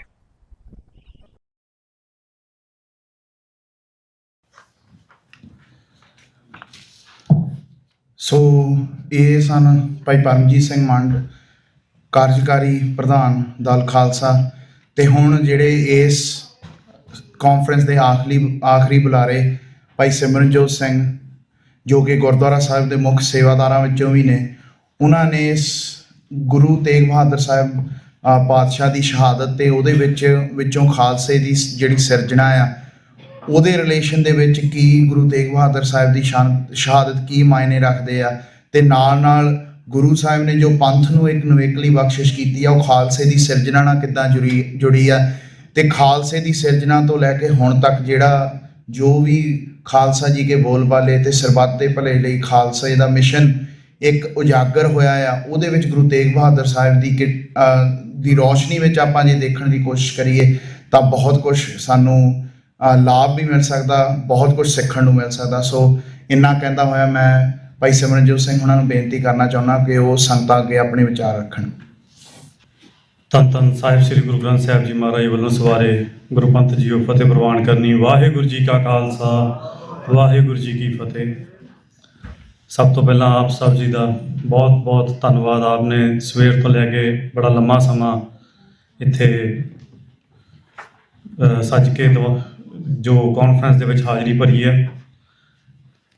ਮੈਂ ਕੋਸ਼ਿਸ਼ ਕਰਾਂਗਾ ਕਿ ਜੋ ਗੱਲਾਂ ਪਹਿਲਾਂ ਦੁਹਰਾਈਆਂ ਜਾ ਚੁੱਕੀਆਂ ਹਨ ਉਹਨਾਂ ਨੂੰ ਨਾ ਦੁਹਰਾਇਆ ਜਾਵੇ, ਪਰ ਕੁਝ ਜ਼ਰੂਰੀ ਜੋ ਨੁਕਤੇ ਇਤਿਹਾਸ ਦੇ ਵਿੱਚੋਂ ਸਾਂਝੇ ਕਰਨੇ ਪੈ ਸਕਦੇ ਹਨ। ਤੇ ਜਿੱਦਾਂ ਤਰਮਾਨ ਸਿੰਘ ਨੇ ਦੱਸਿਆ ਕਿ ਜੋ ਮੇਰਾ ਵਿਸ਼ਾ ਹੈ ਗੁਰੂ ਸਾਹਿਬ ਦੀ ਸ਼ਹਾਦਤ, ਉਸ ਤੋਂ ਉਪਰੰਤ ਖਾਲਸਾ ਪੰਥ ਦੀ ਸਾਜਣਾ, ਤੇ ਖਾਲਸਾ ਪੰਥ ਦੀ ਸਾਜਣਾ ਤੋਂ ਲੈ ਕੇ ਅੱਜ ਤੱਕ ਦਾ ਜੋ ਸਫ਼ਰ ਹੈ, ਜੋ ਕਿਰਦਾਰ ਕਿਤੇ ਨਾ ਕਿਤੇ ਸਾਡੇ ਵਿੱਚੋਂ ਧੁੰਦਲਾ ਪੈ ਗਿਆ ਹੈ। ਜਦੋਂ ਇਤਿਹਾਸ ਤੋਂ ਝਾਤ ਮਾਰਦੇ ਹਾਂ ਤੇ ਗੁਰੂ ਤੇਗ ਬਹਾਦਰ ਸਾਹਿਬ ਮਹਾਰਾਜ ਦਾ, ਜਿਵੇਂ ਪਹਿਲਾਂ ਵੀ ਇਤਿਹਾਸਕਾਰਾਂ ਨੇ ਦੱਸਿਆ ਕਿ ਉਹਨਾਂ ਦਾ ਪਹਿਲਾ ਨਾਮ ਤਿਆਗਮੱਲ ਜੀ ਸੀਗਾ। ਜਦੋਂ ਕਰਤਾਰਪੁਰ ਸਾਹਿਬ ਦੀ ਜੰਗ ਦੇ ਵਿੱਚ ਉਹਨਾਂ ਨੇ ਤੇਗ ਦੇ ਜੌਹਰ ਵਿਖਾਏ ਤਾਂ ਗੁਰੂ ਹਰਗੋਬਿੰਦ ਸਾਹਿਬ ਪਾਤਸ਼ਾਹ ਨੇ ਉਹਨਾਂ ਦਾ ਨਾਮ ਤੇਗ ਬਹਾਦਰ ਰੱਖਿਆ। ਗੁਰੂ ਸਾਹਿਬ ਦੇ ਨਾਂ ਦੇ ਦੋਵੇਂ ਸ਼ਬਦ ਜਿਹੜੇ ਆ ਫਾਰਸੀ ਦੇ ਸ਼ਬਦ ਆ, ਤੇ ਜਦੋਂ ਔਰੰਗਜ਼ੇਬ ਨੂੰ ਪਤਾ ਲੱਗਿਆ ਕਿ ਪੰਡਤਾਂ ਨੇ ਗੁਰੂ ਸਾਹਿਬ ਨੂੰ ਉੱਥੇ ਆਉਣ ਲਈ ਉਹਦੇ ਕੋਲ ਮਨਾਇਆ ਆ ਜਾਂ ਗੁਰੂ ਸਾਹਿਬ ਦੇ ਕੋਲ ਬੇਨਤੀ ਲੈ ਕੇ ਗਏ ਆ, ਤੇ ਪਹਿਲਾਂ ਤਾਂ ਗੁਰੂ ਸਾਹਿਬ ਦੇ ਨਾਮ ਤੋਂ ਹੀ ਉਸ ਨੂੰ ਇੱਕ ਅਚੰਭਾ ਜਿਹਾ ਛਿੜ ਗਿਆ, ਕੰਬਣੀ ਛਿੜ ਗਈ, ਕਿਉਂਕਿ ਜੋ ਫਾਰਸੀ ਦੇ ਸ਼ਬਦ ਆ ਉਸ ਦੀ ਉਹਨੂੰ ਚੰਗੀ ਤਰ੍ਹਾਂ ਸਮਝ ਪੈਂਦੀ ਸੀਗੀ ਕਿ ਜਿਨ੍ਹਾਂ ਦਾ ਨਾਮ ਹੀ ਤੇਗ ਬਹਾਦਰ ਹੈ ਉਹ ਕੋਈ ਆਮ ਨਹੀਂ ਹੋ ਸਕਦੇ ਤੇ ਨਾ ਹੀ ਕੋਈ ਉਹ ਡੋਲਣ ਵਾਲੇ ਹੋ ਸਕਦੇ ਹਨ। ਹੁਣ ਇਹਦੇ ਨਾਲ ਹੀ ਜਿਵੇਂ ਭਾਈ ਗੁਰਵਿੰਦਰ ਸਿੰਘ ਜੀ ਹੋਰਾਂ ਨੇ ਵੀ ਜ਼ਿਕਰ ਕੀਤਾ ਕਿ ਮਾਫੀ ਚਾਹੁੰਦਾ ਡਾਕਟਰ ਸਾਹਿਬ ਨੇ ਜ਼ਿਕਰ ਕੀਤਾ ਸੀਗਾ ਕਿ ਗੁਰੂ ਸਾਹਿਬ ਨੇ ਬਾਬਾ ਬਕਾਲਾ ਸਾਹਿਬ ਜਿਹੜਾ ਲੰਮਾ ਸਮਾਂ ਬਿਤਾਇਆ ਉਹਦੇ ਬਾਰੇ ਸਾਡੇ ਇਤਿਹਾਸ ਦੇ ਵਿੱਚ ਗ੍ਰੰਥਾਂ ਦੇ ਵਿੱਚ ਲਿਖਿਆ। ਬੇਸ਼ੱਕ ਉਹ ਗੁਰੂ ਸਨ ਆਪ, ਪਰ ਫਿਰ ਵੀ ਇੱਕ ਜੋ ਉਹਨਾਂ ਨੇ ਸਾਨੂੰ ਸੇਧ ਦੇਣੀ ਸੀਗੀ, ਜਿਵੇਂ ਪਹਿਲਾਂ ਸਵੇਰੇ ਬੁਲਾਰੇ ਬੋਲ ਕੇ ਗਏ ਹਨ, ਨਿੱਜ ਬਲ ਦੀ ਗੱਲ ਹੋਈ ਸੀਗੀ। ਤਿਆਗਮਲ ਤੋਂ ਤੇਗ ਬਹਾਦਰ ਤੱਕ ਦਾ ਜਿਹੜਾ ਸਫ਼ਰ ਆ ਜਾਂ ਗੁਰੂ ਤੇਗ ਬਹਾਦਰ ਸਾਹਿਬ ਤੱਕ ਦਾ ਜਿਹੜਾ ਸਫ਼ਰ ਆ, ਉਸ ਦੇ ਵਿੱਚ ਜੇ ਆਪਾਂ ਵੇਖੀਏ ਤੇ ਗੁਰੂ ਸਾਹਿਬ ਨੇ ਵੀ 26 ਸਾਲ 9 ਮਹੀਨੇ ਤੇ 3 ਦਿਨ ਬਾਬਾ ਬਕਾਲਾ ਸਾਹਿਬ ਵਿਖੇ ਬੈਠ ਕੇ ਬੰਦਗੀ ਕੀਤੀ। ਹੁਣ ਜਦੋਂ ਇਸੇ ਨੂੰ ਆਪਣੇ ਨਾਲ ਰਿਲੇਟ ਕਰੀਏ ਤੇ ਜਦੋਂ ਆਪਾਂ ਕਹਿੰਦੇ ਹਾਂ, ਜਿਵੇਂ ਮੈਂ ਪਹਿਲਾਂ ਕਿਹਾ ਕਿ ਜਿਹੜਾ ਖਾਲਸੇ ਦਾ ਕਿਰਦਾਰ ਸਾਡੇ 'ਚ ਧੁੰਦਲਾ ਹੋ ਗਿਆ, ਉਹ ਕਿਉਂ ਹੋ ਗਿਆ ਧੁੰਦਲਾ? ਉਹ ਇਹੀ ਨੁਕਤਾ ਹੈ ਇੱਕ ਸਾਡੇ 'ਚ ਬੰਦਗੀ ਦੀ ਘਾਟ ਆ। ਜਦੋਂ ਅਸੀਂ ਬੰਦਗੀ ਕਰਨ ਲੱਗ ਗਏ, ਸਾਡੇ ਜਿਹੜੇ ਕਿਰਦਾਰ ਆ ਉਹ ਆਪਣੇ ਆਪ ਉਜਲੇ ਹੋ ਜਾਣੇ। ਜਿਸ ਤਰੀਕੇ ਆਪ ਜੀ ਜਾਣੇ ਜਾਣੋ ਕਿ ਇਤਿਹਾਸ ਤੋਂ ਵਾਕਫ ਹੋ, ਅਨੰਦਪੁਰ ਸਾਹਿਬ ਦਾ ਸਭ ਤੋਂ ਪਹਿਲਾ ਨਾਮ ਮਾਖੋਵਾਲ ਸੀਗਾ। ਇਤਿਹਾਸਕ ਸਰੋਤਾਂ ਦੇ ਵਿੱਚ ਜ਼ਿਕਰ ਆਉਂਦਾ ਕਿ ਉੱਥੇ ਇੱਕ ਮਾਖਾ ਰਾਖਸ਼ ਸੀਗਾ, ਉਹਦੇ ਨਾਂ ਤੇ ਮਾਖੋਵਾਲ ਸੀਗਾ ਉਸ ਜਗ੍ਹਾ ਦਾ ਨਾਮ। ਜਦੋਂ ਗੁਰੂ ਸਾਹਿਬ ਮਾਖੋਵਾਲ ਆਏ ਤੇ ਉੱਥੇ ਆ ਕੇ ਜਦੋਂ ਨਾਲ ਸੰਗਤਾਂ ਵੀ ਆਈਆਂ ਤੇ ਬੰਦਗੀ ਦਾ ਪਹਿਰਾ ਚੱਲਿਆ, ਤੇ ਜੋ ਹੁਣ ਇਹਨੂੰ ਕਿਸੇ ਵੀ ਸੰਦਰਭ ਦੇ ਵਿੱਚ ਤੁਸੀਂ ਸਮਝ ਸਕਦੇ ਹੋ, ਭਾਵੇਂ ਤੁਸੀਂ ਜੇ ਰਾਖਸ਼ ਨੂੰ ਸਿੱਧਾ ਰਾਖਸ਼ ਮੰਨ ਲਓ ਜਾਂ ਕਿਸੇ ਨੂੰ ਰਾਖਸ਼ ਬਿਰਤੀ ਵਾਲਾ ਮੰਨ ਲਓ, ਕਿ ਉਹਦੇ ਲਈ ਉੱਥੇ ਉਹ ਰਹਿਣਾ ਔਖਾ ਹੋ ਗਿਆ। ਜਿੱਥੇ ਬੰਦਗੀ ਹੋਏਗੀ ਉੱਥੇ ਕੂੜ ਪਾਪ ਜਿਹੜਾ ਆ ਉਹ ਸਥਾਈ ਨਹੀਂ ਰਹਿ ਸਕਦਾ। ਉਹ ਗੁਰੂ ਸਾਹਿਬ ਦੇ ਕੋਲ ਬੇਨਤੀ ਲੈ ਕੇ ਆਇਆ, ਗੁਰੂ ਸਾਹਿਬ ਨੇ ਉਸ ਦਾ ਵੀ ਉਧਾਰ ਕੀਤਾ। ਗੁਰੂ ਸਾਹਿਬ ਨੇ ਨਗਰ ਦਾ ਨਾਮ ਚੱਕ ਨਾਨਕੀ ਰੱਖਿਆ, ਜੋ ਗੁਰੂ ਸਾਹਿਬ ਦੇ ਮਾਤਾ ਜੀ ਦੇ ਨਾਮ ਤੇ ਸੀਗਾ। ਹੁਣ ਚੱਕ ਨਾਨਕੀ ਨਗਰ ਦੇ ਵਿੱਚ ਜਦੋਂ ਪੰਡਤ ਆਉਂਦੇ ਆ, ਉੱਥੇ ਇਕੱਲੇ ਕਸ਼ਮੀਰੀ ਪੰਡਤ ਨਹੀਂ ਆਏ, ਉੱਥੇ ਕੁਰਕਸ਼ੇਤਰ ਦੇ ਪੰਡਤ ਵੀ ਆਏ, ਨਾਲ ਉਹਨਾਂ ਦੇ ਕਾਸ਼ੀ ਦੇ ਪੰਡਤ ਵੀ ਸੀਗੇ, ਪਰ ਉਹਨਾਂ ਦੀ ਅਗਵਾਈ ਕਸ਼ਮੀਰੀ ਪੰਡਤ ਕਰ ਰਹੇ ਸੀ, ਕਿਉਂਕਿ ਕਸ਼ਮੀਰ ਤੋਂ ਜਿਹੜਾ ਆ ਇਹ ਜਿਹੜਾ ਉਹਨਾਂ ਦਾ ਧਰਮ ਪਰਿਵਰਤਨ ਫੋਰਸਫੁਲੀ ਜਿਹੜਾ ਸੀ ਉਹ ਸ਼ੁਰੂ ਹੋਇਆ ਸੀਗਾ। ਬੇਸ਼ੱਕ ਬਾਕੀ ਭਾਰਤ ਦੇ ਵਿੱਚ ਵੀ ਚੱਲ ਰਿਹਾ ਸੀ, ਪਰ ਉੱਥੋਂ ਉਹਨਾਂ ਨੇ ਮੁੱਖ ਤੌਰ ਤੇ ਜਿਹੜਾ ਸ਼ੁਰੂ ਕੀਤਾ ਹੋਇਆ ਸੀਗਾ। ਫਿਰ ਉਹ ਗੁਰੂ ਸਾਹਿਬ ਕੋਲ ਆਉਣ ਤੋਂ ਪਹਿਲਾਂ ਉਹ ਅਮਰਨਾਥ ਗਏ। ਉਸ ਸਮੇਂ ਮਰਾਠੇ ਜਿਹੜੇ ਆ ਉਹ ਵੀ ਆਪਣੇ ਆਪ ਨੂੰ ਬੜੇ ਬਹਾਦਰ ਸੂਰਮੇ ਕਹਾਉਂਦੇ ਸੀਗੇ, ਰਾਜਪੂਤ ਰਾਜੇ ਵੀ ਸੀਗੇ, ਪਰ ਪੰਡਤਾਂ ਨੇ ਗੁਰੂ ਸਾਹਿਬ ਦੇ ਕੋਲ ਆਉਣਾ ਕੀਤਾ, ਕਿਉਂਕਿ ਜਿਹੜੀ ਗੁਰੂ ਸਾਹਿਬ ਦੀ ਉਹਨਾਂ ਨੇ ਉਪਮਾ ਸੁਣੀ ਸੀ, ਕਿਉਂਕਿ ਉਹਨਾਂ ਨੂੰ ਹੋਰ ਕਿਸੇ ਤੋਂ ਕੋਈ ਆਸ ਨਹੀਂ ਸੀ। ਇਹ ਵੀ ਸਾਡੇ ਲਈ ਇੱਕ ਸੰਕੇਤਕ ਹੈ ਕਿ ਜਦੋਂ ਦੁਨੀਆ ਦੇ ਵੱਖ-ਵੱਖ ਬੇਸ਼ੱਕ ਰਾਜ ਹੋਣ, ਪਰ ਜਦੋਂ ਵੀ ਕਿਸੇ ਨੂੰ ਕਿਸੇ ਪਾਸੋਂ ਕੋਈ ਆਸ ਨਹੀਂ ਹੁੰਦੀ ਤਾਂ ਉਹ ਗੁਰੂ ਘਰ ਦਾ ਜਿਹੜਾ ਹੈ ਓਟ ਆਸਰਾ ਤੱਕਦਾ ਹੈ। ਜਦੋਂ ਉਹ ਆਏ ਉੱਥੇ ਤੇ ਉਹਨਾਂ ਨੇ ਆ ਕੇ ਗੁਰੂ ਸਾਹਿਬ ਨੂੰ ਇਹ ਵੀ ਬੇਨਤੀ ਕੀਤੀ ਕਿ ਗੁਰੂ ਸਾਹਿਬ, ਸਾਡੀ ਗਿਣਤੀ ਜਿਹੜੀ ਆ ਮੁਗਲਾਂ ਦੇ ਨਾਲੋਂ 10 ਗੁਣਾ ਹੈ, ਪਰ ਫਿਰ ਵੀ ਸਾਡੇ ਵਿੱਚ ਉਹ ਜ਼ਰੂਰਤ ਨਹੀਂ ਕਿ ਅਸੀਂ ਉਹਨਾਂ ਦਾ ਮੁਕਾਬਲਾ ਕਰ ਸਕੀਏ, ਤੇ ਤੁਸੀਂ ਸਾਡੀ ਅਗਵਾਈ ਕਰੋ। ਹੁਣ ਇੱਥੇ ਵਿਲੱਖਣ ਗੱਲ ਇਹ ਹੋਈ, ਜਦੋਂ ਗੋਬਿੰਦ ਰਾਏ ਜੀ ਨੇ ਪੁੱਛਿਆ ਗੁਰੂ ਤੇਗ ਬਹਾਦਰ ਸਾਹਿਬ ਨੂੰ ਕਿ ਇਹ ਪੰਡਤ ਕਿਉਂ ਆਏ ਹਨ, ਤੇ ਗੁਰੂ ਸਾਹਿਬ ਨੇ ਦੱਸਿਆ ਕਿ ਇਹ ਅਰਜ਼ੋਈ ਲੈ ਕੇ ਆਏ ਆ, ਇਹਨਾਂ ਦਾ ਧਰਮ ਖਤਰੇ ਦੇ ਵਿੱਚ ਆ। ਤੇ ਹੁਣ ਜੇ ਇਹਨੂੰ ਸੋਚਿਆ ਜਾਵੇ, ਸਮਝਿਆ ਜਾਵੇ, ਤੇ ਗੁਰੂ ਨਾਨਕ ਪਾਤਸ਼ਾਹ, ਜਿੱਥੇ ਗੁਰੂ ਨਾਨਕ ਪਾਤਸ਼ਾਹ ਨੇ ਜਿਹਨੇ ਉਹ ਪੈਣ ਨਹੀਂ ਦਿੱਤਾ ਧੱਕੇ ਨਾਲ, ਗੁਰੂ ਗੋਬਿੰਦ ਰਾਏ ਜੀ ਕਹਿੰਦੇ ਕਿ ਧੱਕੇ ਨਾਲ ਜਨੇਊ ਲੈਣ ਨਹੀਂ ਦੇਣਾ।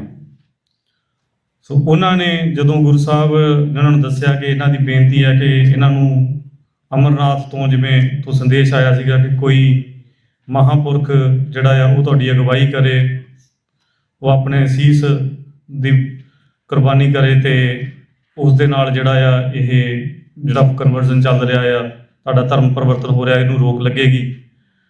ਅਤੇ ਗੋਬਿੰਦ ਰਾਏ ਜੀ ਨੇ ਕਿਹਾ ਕਿ ਪਿਤਾ ਜੀ ਆਪ ਜੀ ਤੋਂ ਵੱਡਾ ਮਹਾਂਪੁਰਖ ਕੌਣ ਹੈ ਇਸ ਸਮੇਂ। ਹੁਣ ਇਹ ਗੁਰੂ ਸਾਹਿਬ ਦੀ ਬਾਲ ਅਵਸਥਾ ਦੇ ਵਿੱਚ ਦ੍ਰਿੜਤਾ ਹੈ।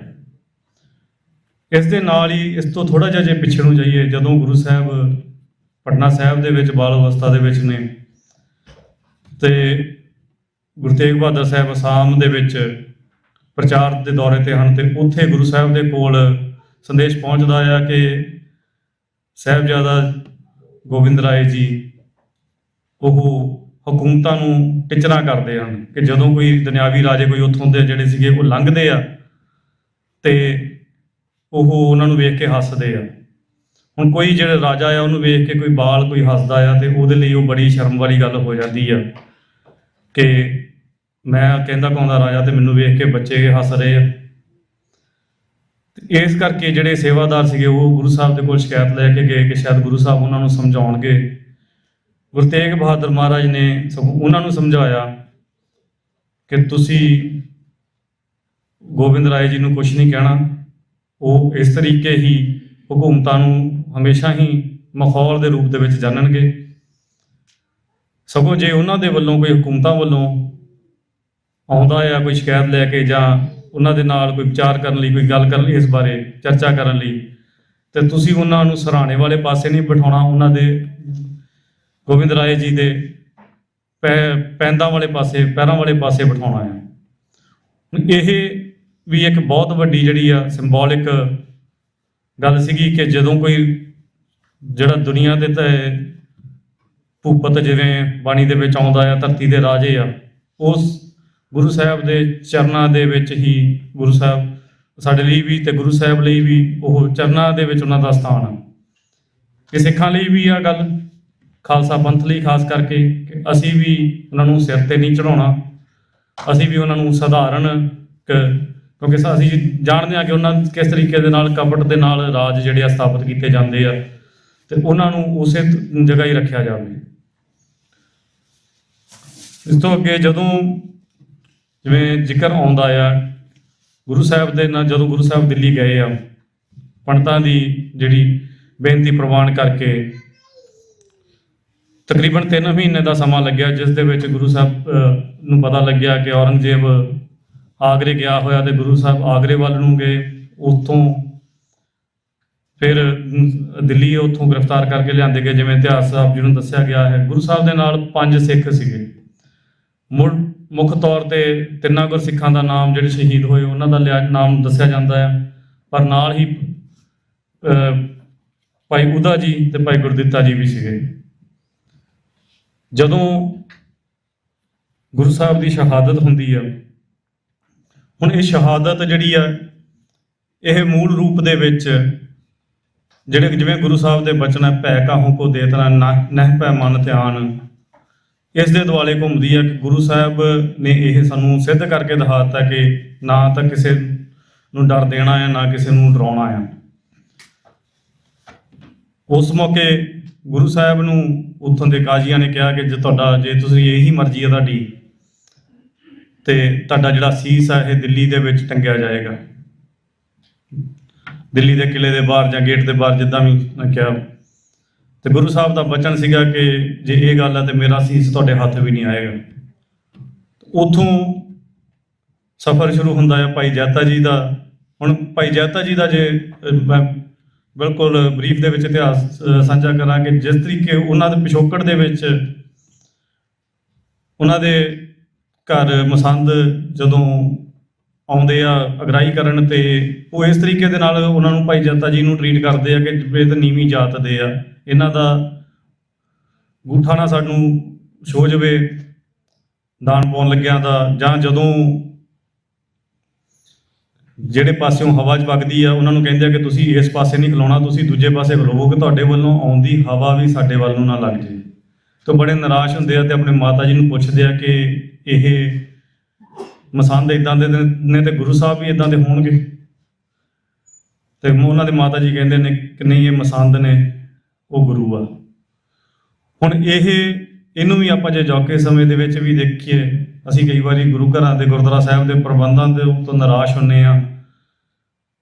ਇਹ ਕੋਈ ਨਵੀਂ ਖੇਡ ਨਹੀਂ, ਇਹ ਪਹਿਲਾਂ ਤੋਂ ਵੀ ਇਹ ਖੇਡ ਚੱਲਦੀ ਆ ਰਹੀ ਆ ਤੇ ਉਹ ਮਸੰਦਾਂ ਤੋਂ ਅਜੇ ਤੱਕ ਵੀ ਛੁਟਕਾਰੇ ਨਹੀਂ ਹੋ ਰਹੇ। ਇਹਦੇ ਲਈ ਵੀ ਸਾਨੂੰ ਚਾਹੀਦਾ ਕਿ ਨਾਲ ਦੀ ਨਾਲ ਇਸ ਪੱਖ ਤੋਂ ਵੀ ਤਿਆਰੀ ਕਰਦੇ ਰਹੀਏ। ਫਿਰ ਜਦੋਂ ਗੁਰੂ ਸਾਹਿਬ ਜੀ ਦਾ ਸੀਸ ਜਿਹੜਾ ਆ ਉਹ ਕੱਟਿਆ ਜਾਂਦਾ ਆ, ਉਸ ਤੋਂ ਪਹਿਲਾਂ ਔਰੰਗਜ਼ੇਬ ਦੇ ਨਾਲ ਜੋ ਗੁਰੂ ਸਾਹਿਬ ਦੀ ਜੋ ਵਾਰਤਾਲਾਪ ਹੁੰਦੀ ਆ, ਉਹ ਇੱਕ ਕਵੀ ਨੇ ਬਹੁਤ ਸੋਹਣੇ ਰੂਪ ਦੇ ਵਿੱਚ ਲਿਖੀ ਆ। ਗੁਰੂ ਸਾਹਿਬ ਕਹਿੰਦੇ, ਮੈਂ ਹਾਂ ਤੇਗ ਤੇ ਪਰਖ ਲੈ ਤੇਗ ਤੂੰ ਵੀ, ਇੱਕ ਦੋ ਨਹੀਂ ਪਰਖ ਲੈ 100 ਤੇਗਾਂ। ਮੈਨੂੰ ਤੇਗ ਬਹਾਦਰ ਦਾ ਲਕਬ ਮਿਲਿਆ, ਮੇਰਾ ਕੁਝ ਨਹੀਂ ਸਕਦੀਆਂ ਖੋਹ ਤੇਗਾਂ। ਮੈਂ ਤਾਂ ਜੰਮਦੀਆਂ ਤੇਗਾਂ ਦੀ ਸ਼ਾਮ ਆਣੀ, ਮੇਰੇ ਪਿਓ ਨੇ ਪਹਿਨੀਆਂ 2 ਤੇਗਾਂ। ਮੇਰੇ ਪਿਤਾ ਦੀ ਅਣਖ ਬਹਾਦਰੀ ਤੇ ਰਿਹਾ ਪਰਖਦਾ ਤੇਰਾ ਪਿਓ ਤੇਗਾਂ। ਹੁਣ ਵੇਖੀ ਆਉਂਦੇ ਭੁਲੇਖੇ ਅੰਦਰ ਮੇਰੇ ਪੁੱਤ ਨੇ ਵਾਹੁਣੀਆਂ ਉਹ ਤੇਗਾਂ। ਉਹਦੀ ਤੇਗ ਚੋਂ ਜਿਹੜੀ ਤੇਗ ਨਿਕਲੂ, ਲੱਖਾਂ ਲਊਗੀ ਤੇਰੀਆਂ ਖੋਹ ਤੇਗਾਂ। ਗੁਰੂ ਸਾਹਿਬ ਇੱਥੇ ਹੀ ਆਉਣ ਵਾਲੇ ਸਮੇਂ ਦਾ ਜੋ ਖਾਲਸਾ ਪੰਥ ਦਾ ਭਵਿੱਖ ਆ, ਉਹ ਸਾਰੀ ਸ੍ਰਿਸ਼ਟੀ ਨੂੰ ਦੱਸ ਦਿੰਦੇ ਆ। ਇਹ ਇੱਕ ਤਰੀਕੇ ਦੇ ਨਾਲ ਪਹਿਲੇ ਰੂਪ ਦੇ ਵਿੱਚ ਗੁਰੂ ਸਾਹਿਬ ਨੇ ਸਾਰਿਆਂ ਨੂੰ ਦੱਸਤਾ ਕਿ ਆਉਣ ਵਾਲਾ ਭਵਿੱਖ ਜਿਹੜਾ ਆ, ਉਹਦੇ ਵਿੱਚ ਕੀ ਵਰਤਾਰਾ ਵਾਪਰਨ ਵਾਲਾ ਆ। ਇਸ ਸ਼ਹਾਦਤ ਤੋਂ ਬਾਅਦ ਜਦੋਂ ਉੱਥੋਂ ਅਸੀਸ ਲੈ ਕੇ ਭਾਈ ਜੈਤਾ ਜੀ ਨਾਲ ਭਾਈ ਨਾਨੂ ਜੀ ਤੇ ਭਾਈ ਉਦੋ ਜੀ ਦਿੱਲੀ ਤੋਂ ਅਨੰਦਪੁਰ ਸਾਹਿਬ, ਕੀਰਤਪੁਰ ਸਾਹਿਬ ਵੱਲ ਨੂੰ ਚਾਲਾ ਪਾਉਂਦੇ ਹਨ। ਤੇ ਹੁਣ ਇਹ 350 ਕਿਲੋਮੀਟਰ ਦੇ ਨੇੜੇ ਜਿਹੜਾ ਸਫ਼ਰ ਆ, ਇਹ ਵੀ ਆਪਾਂ ਨੂੰ ਸਮਝਣ ਦੀ ਲੋੜ ਹੈ ਕਿ ਉਸ ਮੌਕੇ ਵੀ ਉਹਨਾਂ ਦੇ ਵਿੱਚ ਇਹ ਅਵੇਅਰਨੈਸ ਸੀਗੀ, ਕਿਉਂਕਿ ਕਈ ਵਾਰੀ ਇਤਿਹਾਸ ਦੇ ਵਿੱਚ ਇੱਦਾਂ ਹੀ ਦੱਸਿਆ ਗਿਆ ਜਾਂ ਜਿੱਦਾਂ ਦੇ ਚਿੱਤਰ ਬਣਾਏ ਜਾਂਦੇ ਆ ਕਿ ਉਹ ਪੈਦਲ ਹੀ ਗੋਦ ਦੇ ਵਿੱਚ ਲੈ ਕੇ ਤੇ ਚੱਲ ਪਏ। 3 ਰਾਤਾਂ ਦੇ ਵਿੱਚ ਇੰਨਾ ਸਫ਼ਰ ਜਿਹੜਾ ਹੈ ਪੈਦਲ ਤੈਅ ਨਹੀਂ ਕੀਤਾ ਜਾ ਸਕਦਾ ਸੀਗਾ। ਯਕੀਨਨ ਉਹਨਾਂ ਨੇ ਘੋੜਿਆਂ ਤੇ ਇਹ ਸਫ਼ਰ ਤੈਅ ਕੀਤਾ ਤੇ ਰਾਤਾਂ ਨੂੰ ਇਹ ਸਫ਼ਰ ਤੈਅ ਕੀਤਾ, ਕਿਉਂਕਿ ਦਿਨ ਦੇ ਵੇਲੇ ਜੋ ਪਹਿਰੇ ਆ ਉਹ ਬਹੁਤ ਸਖਤ ਹੁੰਦੇ ਆ। ਫਿਰ ਬੜੀ ਨੀਤੀ ਦੇ ਨਾਲ, ਜਿੱਦਾਂ ਖੜਕੂ ਸੰਘਰਸ਼ ਦੇ ਵਿੱਚ ਵੀ ਸਿੰਘ ਗਰੀਲਾ ਯੁੱਧ ਦੇ ਵਿੱਚ ਨੀਤੀ ਦੇ ਨਾਲ ਵਿਚਰਦੇ ਰਹੇ ਆ, ਉਸੇ ਤਰੀਕੇ ਬੜੀ ਨੀਤੀ ਦੇ ਨਾਲ ਇੱਕ ਸਿੱਖ ਅੱਗੇ ਚੱਲਦੇ ਸੀਗੇ। ਵਿਚਕਾਰ ਭਾਈ ਜੈਤਾ ਜੀ ਸੀਗੇ ਤੇ ਪਿੱਛੇ ਦੂਸਰੇ ਸਿੱਖ ਚੱਲਦੇ ਸੀਗੇ ਕਿ ਪੂਰਨ ਰੂਪ ਦੇ ਵਿੱਚ ਪਹਿਰੇਦਾਰੀ ਹੋ ਸਕੇ, ਕਿਉਂਕਿ ਇਹ ਉਹਨਾਂ ਦੀ ਸੂਝ-ਬੂਝ ਦੀ ਇੱਕ ਮਿਸਾਲ ਆ ਬਹੁਤ ਵੱਡੀ, ਜਿਹਨੂੰ ਬਹੁਤ ਵਾਰ ਜਿਹੜਾ ਅਕਸਰ ਹੀ ਉਹ ਬਹੁਤ ਛੋਟੀ ਕਰਕੇ ਦਿਖਾ ਦਿੱਤਾ ਜਾਂਦਾ ਆ। ਬੜੀ ਇੱਕ ਸੌਖਾ ਜਿਹਾ ਵਰਤਾਰਾ ਲੱਗਦਾ ਹੈ ਕਿ ਜੀ ਉਹ ਸੀਸ ਲੈ ਕੇ ਤੇ ਬਸ ਅਨੰਦਪੁਰ ਸਾਹਿਬ ਪਹੁੰਚ ਗਏ। ਪਰ ਉਸ ਮੌਕੇ ਤੇ ਉਹ ਮੋਸਟ ਵਾਂਟਡ ਜਿਹੜੇ ਉਹ ਸੀਗੇ ਸਿੱਖ, ਤੇ ਉਹਨਾਂ ਦਾ ਜਿਹੜਾ ਸਫ਼ਰ ਆ ਉਹ ਕੋਈ ਸਰਲ ਸਫ਼ਰ ਨਹੀਂ ਸੀ। ਫਿਰ ਜਦੋਂ ਅਨੰਦਪੁਰ ਸਾਹਿਬ ਪਹੁੰਚਦੇ ਆ ਤੇ 10ਵੇਂ ਪਾਤਸ਼ਾਹ ਉਹਨਾਂ ਨੂੰ ਸਵਾਲ ਕਰਦੇ, ਜੋ ਆਪਣੇ ਸੀਨੇ ਨਾਲ ਲਾਉਂਦੇ ਆ, ਫਿਰ ਉਹਨਾਂ ਨੂੰ ਸਵਾਲ ਕਰਦੇ ਆ ਕਿ ਉੱਥੇ ਕੀ ਗੱਲ, ਉੱਥੇ ਜਦੋਂ ਗੁਰੂ ਸਾਹਿਬ ਦੀ ਸ਼ਹਾਦਤ ਹੋਈ ਤੇ ਉੱਥੇ ਕੋਈ ਸਿੱਖ ਮੌਜੂਦ ਨਹੀਂ ਸੀ ਜਾਂ ਸਿੱਖਾਂ ਦੀ ਗਿਣਤੀ ਨਹੀਂ ਸੀ ਉੱਥੇ? ਉਹ ਕਹਿੰਦੇ ਮੌਜੂਦ ਤਾਂ ਬਹੁਤ ਹੋਣਗੇ ਪਰ ਪਛਾਣ ਨਹੀਂ ਸੀ ਹੁੰਦੀ। ਇੱਥੋਂ ਖਾਲਸਾ ਪੰਥ ਦੀ ਨੀਂਹ ਰੱਖੀ ਜਾਂਦੀ ਆ। ਗੁਰੂ ਸਾਹਿਬ ਵਚਨ ਕਰਦੇ ਆ ਕਿ ਆਉਣ ਵਾਲੇ ਸਮੇਂ ਦੇ ਵਿੱਚ ਸਿੱਖਾਂ ਦੀ ਜਿਹੜੀ ਆ ਪਛਾਣ ਉਹ ਦੂਰੋਂ ਹੋ ਜਾ ਕਰੂਗੀ, ਲੱਖਾਂ ਦੇ ਵਿੱਚੋਂ ਹੋ ਜਾ ਕਰੂਗੀ। ਫਿਰ ਜਿਸ ਤਰੀਕੇ ਦੇ ਨਾਲ ਜਿੱਦਾਂ ਗੁਰੂ ਤੇਗ ਬਹਾਦਰ ਸਾਹਿਬ ਦੀ ਸ਼ਹਾਦਤ ਹੁੰਦੀ ਵੀ ਆ, ਜਦੋਂ ਔਰੰਗਜ਼ੇਬ ਕਹਿੰਦਾ ਹੈ ਕਿ ਮੈਂ ਸਾਰਿਆਂ ਨੂੰ ਮੋਮਨ ਬਣਾਉਣਾ ਚਾਹੁੰਦਾ ਹਾਂ, ਮੈਂ 2 ਤੋਂ 1 ਕਰਨਾ ਚਾਹੁੰਦਾ ਹਾਂ, ਅਨੇਕਤਾ ਖਤਮ ਕਰਕੇ ਏਕਤਾ ਕਰਨੀ ਚਾਹੁੰਦਾ ਹਾਂ। ਅੱਜ ਦੇ ਸਮੇਂ ਵੀ ਜਿਹੜੇ ਅੱਜ ਦੇ ਔਰੰਗਜ਼ੇਬ ਆ ਉਹ ਵੀ ਇਹੀ ਕਹਿੰਦੇ ਆ ਕਿ ਅਸੀਂ ਸਾਰਾ ਜਿਹੜਾ ਆ ਹਿੰਦੂ ਰਾਸ਼ਟਰ ਬਣਾ ਦੇਣਾ ਆ, ਅੱਜ ਸਾਰਿਆਂ ਨੂੰ ਭਗਵੇ ਕਰ ਦੇਣਾ ਆ, ਕੋਈ ਹੋਰ ਰਹਿ ਨਹੀਂ ਦੇਣਾ, ਜਾਂ ਜਿੰਨੇ ਵੀ ਜਿਹੜੇ ਇੱਥੇ ਰਹਿੰਦੇ ਆ ਹਿੰਦੁਸਤਾਨ ਦੇ ਵਿੱਚ ਰਹਿੰਦੇ ਆ ਸਾਰੇ ਹਿੰਦੂ ਆ, ਉਹ ਵੀ ਇਹੀ ਏਕਤਾ ਕਰਨੀ ਚਾਹੁੰਦੇ ਆ। ਇੱਦਾਂ ਦੀ ਇਹ ਏਕਤਾ ਐਲੀਮੀਨੇਸ਼ਨ ਤੇ ਅਸਿਮੀਲੇਸ਼ਨ ਦੋਨਾਂ ਦਾ ਸਾਂਝਾ ਰੂਪ। ਮੁਗਲਾਂ ਨੇ ਐਲੀਮੀਨੇਸ਼ਨ ਤੇ ਜ਼ੋਰ ਦਿੱਤਾ, ਇਹ ਦੋਵੇਂ ਨੀਤੀਆਂ ਵਰਤਦੇ ਪਏ ਆ, ਅਸਿਮੀਲੇਸ਼ਨ ਵੀ ਤੇ ਐਲੀਮੀਨੇਸ਼ਨ ਵੀ, ਕਿ ਆਪਣੇ ਵਿੱਚ ਵੀ ਰਲਾ ਕੇ ਖਤਮ ਕਰਨਾ। ਜਿਵੇਂ ਸਿੱਖਾਂ ਨੂੰ ਤਾਂ ਉਹ ਗਿਣਦੇ ਹੀ ਨਹੀਂ ਪਏ, ਉਹਦਾ ਆਪਣੇ ਆਪ ਦੇ ਵਿੱਚ ਹਿੰਦੂ ਧਰਮ ਦਾ ਹੀ ਹਿੱਸਾ ਮੰਨ ਕੇ ਰਲਾਈ ਕਰਦੇ ਆ, ਤੇ ਦੂਜਿਆਂ ਨੂੰ ਕਹਿੰਦੇ ਆ ਕਿ ਅਸੀਂ ਉਹਦਾ ਖਤਮ ਕਰ ਦੇਣਾ ਹੈ। ਹੁਣ ਉਹਨਾਂ ਨੇ ਇੱਕ ਨਵਾਂ ਪ੍ਰੋਪੇਗੈਂਡਾ ਸ਼ੁਰੂ ਕੀਤਾ ਹੋਇਆ ਆ ਕਿ ਕਿਉਂਕਿ ਆ ਜਿਹੜਾ ਸਮਾਂ ਆ ਇਹ ਨੈਰੇਟਿਵ ਦਾ ਸਮਾਂ ਆ। ਇਸ ਵੇਲੇ ਸਿੱਧੇ ਤੌਰ ਤੇ ਲੜਾਈਆਂ ਘੱਟ ਲੜੀਆਂ ਜਾਂਦੀਆਂ, ਨੈਰੇਟਿਵ ਨਾਲ ਵੱਧ ਲੜੀਆਂ ਜਾਂਦੀਆਂ। ਜਿੱਦਾਂ ਇੰਡੀਆ ਪਾਕ ਲੜਾਈ ਜਿਹੜੀ ਰੀਸੈਂਟਲੀ ਹੋਈ, ਉਹਦੇ 'ਚ ਵੀ ਦੇਖਿਆ ਜਾਵੇ ਕਿ ਦੋਨਾਂ ਮੁਲਕਾਂ ਨੇ ਆਪਣੇ ਨੈਰੇਟਿਵ ਸਿਰਜਣ ਤੇ ਜ਼ੋਰ ਦਿੱਤਾ ਕਿ ਅਸੀਂ ਉਹਨਾਂ ਦੇ ਇੰਨੇ ਮਾਰਤੇ, ਅਸੀਂ ਇੰਨੇ ਮਾਰਤੇ, ਹਵਾ ਦੇ ਵਿੱਚ ਹੀ ਬਸ। ਤੇ ਜਦ ਕਿ ਉਹ ਕੋਈ ਗਿਣਤੀ ਜਿਹੜੀ ਆ ਗਰਾਊਂਡ ਲੈਵਲ ਤੇ ਕਿਤੇ ਕੋਈ ਜ਼ਾਹਰ ਨਹੀਂ ਹੁੰਦੀ। ਹੁਣ ਉਹ ਜਿਹੜਾ ਪ੍ਰੋਪੇਗੈਂਡਾ, ਜਿਵੇਂ ਭਾਈ ਸਾਹਿਬ ਨੇ ਵੀ ਜ਼ਿਕਰ ਕੀਤਾ ਕਿ ਠੀਕ ਆ, ਉਹ ਕਵੀ ਦੀ ਭਾਵਨਾ ਸੀਗੀ, ਉਹਨਾਂ ਨੇ ਹਿੰਦ ਦੀ ਚਾਦਰ ਕਿਹਾ, ਪਰ ਉਹਨੂੰ ਉਹ ਇੱਕ ਪ੍ਰੋਪੇਗੈਂਡੇ ਦੇ ਰੂਪ ਦੇ ਵਿੱਚ ਲੈ ਕੇ ਚੱਲਦੇ ਪਏ ਆ ਕਿ ਜਿਹੜੀ ਜਿਸ ਤਰੀਕੇ ਸਿੱਖਾਂ ਦੀ ਸਮਝ ਆ ਕਿ ਗੁਰੂ ਸਾਹਿਬ ਸ੍ਰੇਸ਼ਟ ਦੀ ਚਾਦਰ, ਧਰਮ ਦੀ ਚਾਦਰ ਨੇ, ਉਹ ਇਹਨੂੰ ਇਹ ਤੋਂ ਪਾਸੇ ਹੋ ਕੇ ਸਿਰਫ ਹਿੰਦ ਦੀ ਚਾਦਰ ਤੱਕ ਸੀਮਿਤ ਕਰ ਦੇਣਾ ਚਾਹੁੰਦੇ ਆ। ਤੇ ਇਹ ਉਹਨਾਂ ਦਾ ਇਹ ਉੱਥੋਂ ਉਸ ਕਵੀ ਦੀ ਰਚਨਾ ਦੇ ਵਿੱਚੋਂ ਇੱਕ ਨੈਰੇਟਿਵ ਉਹਨਾਂ ਨੇ ਪੜ੍ਹ ਲਿਆ ਹੋਇਆ ਹੈ। ਜਦੋਂ ਗੁਰੂ ਸਾਹਿਬ ਕਹਿੰਦੇ ਆ ਕਿ ਜਦੋਂ ਕਹਿੰਦਾ ਕਿ ਮੈਂ 2 ਤੋਂ, ਔਰੰਗਜ਼ੇਬ ਕਹਿੰਦਾ ਮੈਂ 2 ਤੋਂ 1 ਕਰਨਾ ਚਾਹੁੰਦਾ, ਤੇ ਗੁਰੂ ਸਾਹਿਬ ਕਹਿੰਦੇ ਆ ਮੈਂ ਤਾਂ ਤੂੰ 2 ਤੋਂ 1 ਕਰਨਾ ਚਾਹੁੰਦਾ, ਮੈਂ 2 ਤੋਂ 3 ਕਰਨਾ ਚਾਹੁੰਦਾ। ਕਿਸੇ ਕਵੀ ਨੇ ਇਸ ਦਾ ਜ਼ਿਕਰ ਇੱਦਾਂ ਕੀਤਾ ਕਿ ਗੁਰੂ ਸਾਹਿਬ ਕਹਿੰਦੇ 2 ਪੰਥ ਮੈਂ ਕਪਟ ਵਿਦਿਆ ਚਲਾਣੀ, ਬਹੁਤ ਤੀਸਰ ਪੰਥ ਕੀਜੈ ਪ੍ਰਧਾਨੀ। ਹੁਣ ਇੱਥੋਂ ਤੀਸਰਾ ਪੰਥ ਜਿਹੜਾ ਖਾਲਸਾ ਪੰਥ ਆ, ਗੁਰੂ ਸਾਹਿਬ ਉਹਦੀ ਗੱਲ ਕਰਦੇ ਆ। ਖਾਲਸਾ ਪੰਥ ਦੀ ਸਾਜਨਾ ਹੁੰਦੀ ਆ, ਜਿਵੇਂ ਇੱਕ ਹੋਰ ਰਚਨਾ ਹੁੰਦੀ ਹੈ, ਨਿਜ ਪੰਥ ਚਲਾਇਓ ਖਾਲਸਾ ਧਰ ਤੇਜ ਕਰਾਰਾ। ਗੁਰੂ ਸਾਹਿਬ ਨੇ ਆਪਣਾ ਜਿਹੜਾ ਤੇਜ ਬਖਸ਼ ਕੇ ਖਾਲਸਾ ਪੰਥ ਦੀ ਰਚਨਾ ਕੀਤੀ। ਉਸ ਮੌਕੇ ਵੀ ਗੁਰੂ ਸਾਹਿਬ ਨੇ ਵੰਗਾਰ ਪਾਈ। ਗੁਰੂ ਸਾਹਿਬ ਕੋਈ ਸਹਿਜ ਜਿਹਾ ਵੀ ਉਪਰਾਲਾ ਕਰ ਸਕਦੇ ਸੀਗੇ, ਸਿੱਖਾਂ ਨੂੰ ਕਹਿੰਦੇ ਕਿ ਭਾਈ ਤਾਂ ਅੱਜ ਤੋਂ ਤੁਹਾਡਾ ਰਹਿਣ ਸਹਿਣ ਹੋਏਗਾ, ਪਰ ਉੱਥੋਂ ਵੀ ਉਹ ਗੁਰੂ ਸਾਹਿਬ ਨੇ ਉਹਨੂੰ ਆਪਣੇ ਸਿੱਖਾਂ ਨੂੰ ਵੰਗਾਰ ਕੇ ਜਿਹੜਾ ਆ ਸੀਸ ਭੇਟ ਕਰਨ ਨੂੰ ਕਿਹਾ। ਤੇ ਉਸ ਦੇ ਵਿੱਚ ਵੀ ਜੇ ਆਪਾਂ ਝਾਤ ਮਾਰੀਏ, ਕੁਝ ਇਤਿਹਾਸਕ ਗ੍ਰੰਥਾਂ ਦੇ ਵਿੱਚ ਸਰੋਤ ਮਿਲਦੇ ਆ ਕਿ ਜਿਨ੍ਹਾਂ ਨੇ ਸੀਸ ਭੇਟ ਕੀਤੇ ਉਹਨਾਂ ਦੀ ਵੀ ਕਮਾਈ ਸੀ, ਉਹ ਵੀ ਬੰਦਗੀ ਵਾਲੇ ਸੀਗੇ। ਉਹ ਸਿਰਫ ਉਸੇ ਮੌਕੇ ਨਹੀਂ ਉੱਠੇ, ਉਹਨਾਂ ਦੇ ਪਿਛਲੇ ਜਨਮਾਂ ਦੀ ਬੰਦਗੀ ਸੀਗੀ।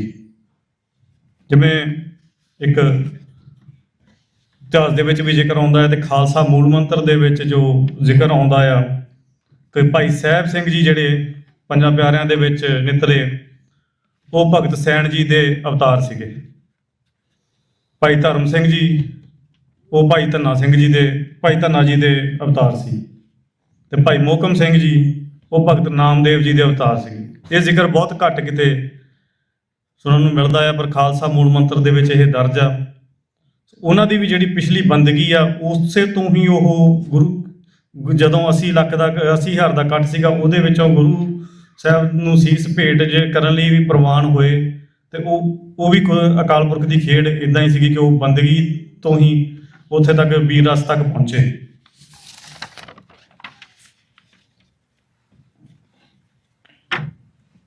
ਫਿਰ ਗੁਰੂ ਸਾਹਿਬ ਨੇ ਖਾਲਸੇ ਨੂੰ, ਜਦੋਂ ਆਪਾਂ ਜਿਵੇਂ ਜ਼ਿਕਰ ਕਰਦੇ ਹਾਂ ਕਿ ਖਾਲਸੇ ਨੂੰ ਤੇਜ ਬਖਸ਼ਿਆ, ਉਸ ਦੇ ਵਿੱਚ ਨਾਲ ਇਹ ਥਾਪੜਾ ਦਿੱਤਾ, ਖਾਲਸਾ ਹੋਵੇ ਖੁਦ ਖੁਦਾ ਜਿਮ ਖੂਬੀ ਖੂਬ ਖੁਦਾਇਨ, ਆਣ ਨਾ ਮਾਨੇ ਆਣ ਕੀ ਇੱਕ ਸੱਚੇ ਬਿਨ ਪਾਤਸ਼ਾਹ। ਹੁਣ ਇਹ ਜਿਹੜਾ ਆ ਜਦੋਂ ਆਪਾਂ ਦੁਹਰਾਏ ਪੜ੍ਹਦੇ ਹਾਂ, ਖਾਲਸਾ ਹੋਵੇ ਖੁਦ ਖੁਦਾ ਜਿਮ ਖੂਬੀ ਖੂਬ ਖੁਦਾਏ, ਆਣ ਨਾ ਮਾਨੇ ਆਣ ਕੀ ਇੱਕ ਸੱਚੇ ਬਿਨ ਪਾਤਸ਼ਾਹ। ਇੱਥੇ ਗੁਰੂ ਸਾਹਿਬ ਨੇ ਖਾਲਸੇ ਦਾ ਕਿਰਦਾਰ ਕਿੱਡਾ ਉੱਚਾ ਰੱਖਿਆ ਆ। ਅਕਾਲ ਪੁਰਖ ਖੁਦਾ ਦੇ ਬਰਾਬਰ, ਖੁਦਾ ਦੇ ਗੁਣਾਂ ਵਾਲਾ ਕਿਹਾ ਆ। ਤੇ ਅਸੀਂ ਜਦੋਂ ਆਪਣਾ ਕਿਰਦਾਰ ਵੇਖਦੇ ਹਾਂ ਕਿ ਅਸੀਂ ਧੁੰਦਲਾ ਹੋ ਗਿਆ, ਜਿਵੇਂ ਜ਼ਿਕਰ ਕੀਤਾ ਕਿ ਉਹ ਇੱਥੋਂ ਤੱਕ ਗੱਲ ਕਿਉਂ ਆ ਗਈ, ਜਾਂ ਜਿਵੇਂ ਅੱਜ ਪਹਿਲਾਂ ਜਿੱਦਾਂ ਜ਼ਿਕਰ ਚੱਲ ਰਿਹਾ ਸੀਗਾ ਕਿ ਬੁਲਿੰਗ ਤੋਂ ਜਾਂ ਬੱਚੇ ਜਿਹੜੇ ਆ ਅੱਜ ਕੱਲ੍ਹ ਉਹ ਨਿਰਾਸ਼ ਹੋ ਰਹੇ ਆ। ਗੱਲ ਤਾਂ ਸਿਰਫ ਇੰਨੀ ਕੀ ਆ ਕਿ ਉਹਨਾਂ ਨੂੰ ਆਪਣੇ ਇਤਿਹਾਸ ਦੇ ਨਾਲ ਉਹਨਾਂ ਦੀ ਸਾਂਝ ਨਹੀਂ ਪਵਾਈ, ਉਹਨਾਂ ਦੀ ਬੰਦਗੀ ਦੇ ਨਾਲ ਸਾਂਝ ਨਹੀਂ ਪਵਾਈ। ਜਦੋਂ ਗੁਰੂ ਸਾਹਿਬ ਨੇ ਖਾਲਸਾ ਪੰਥ ਦੀ ਸਾਜਨਾ ਕੀਤੀ, ਤੇ ਉਹ ਜੇ ਆਪਾਂ ਗੁਰੂ ਨਾਨਕ ਪਾਤਸ਼ਾਹ ਤੋਂ ਲੈ ਕੇ ਖਾਲਸਾ ਪੰਥ ਦੀ ਸਾਜਨਾ ਤੱਕ ਇੱਕ ਲੀਕ ਖਿੱਚ ਕੇ ਵੇਖੀਏ ਤਾਂ ਜਿਹੜੀ ਐਮਪਾਵਰਮੈਂਟ ਆ ਉਹ ਮੁੱਖ ਤੁਹਾਨੂੰ ਦਿਸੂਗੀ ਕਿ ਗੁਰੂ ਸਾਹਿਬ ਨੇ ਵੀ ਇਹ ਗੱਲ ਕਹੀ, ਇਨ ਗਰੀਬ ਸਿੱਖਣ ਕੋ ਦਿਉ ਪਾਤਸ਼ਾਹੀ, ਯਾਦ ਕਰੇ ਹਮਰੀ ਗੁਰਿਆਈ। ਜਿਹੜੇ ਨਿਮਾਣੇ ਨਤਾਣੇ ਸੀਗੇ ਉਹਨਾਂ ਨੂੰ ਐਮਪਾਵਰ ਕੀਤਾ, ਉਹਨਾਂ ਨੂੰ ਪਾਤਸ਼ਾਹੀਆਂ ਦਿੱਤੀਆਂ। ਗੁਰੂ ਨਾਨਕ ਪਾਤਸ਼ਾਹ ਨੇ ਵੀ ਜਿਹੜੇ ਨਤਾਣੇ ਵਰਗ ਸੀਗੇ ਉਹਨਾਂ ਨੂੰ ਉੱਪਰ ਚੁੱਕਿਆ। ਉਹੀ ਜਿਹੜੀ ਆ ਉਹੀ ਵਰਤਾਰਾ ਦਸਾਂ ਪਾਤਸ਼ਾਹੀਆਂ ਨੇ, ਤੇ ਹੁਣ ਗੁਰੂ ਗ੍ਰੰਥ ਸਾਹਿਬ ਮਹਾਰਾਜ ਦੀ ਬਾਣੀ ਦੇ ਨਾਲ ਇਹੀ ਵਰਤਾਰਾ ਵਾਪਰਿਆ ਕਿ ਜਿਹੜੇ ਨਿਮਾਣੇ ਨਤਾਣੇ ਆ ਉਹਨਾਂ ਨੂੰ ਉੱਪਰ ਚੁੱਕਿਆ ਜਾਂਦਾ ਹੈ। ਤੇ ਹੁਣ ਇੱਥੋਂ ਇੱਕ ਵਰਤਾਰਾ ਆ ਗੁਰੂ ਸਾਹਿਬ ਦਾ ਕਿ ਉਹ ਇੰਨਾ ਐਮਪਾਵਰ ਕਰਦੇ ਆ, ਤੇ ਦੂਸਰੇ ਪਾਸੇ ਜੇ ਅਸੀਂ ਆਪਣੇ ਵੱਲ ਦੇਖਦੇ ਹਾਂ ਕਿ ਅਸੀਂ ਇੱਕ ਇੰਨੇ ਨਤਾਣੇ ਹੋ ਗਏ ਕਿ ਬੁਲਿੰਗ ਨੂੰ ਜਾਂ ਇਹ ਚੀਜ਼ਾਂ ਨੂੰ ਇੰਨਾ ਮੰਨਣ ਲੱਗ ਗਏ। ਅੱਜ ਦੇ ਸਮੇਂ ਦੇ ਵਿੱਚ ਡਿਪਰੈਸ਼ਨ ਦੀ ਬਹੁਤ ਵੱਡੀ ਪ੍ਰੋਬਲਮ ਚੱਲੀ ਜਾਂਦੀ ਆ, ਸਟ੍ਰੈਸ ਨੂੰ ਇੰਨਾ ਵੱਡਾ ਸਮਝ ਲਿਆ ਸੀ ਕਿ ਜਿੱਥੇ ਜੋ ਸਾਨੂੰ ਕਿਰਦਾਰ ਗੁਰੂ ਸਾਹਿਬ ਨੇ ਬਖਸ਼ਿਆ ਸੀਗਾ ਉਹ ਕਿਰਦਾਰ ਤੋਂ ਅਸੀਂ ਬਹੁਤ ਦੂਰ ਹੋ ਗਏ। ਜੇ ਬੁਲਿੰਗ ਦੇ ਮਾਮਲੇ ਦੇ ਵਿੱਚ ਜੇ ਗੱਲ ਕਰੀਏ ਤਾਂ ਮਹਾਰਾਜਾ ਰਣਜੀਤ ਸਿੰਘ ਤੋਂ ਬਾਅਦ ਬੁਲਿੰਗ ਕਿਹਦੀ ਹੋਏਗੀ? ਜਿਹੜੇ ਮਹਾਰਾਜੇ ਸੀਗੇ ਤੇ ਫਿਰ ਵੀ ਉਹਨਾਂ ਨੂੰ ਲੋਕੀ ਕਾਣਾ ਕਹਿ ਦਿੰਦੇ ਸੀਗੇ, ਤੇ ਜੇ ਕੋਈ ਅੱਜ ਦੇ ਸਮੇਂ ਦਾ ਹੋਵੇ ਤੇ ਉਹ ਤਾਂ ਝੱਟ ਹੀ ਡੋਲ ਜਵੇ, ਦਿਲ ਛੱਡ ਜਵੇ। ਸਰਦਾਰ ਜੱਸਾ ਸਿੰਘ ਆਹਲੂਵਾਲੀਆ ਉਹ ਕਿਉਂਕਿ ਦਿੱਲੀ ਰਹੇ ਸੀ ਬਹੁਤਾ ਸਮਾਂ, ਤੇ ਉਹਨਾਂ ਨੂੰ ਅਕਸਰ ਹੀ ਜਿਹੜੇ ਆ ਸਿੰਘ ਹਮਕੋ ਤੁਮਕੋ ਕਹਿ ਕੇ ਛੇੜਦੇ ਸੀਗੇ, ਇਹ ਵੀ ਬੁਲਿੰਗ ਸੀਗੀ। ਪਰ ਉਹਨਾਂ ਦੇ ਵਿੱਚ ਵੀਰ ਰਸ ਇਸ ਪੱਧਰ ਦਾ ਸੀਗਾ ਕਿ ਉਹ ਇਹਨਾਂ ਚੀਜ਼ਾਂ ਤੋਂ ਬਹੁਤ ਦੂਰ ਸੀਗੇ, ਉਹਨਾਂ ਨੇ ਕਦੀ ਇਹਨਾਂ ਚੀਜ਼ਾਂ ਦੀ ਝੇਪ ਮੰਨੀ ਨਹੀਂ। ਅੱਜ ਵੀ ਸਾਨੂੰ ਇਹੀ ਲੋੜ ਹੈ ਕਿ ਆਪਣਾ ਜਿਹੜਾ ਆ ਇਤਿਹਾਸ ਦੇ ਵਿੱਚੋਂ ਸਿੱਖਿਆਵਾਂ ਲੈ ਕੇ ਉਹ ਸਮਝ ਕੇ ਉਹਨਾਂ ਨੂੰ ਆਪਣੇ ਜੀਵਨ ਦੇ ਵਿੱਚ ਧਾਰ ਕੇ ਬੰਦਗੀ ਤੇ ਇਤਿਹਾਸ ਦੋਨਾਂ ਨੂੰ ਬਰਾਬਰ ਨਾਲ ਲੈ ਕੇ ਜਿਹੜਾ ਆ ਆਪਣੇ ਕਿਰਦਾਰਾਂ ਨੂੰ ਮੁੜ ਸੁਰਜੀਤ ਕਰੀਏ, ਜੋ ਕਿਰਦਾਰ ਸਾਨੂੰ ਗੁਰੂ ਸਾਹਿਬ ਨੇ ਬਖਸ਼ੇ ਹਨ।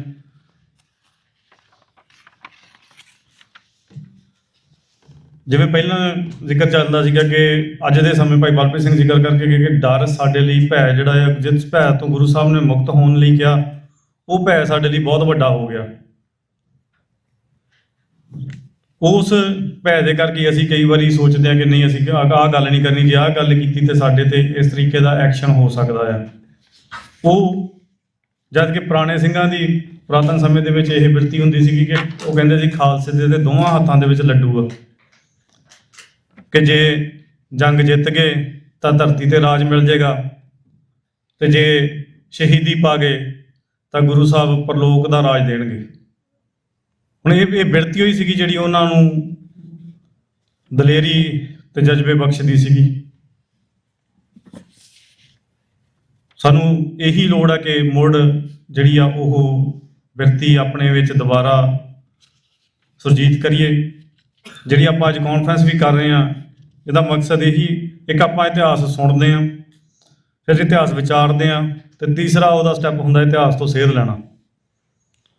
ਤੇ ਇਸ ਕਾਨਫਰੰਸ ਦਾ ਮਕਸਦ ਇਹੀ ਹੈ ਕਿ ਆਪਾਂ ਸੁਣਿਆ ਇਤਿਹਾਸ, ਵਿਚਾਰਿਆ, ਉਹ ਤੋਂ ਸੇਧ ਲਈਏ ਤੇ ਆਪਣੇ ਜੀਵਨ ਨੂੰ ਅੱਗੋਂ ਢਾਲਣ ਦੀ ਕੋਸ਼ਿਸ਼ ਕਰੀਏ। ਜਿੱਥੇ ਲੋੜ ਆ ਬੋਲਣ ਦੀ ਉੱਥੇ ਡਟ ਕੇ ਪਹਿਰਾ ਦਈਏ, ਬੋਲੀਏ। ਇੱਕ ਅਸੀਂ ਇੱਥੋਂ ਦੇ ਜਿਹੜੇ ਵੈਸਟ ਦੇ ਪ੍ਰਭਾਵ ਦੇ ਵਿੱਚ ਆ ਕੇ ਅਸੀਂ ਸੈਂਸਿਟਿਵ ਬਹੁਤ ਹੋ ਗਏ ਹਾਂ। ਅਸੀਂ ਸੈਂਸਿਬਲ ਹੋਣਾ ਆ, ਸੈਂਸਿਟਿਵ ਨਹੀਂ ਹੋਣਾ ਇੰਨੇ ਜ਼ਿਆਦਾ। ਜਿਹੜੇ ਬੱਚੇ ਸਾਡੇ ਵੀ ਓਵਰ ਸੈਂਸਿਟਿਵ ਹੋਣ ਕਰਕੇ ਉਹਨਾਂ ਦੇ ਵਿੱਚ ਜਿਹੜੀਆਂ ਇਹ ਪ੍ਰੋਬਲਮਸ, ਸਟ੍ਰੈਸ, ਡਿਪਰੈਸ਼ਨ ਇੱਦਾਂ ਦੀਆਂ ਆਉਂਦੀਆਂ ਪਈਆਂ ਆ। ਜੇ ਉਹ ਸੈਂਸਿਟਿਵ ਰਹਿਣ ਪਰ ਨਾਲ ਦੀ ਨਾਲ ਵੀਰ ਰਸ ਜਿਹੜਾ ਆ ਉਹ ਵੀ ਉਹਨਾਂ ਦੇ ਰਗਾਂ ਦੇ ਵਿੱਚ ਵਗਦਾ ਰਹੇ, ਤੇ ਉਹ ਇੱਥੋਂ ਦੀਆਂ ਜਿਹੜੀਆਂ ਪ੍ਰੋਬਲਮਾਂ ਇਹਨਾਂ ਦੇ ਨਾਲ ਆਪ ਹੀ ਨਜਿੱਠ ਲੈਣਗੇ। ਉਹਨਾਂ ਨੂੰ ਇਹ ਜਿਹੜੀਆਂ ਪ੍ਰੋਬਲਮਸ ਢਾਹ ਨਹੀਂ ਸਕਦੀਆਂ।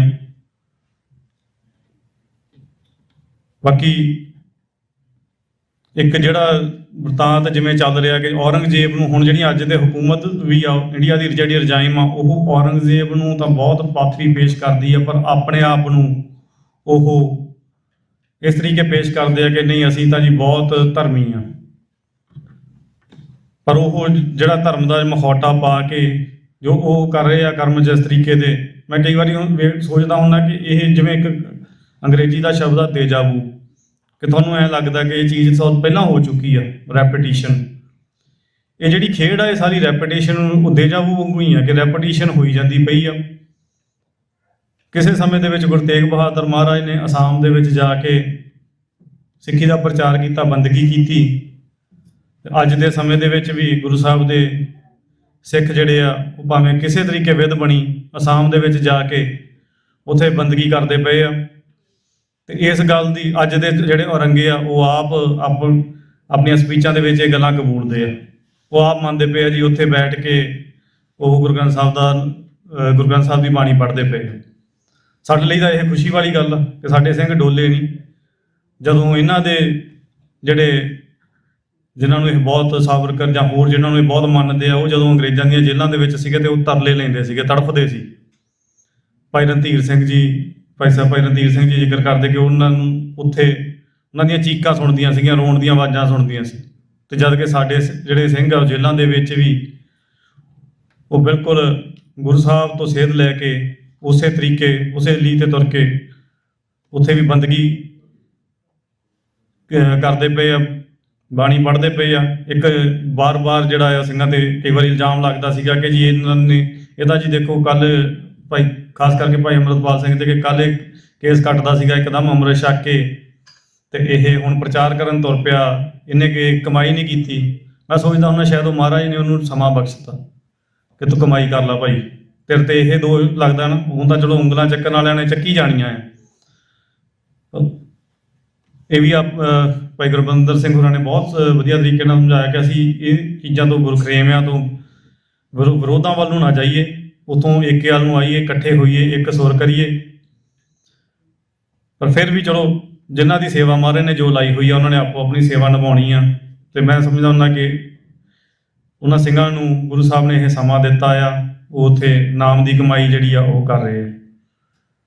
ਤੇ ਨਾਮ ਦੀ ਕਮਾਈ ਦੇ ਵਿੱਚੋਂ ਹੀ ਜਦੋਂ ਕਦੇ ਗੁਰੂ ਸਾਹਿਬ ਕੱਲ੍ਹ ਨੂੰ ਖੇਡ ਵਰਤਾਉਣ, ਜਦੋਂ ਉਹ ਬਾਹਰ ਆਉਣ ਤੇ ਜਦੋਂ ਉਹਨਾਂ ਦੇ ਮੁਖ ਤੋਂ ਫਿਰ ਜਿਹੜੀ ਖਾਲਿਸਤਾਨ ਦੀ ਜਾਂ ਖਾਲਸਾ ਰਾਜ ਦੀ ਗੱਲ ਹੋਏਗੀ, ਉਹਦਾ ਜਿਹੜਾ ਆ ਪ੍ਰਤਾਪ ਉਹ ਬਹੁਤ ਜਣਿਆਂ ਤੋਂ ਝੱਲਿਆ ਨਹੀਂ ਜਾਏਗਾ।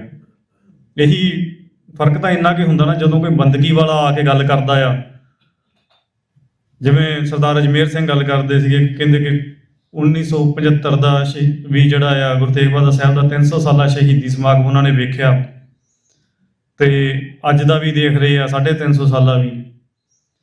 ਕਹਿੰਦੇ ਕਿ 78 ਦੇ ਵਿੱਚ ਵੀ ਕਾਲਜਾਂ ਦੇ ਵਿੱਚ ਬਿਲਕੁਲ ਹੀ ਉਹ ਕਹਿੰਦੇ ਜਿਹੜੇ ਕਾਲਜ ਅਸੀਂ ਪੜ੍ਹਦੇ ਸੀ ਉੱਥੇ 400-500 ਦੇ ਕਰੀਬ ਵਿਦਿਆਰਥੀ ਸੀਗੇ ਤੇ ਜਿਨ੍ਹਾਂ ਚੋਂ 3 ਹੀ ਦਸਤਾਰਧਾਰੀ ਜਾਂ ਕੇਸਾਧਾਰੀ ਸੀਗੇ। ਤੇ ਜਦੋਂ ਸੰਤ ਜਰਨੈਲ ਸਿੰਘ ਜੀ ਆਏ, ਉਹਨਾਂ ਦਾ ਬੰਦਗੀ ਦਾ ਪ੍ਰਤਾਪ ਸੀਗਾ, ਉਸ ਪ੍ਰਤਾਪ ਸਦਕਾ ਦਿਨਾਂ ਦੇ ਵਿੱਚ ਹੀ ਸਾਰੇ ਕਾਲਜਾਂ ਦੇ ਵਿੱਚ, ਯੂਨੀਵਰਸਿਟੀਆਂ ਦੇ ਵਿੱਚ ਦਸਤਾਰਾਂ ਸੱਜ ਗਈਆਂ। ਤੇ ਜਦੋਂ 300 ਸਾਲਾ ਮਨਾਇਆ ਗਿਆ ਗੁਰੂ ਤੇਗ ਬਹਾਦਰ ਸਾਹਿਬ ਮਹਾਰਾਜ ਦਾ ਸ਼ਹੀਦੀ ਦਾ ਜਿਹੜਾ 300 ਸਾਲਾ ਸ਼ਤਾਬਦੀ ਮਨਾਈ ਗਈ, ਉਸ ਸਮੇਂ ਐਮਰਜੈਂਸੀ ਲੱਗੀ ਹੋਈ ਸੀਗੀ 1975 ਦੇ ਵਿੱਚ। ਤੇ 5 ਬੰਦੇ ਇਕੱਠੇ ਹੋਣ ਤੇ ਵੀ 751 ਦੀ ਧਾਰਾ ਲਾਤੀ ਜਾਂਦੀ ਸੀ, ਕੇਸ ਉਹਨਾਂ ਦੇ ਪੈ ਜਾਂਦੇ ਸੀਗੇ। ਉਸ ਮੌਕੇ ਮਹਾਂਪੁਰਖ ਸੰਤ ਕਰਤਾਰ ਸਿੰਘ ਜੀ ਭਿੰਡਰਾਂ ਵਾਲੇ, ਉਹਨਾਂ ਨੇ ਜੋ ਜਜ਼ਬਾ, ਜੋ ਦ੍ਰਿੜਤਾ ਦਿਖਾਈ, ਉਹਨਾਂ ਨੇ ਜੋ ਆਪਾਂ ਅੱਜ ਕੱਲ੍ਹ ਨਗਰ ਕੀਰਤਨ ਕਹਿੰਦੇ ਆ, ਉਹਨਾਂ ਨੇ ਜਲੂਸ ਦੇ ਰੂਪ ਦੇ ਵਿੱਚ ਉਦੋਂ ਕਿਹਾ ਜਾਂਦਾ ਸੀਗਾ, ਉਹ ਨਗਰ ਕੀਰਤਨ ਲੈ ਕੇ ਦਿੱਲੀ ਤੱਕ ਗਏ। ਉਸ ਮੌਕੇ ਵੀ ਪੂਰੇ ਭਾਰਤ ਦੇ ਵਿੱਚ ਜਿਹੜਾ ਆ ਇੰਦਰਾ ਦਾ ਉਹ ਇੱਕ ਡਰ ਭੈ ਸੀਗਾ, ਜਿਸ ਤਰੀਕੇ ਔਰੰਗੇ ਦਾ ਸੀਗਾ, ਜਿਸ ਤਰੀਕੇ ਹੁਣ ਵੀ ਜਦੋਂ ਸਿੰਘਾਂ ਦੀਆਂ ਗ੍ਰਿਫਤਾਰੀਆਂ ਹੁੰਦੀਆਂ ਉਸ ਮੌਕੇ ਇੱਕ ਭੈ ਦਾ ਜਿਹੜਾ ਆ ਉਹ ਤਾਣਾ ਬਾਣਾ ਸਿਰਜਿਆ ਜਾਂਦਾ ਆ। ਜਾਂ ਹੁਣ ਵੀ ਉਹ ਕਹਿੰਦੇ ਆ ਕਿ ਅਸੀਂ ਜਿਹੜਾ ਕੋਈ ਸਿਰ ਚੁੱਕੂਗਾ ਅਸੀਂ ਹਰ ਤਰੀਕੇ ਨਾਲ ਉਹਨੂੰ ਕੁਚਲ ਦੇਵਾਂਗੇ। ਤੇ ਪਰ ਫਿਰ ਵੀ ਸਿਰ ਚੁੱਕਣ ਵਾਲੇ ਜਿਹੜੇ ਆ ਉਹਨਾਂ ਦੀਆਂ ਲੈਣਾ ਨਹੀਂ ਟੁੱਟਦੀਆਂ। ਇਸ ਤਰੀਕੇ ਹੀ ਉਹ ਇੱਕ ਵੱਡਾ ਕਾਫਲਾ ਲੈ ਕੇ ਦਿੱਲੀ ਪਹੁੰਚੇ ਤੇ 300 ਸਾਲਾ ਸ਼ਤਾਬਦੀ ਮਨਾਈ। ਗੁਰੂ ਸਾਹਿਬ ਕਿਰਪਾ ਕਰਨ, ਮੈਂ ਆਪ ਜੀ ਜਿੰਨਾ ਸੋਚਿਆ ਸੀਗਾ ਉਸ ਤੋਂ ਆਪ ਜੀ ਦਾ ਬਹੁਤ ਜ਼ਿਆਦਾ ਸਮਾਂ ਲੈ ਗਿਆ। ਗੁਰੂ ਸਾਹਿਬ ਕਿਰਪਾ ਕਰਨ, ਸਾਡੇ ਮਨ ਦੇ ਵਿੱਚ ਵੀ ਇਹ ਜੋ ਗੁਰੂ ਸਾਹਿਬ ਦੇ ਬਚਨ ਨੇ, ਭੈ ਕਾਹੂ ਕੋ ਦੇਤਨਾ ਨਹਿ ਭੈ ਮਨ ਧਿਆਨ, ਸਾਨੂੰ ਵੀ ਗੁਰੂ ਸਾਹਿਬ ਭੈ ਤੋਂ ਮੁਕਤ ਕਰਨ। ਗੁਰੂ ਸਾਹਿਬ ਆਪਣੇ ਬਚਨਾਂ ਦੇ ਵਿੱਚ ਜੋ ਸੇਧ ਦਿੰਦੇ ਹਨ, ਸਾਨੂੰ ਜੀਵਨ ਦੇ ਵਿੱਚ ਧਾਰਨ ਦੀ ਉਹ ਸਮੱਤ ਬਖਸ਼ਣ, ਅਸੀਂ ਉਹਨਾਂ 'ਤੇ ਅਮਲ ਕਰ ਸਕੀਏ। ਜੇ ਇੱਕ ਵਾਰ ਪਹਿਲੇ ਬੁਲਾਰੇ ਜੋ ਆ ਬੋਲ ਕੇ ਗਏ ਆ ਸਾਰੇ ਬਹੁਤ ਸਤਿਕਾਰਯੋਗ ਹਨ। ਜੇ ਕਿਸੇ ਦੀ ਕੋਈ ਗੱਲ ਅਣਜਾਣੇ ਦੇ ਵਿੱਚ ਕੱਟੀ ਗਈ ਹੋਵੇ ਮੈਂ ਮਾਫੀ ਚਾਹੁੰਦਾ ਆ। ਮੇਰੀ ਉਨੀ ਮਤ ਬੁੱਧ ਨਹੀਂ, ਉਹ ਸਾਰੇ ਉਹਨਾਂ ਦੇ ਜਿੰਨਾ ਉਹਨਾਂ ਦੀ ਸਟੱਡੀ ਆ, ਜਿੰਨੀ ਉਹਨਾਂ ਨੇ ਨਿਚੋੜ ਕੱਢਿਆ ਹੈ ਇਤਿਹਾਸ ਦਾ, ਗੁਰਬਾਣੀ ਦਾ, ਅਸੀਂ ਤਾਂ ਉਹਨਾਂ ਨੂੰ ਸੁਣ ਕੇ ਕੋਸ਼ਿਸ਼ ਕਰ ਰਹੇ ਹਾਂ ਕਿ ਕੁਝ ਸਿੱਖ ਕੇ ਤੇ ਨਾਲ ਆਪਣੇ ਹਾਣਦਿਆਂ ਦੇ ਨਾਲ ਸਾਂਝੇ ਕਰ ਸਕੀਏ। ਸੋ ਜੇ ਕੋਈ ਵੀ ਬੋਲਦਿਆਂ ਭੁੱਲ ਹੋਈ ਹੋਵੇ ਉਹਦੇ ਲਈ ਖਿਮਾ ਦਾ ਜਾਚਕ ਹਾਂ। ਇੰਨੀਆਂ ਕੁ ਬੇਨਤੀਆਂ ਪ੍ਰਵਾਨ। ਵਾਹਿਗੁਰੂ ਜੀ ਕਾ ਖਾਲਸਾ, ਵਾਹਿਗੁਰੂ ਜੀ ਕੀ ਫਤਿਹ।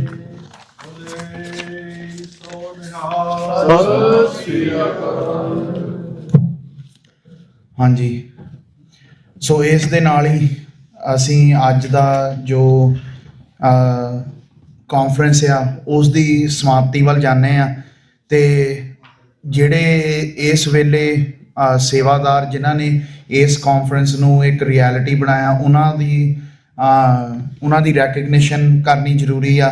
ਸੋ ਗੁਰਦੁਆਰਾ ਸਾਹਿਬ ਭਾਈ ਸਿਮਰਨਜੋਤ ਸਿੰਘ ਤੇ ਹੋਰ ਜਿਹੜੇ ਵੀ ਰੈਪਰੈਜ਼ੈਂਟੇਟਿਵ ਗੁਰਦੁਆਰਾ ਸਾਹਿਬ ਦੇ ਇਸ ਵੇਲੇ ਹੈਗੇ ਆ, ਭਾਈ ਨਿਰਮਲ ਸਿੰਘ ਜੀ ਕੂਨਰ ਤੇ ਹੋਰ ਗੁਰਦੁਆਰਾ ਸਾਹਿਬ ਦੇ ਸੇਵਾਦਾਰ, ਭਾਈ ਕਰਨਜੀਤ ਸਿੰਘ ਰੰਧਾਵਾ, ਭਾਈ ਰਵਿੰਦਰ ਸਿੰਘ ਮਾਵੀ, ਭਾਈ ਮਨਜਿੰਦਰ ਸਿੰਘ ਕੂਨਰ ਤੇ ਹੋਰ ਜਿਹੜੇ ਇਸ ਵੇਲੇ ਗੁਰਦੁਆਰਾ ਸਾਹਿਬ ਦੇ ਸੇਵਾਦਾਰ ਇਸ ਵੇਲੇ ਇੱਥੇ ਹਾਜ਼ਰ ਨੇ, ਉਹਨਾਂ ਨੂੰ ਸਾਰਿਆਂ ਨੂੰ ਬੇਨਤੀ ਹੈ ਕਿ ਅੱਗੇ ਆ ਕੇ ਸਨਮਾਨ ਲੈਣ। ਭਾਈ ਸਿਮਰਨਜੋਤ ਸਿੰਘ ਉਹਨਾਂ ਨੂੰ ਦਿੱਤਾ ਜਾਵੇ ਤੇ ਨਾਲ ਗਿਆਨੀ ਜੀਵਾ ਸਿੰਘ, ਡਾਕਟਰ ਅਮਰਜੀਤ ਸਿੰਘ ਉਹਨਾਂ ਨੂੰ ਸਨਮਾਨ ਦੇਣ ਲਈ ਅੱਗੇ ਆ ਜਾਣ। ਤੇ ਨਾਲ ਆਪਣਾ ਬੀਬੀ ਗੁਰਮੀਤ ਕੌਰ ਤੇ ਬੀਬੀ ਗੁਰਜੀਤ ਕੌਰ, ਉਹਨਾਂ ਨੂੰ ਵੀ ਬੇਨਤੀ ਹੈ ਕਿ ਉਹ ਵੀ ਆ ਕੇ ਸਨਮਾਨ ਦੇਣ ਲਈ ਅੱਗੇ ਆ ਜਾਣ। ਬੋਲੇ ਸੋ ਨਿਹਾਲ। ਤੇ ਹੁਣ ਬੇਨਤੀ ਆ ਕਿ ਭਾਈ ਵਿਕਰਮ ਸਿੰਘ ਜਿਨ੍ਹਾਂ ਨੇ ਕੈਮਰੇ ਦੀ ਸੇਵਾ ਕੀਤੀ ਆ ਇਸ ਵੇਲੇ H&H ਮੀਡੀਆ ਤੋਂ, ਉਹਨਾਂ ਨੂੰ ਵੀ ਇਹ ਸੇਵਾ ਨਿਭਾਉਣ ਲਈ ਸਨਮਾਨ ਦਿੱਤਾ ਜਾਵੇਗਾ।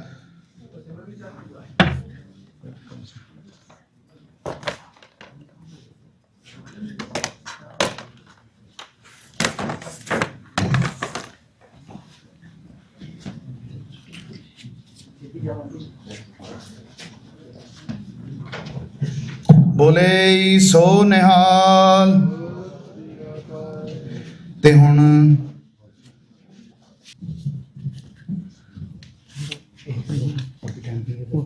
ਹਾਂਜੀ, ਬੋਲੇ ਸੋ ਨਿਹਾਲ। ਤੇ ਉਚੇਚੇ ਤੌਰ ਤੇ ਮਿਸਟਰ ਸਿੰਘਸ ਪੀਜ਼ਾ ਤੇ ਪੀਜ਼ਾ ਐਂਡ ਬੇਕਰੀ ਜੰਕਸ਼ਨ, ਜੋ ਕਿ ਇਹ ਆਪਣੇ ਗੁਰਦੁਆਰਾ ਸਾਹਿਬ ਸੇਵਾਦਾਰ ਪਰਿਵਾਰਾਂ ਵਿੱਚੋਂ ਆ, ਜਿਹੜੇ ਫੁੱਲੀ ਆਪਣਾ ਵੈਜੀਟੇਰੀਅਨ ਪੀਜ਼ਾ ਬਣਾਉਂਦੇ ਨੇ, ਉਹਨਾਂ ਨੇ ਹੀ ਅੱਜ ਦੇ ਸਮਾਗਮ ਵਿੱਚ ਪੀਜ਼ੇ ਦੀ ਸੇਵਾ ਕੀਤੀ ਹੈ। ਸੋ ਉਹਨਾਂ ਦਾ ਵੀ ਮੈਂਸ਼ਨ ਕਰਨਾ ਬਣਦਾ। ਤੇ ਨਾਲ ਦੀ ਨਾਲ ਜਿਨ੍ਹਾਂ ਕਰਕੇ ਇਹ ਇਵੈਂਟ ਹੋ ਸਕਿਆ, ਜਿਨ੍ਹਾਂ ਨੇ ਪ੍ਰਬੰਧ ਦੇ ਵਿੱਚ ਸਭ ਤੋਂ ਜ਼ਿਆਦਾ ਸੇਵਾ ਨਿਭਾਈ ਆ। ਤੇ ਨਾਲ ਇਹ ਵੀ ਅਨਾਉਂਸ ਕੀਤਾ ਜਾਂਦਾ ਕਿ ਉਹਨਾਂ ਵੱਲੋਂ ਵਿੰਡਜ਼ਰ ਸਿੱਖ ਯੂਥ ਤੇ ਵਿੰਡਜ਼ਰ SSA ਸਿੱਖ ਸਟੂਡੈਂਟਸ ਐਸੋਸੀਏਸ਼ਨ ਵੱਲੋਂ ਇੱਕ ਫੂਡ ਡਰਾਈਵ ਚਲਾਇਆ ਜਾਵੇਗਾ, ਆਪਣਾ ਛੋਟੇ ਸਾਹਿਬਜ਼ਾਦਿਆਂ, ਵੱਡੇ ਸਾਹਿਬਜ਼ਾਦਿਆਂ ਤੇ ਮਾਤਾ ਗੁਜਰੀ ਜੀ ਦੀ ਸ਼ਹੀਦੀ ਦੇ ਵਾਸਤੇ ਉਦੋਂ ਤੱਕ ਫੂਡ ਡਰਾਈਵ ਕੀਤਾ ਜਾਵੇਗਾ। ਸੋ ਉਹ ਵੀ ਇੱਥੇ ਅਨਾਉਂਸ ਕੀਤਾ ਜਾਂਦਾ। ਤੇ ਉਹ ਗੁਰਦੁਆਰਾ ਸਾਹਿਬ ਵਿਖੇ ਜਿਨ੍ਹਾਂ ਨੇ ਵੀ ਨਾਨ ਪੈਰਿਸ਼ੇਬਲ ਆਈਟਮਸ ਡੋਨੇਟ ਕਰਨੀਆਂ ਆ, ਤੇ ਉਹ ਜ਼ਰੂਰ ਆਪਣੇ ਉਹ ਫੂਡ ਆਈਟਮਸ ਗੁਰਦੁਆਰਾ ਸਾਹਿਬ ਵਿਖੇ ਲੈ ਕੇ ਆ ਜਾਣ। ਤੇ ਹੁਣ ਉਹਨਾਂ ਨੂੰ ਹੀ ਆਪਾਂ ਬੁਲਾਵਾਂਗੇ ਸਟੇਜ ਦੇ ਉੱਤੇ, ਬੀਬੀ ਅਨੀਲ ਕੌਰ, ਭਾਈ ਜਗਦੀਪ ਸਿੰਘ ਤੇ ਭਾਈ ਬਲਵਿੰਦਰ ਸਿੰਘ, ਵਿੰਡਜ਼ਰ ਸਿੱਖ ਸਟੂਡੈਂਟਸ ਐਸੋਸੀਏਸ਼ਨ, ਜਿਨ੍ਹਾਂ ਨੇ ਬਹੁਤ ਵੱਡੀ ਸੇਵਾ ਇਸ ਇਵੈਂਟ ਨੂੰ ਪੋਸੀਬਲ ਕਰਨ ਲਈ ਨਿਭਾਈ ਆ।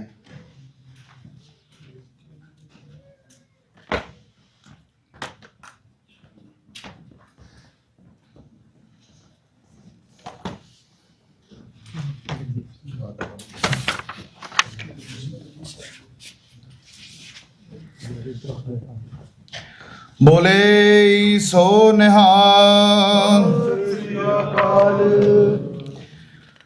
ਤੇ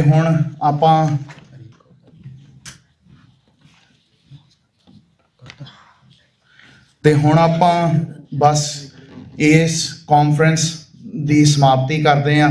ਸਾਰਿਆਂ ਨੂੰ ਬਹੁਤ ਸ਼ਲਾਘਾ ਮੈਂ ਦੇਣਾ ਚਾਹੁੰਦਾ ਕਿ ਇੰਨਾ ਚਿਰ ਤੁਸੀਂ ਇੱਥੇ ਬੈਠੇ ਰਹੇ ਗੁਰੂ ਸਾਹਿਬ ਦੀ ਯਾਦ ਦੇ ਵਿੱਚ।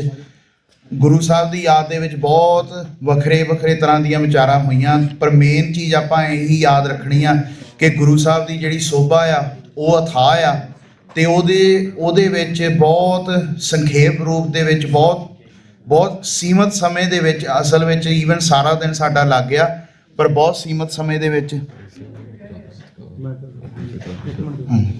ਮੈਂ ਬਹੁਤ ਸੀਮਤ ਸਮੇਂ ਦੇ ਵਿੱਚ ਅਸੀਂ ਕੀਤਾ ਆ, ਈਵਨ ਦੋ ਸਾਰਾ ਦਿਨ ਲੱਗ ਗਿਆ, ਪਰ ਗੁਰੂ ਸਾਹਿਬ ਦੀਆਂ ਬਾਤਾਂ ਈਵਨ ਜੇ ਆਪਾਂ ਸਿੱਖ ਸਰੋਤਾਂ ਵੱਲੋਂ ਦੇਖੀਏ ਤਾਂ ਬਹੁਤ ਦਿਨ ਲੱਗ ਜਾਂਦੇ ਆ, ਈਵਨ ਸੂਰਜ ਪ੍ਰਕਾਸ਼ ਦੀ ਪੂਰਨ ਕਥਾ ਕਰਨ ਵਿੱਚ।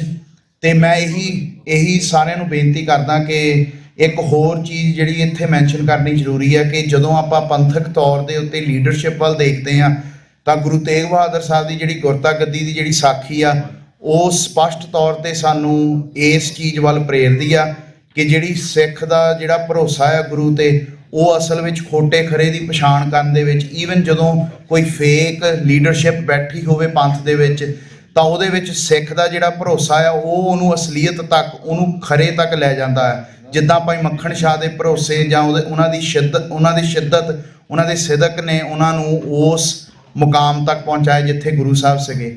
ਸੋ ਸਿੱਖ ਦੀ ਅਸਲੀਅਤ, ਸਿੱਖ ਦੀ ਜਿਹੜੀ ਸ਼ਿੱਦਤ ਆ, ਉਹਦੀ ਬੰਦਗੀ, ਉਹਦੇ ਲਿਵ ਤੇ ਉਹਦੇ ਗੁਰੂ ਤੇ ਅਟੁੱਟ ਵਿਸ਼ਵਾਸ ਦੇ ਉੱਤੇ ਆ। ਤੇ ਜਿਹੜੇ ਦੰਬੀ ਪਖੰਡੀ ਇਸ ਵੇਲੇ ਪੰਥ ਦੇ ਵਿੱਚ ਆਪਣੀ ਡਫਲੀ ਵਜਾ ਰਹੇ ਆ, ਉਹਨਾਂ ਤੋਂ ਬਹੁਤ ਸੁਚੇਤ ਰਹਿਣ ਦੀ ਲੋੜ ਆ, ਸਪੈਸ਼ਲੀ ਜਦੋਂ ਆਪਾਂ ਉਹਨਾਂ 22 ਮੰਜੀਆਂ ਵੱਲ ਦੇਖੀਏ ਜਿਨ੍ਹਾਂ ਨੇ ਆਪਣੀ ਡਫਲੀ ਵਜਾ ਕੇ ਮਸੰਦਾਂ ਨੂੰ ਭੇਜਿਆ ਸੀਗਾ ਕਿ ਆਪ ਸਾਡੇ ਵੱਲ ਆਓ, ਸਾਡੇ ਵੱਲ ਆਓ।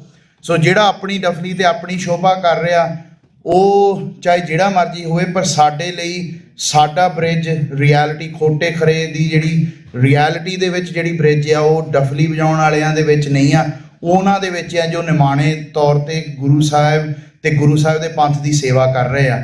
ਸੋ ਇਸ ਦੇ ਮੱਦੇ ਨਜ਼ਰ ਸਾਨੂੰ ਗੁਰੂ ਸਾਹਿਬ ਦੀ ਜਦੋਂ ਗੁਰੂ ਸਾਹਿਬ, ਜਿੱਦਾਂ ਕਵੀ ਸੈਨਾਪਤ ਨੇ ਕਿਹਾ ਵੀ ਪ੍ਰਗਟ ਪਏ, ਜਦੋਂ ਗੁਰੂ ਸਾਹਿਬ ਨੂੰ ਭਾਈ ਮੱਖਣ ਸ਼ਾਹ ਉਹਨਾਂ ਨੇ ਪ੍ਰਗਟ ਕੀਤਾ ਤਾਂ ਉਸ ਵੇਲੇ ਵੀ ਧਨਾੜ ਇਨਸਾਨ ਹੋਣ ਦੇ ਬਾਵਜੂਦ ਉਹਨਾਂ ਨੇ ਆਪਣਾ ਮੂੰਹ ਕਾਲਾ ਕੀਤਾ ਕਿਉਂਕਿ ਉਹ ਗੁਰੂ ਸਾਹਿਬ ਦਾ ਹੁਕਮ ਸੀਗਾ। ਤੇ ਸਾਡੇ ਲਈ ਵੀ ਗੁਰੂ ਸਾਹਿਬ ਦੇ ਇਹੀ ਬਚਨ ਸਭ ਤੋਂ ਵੱਡੇ ਨੇ।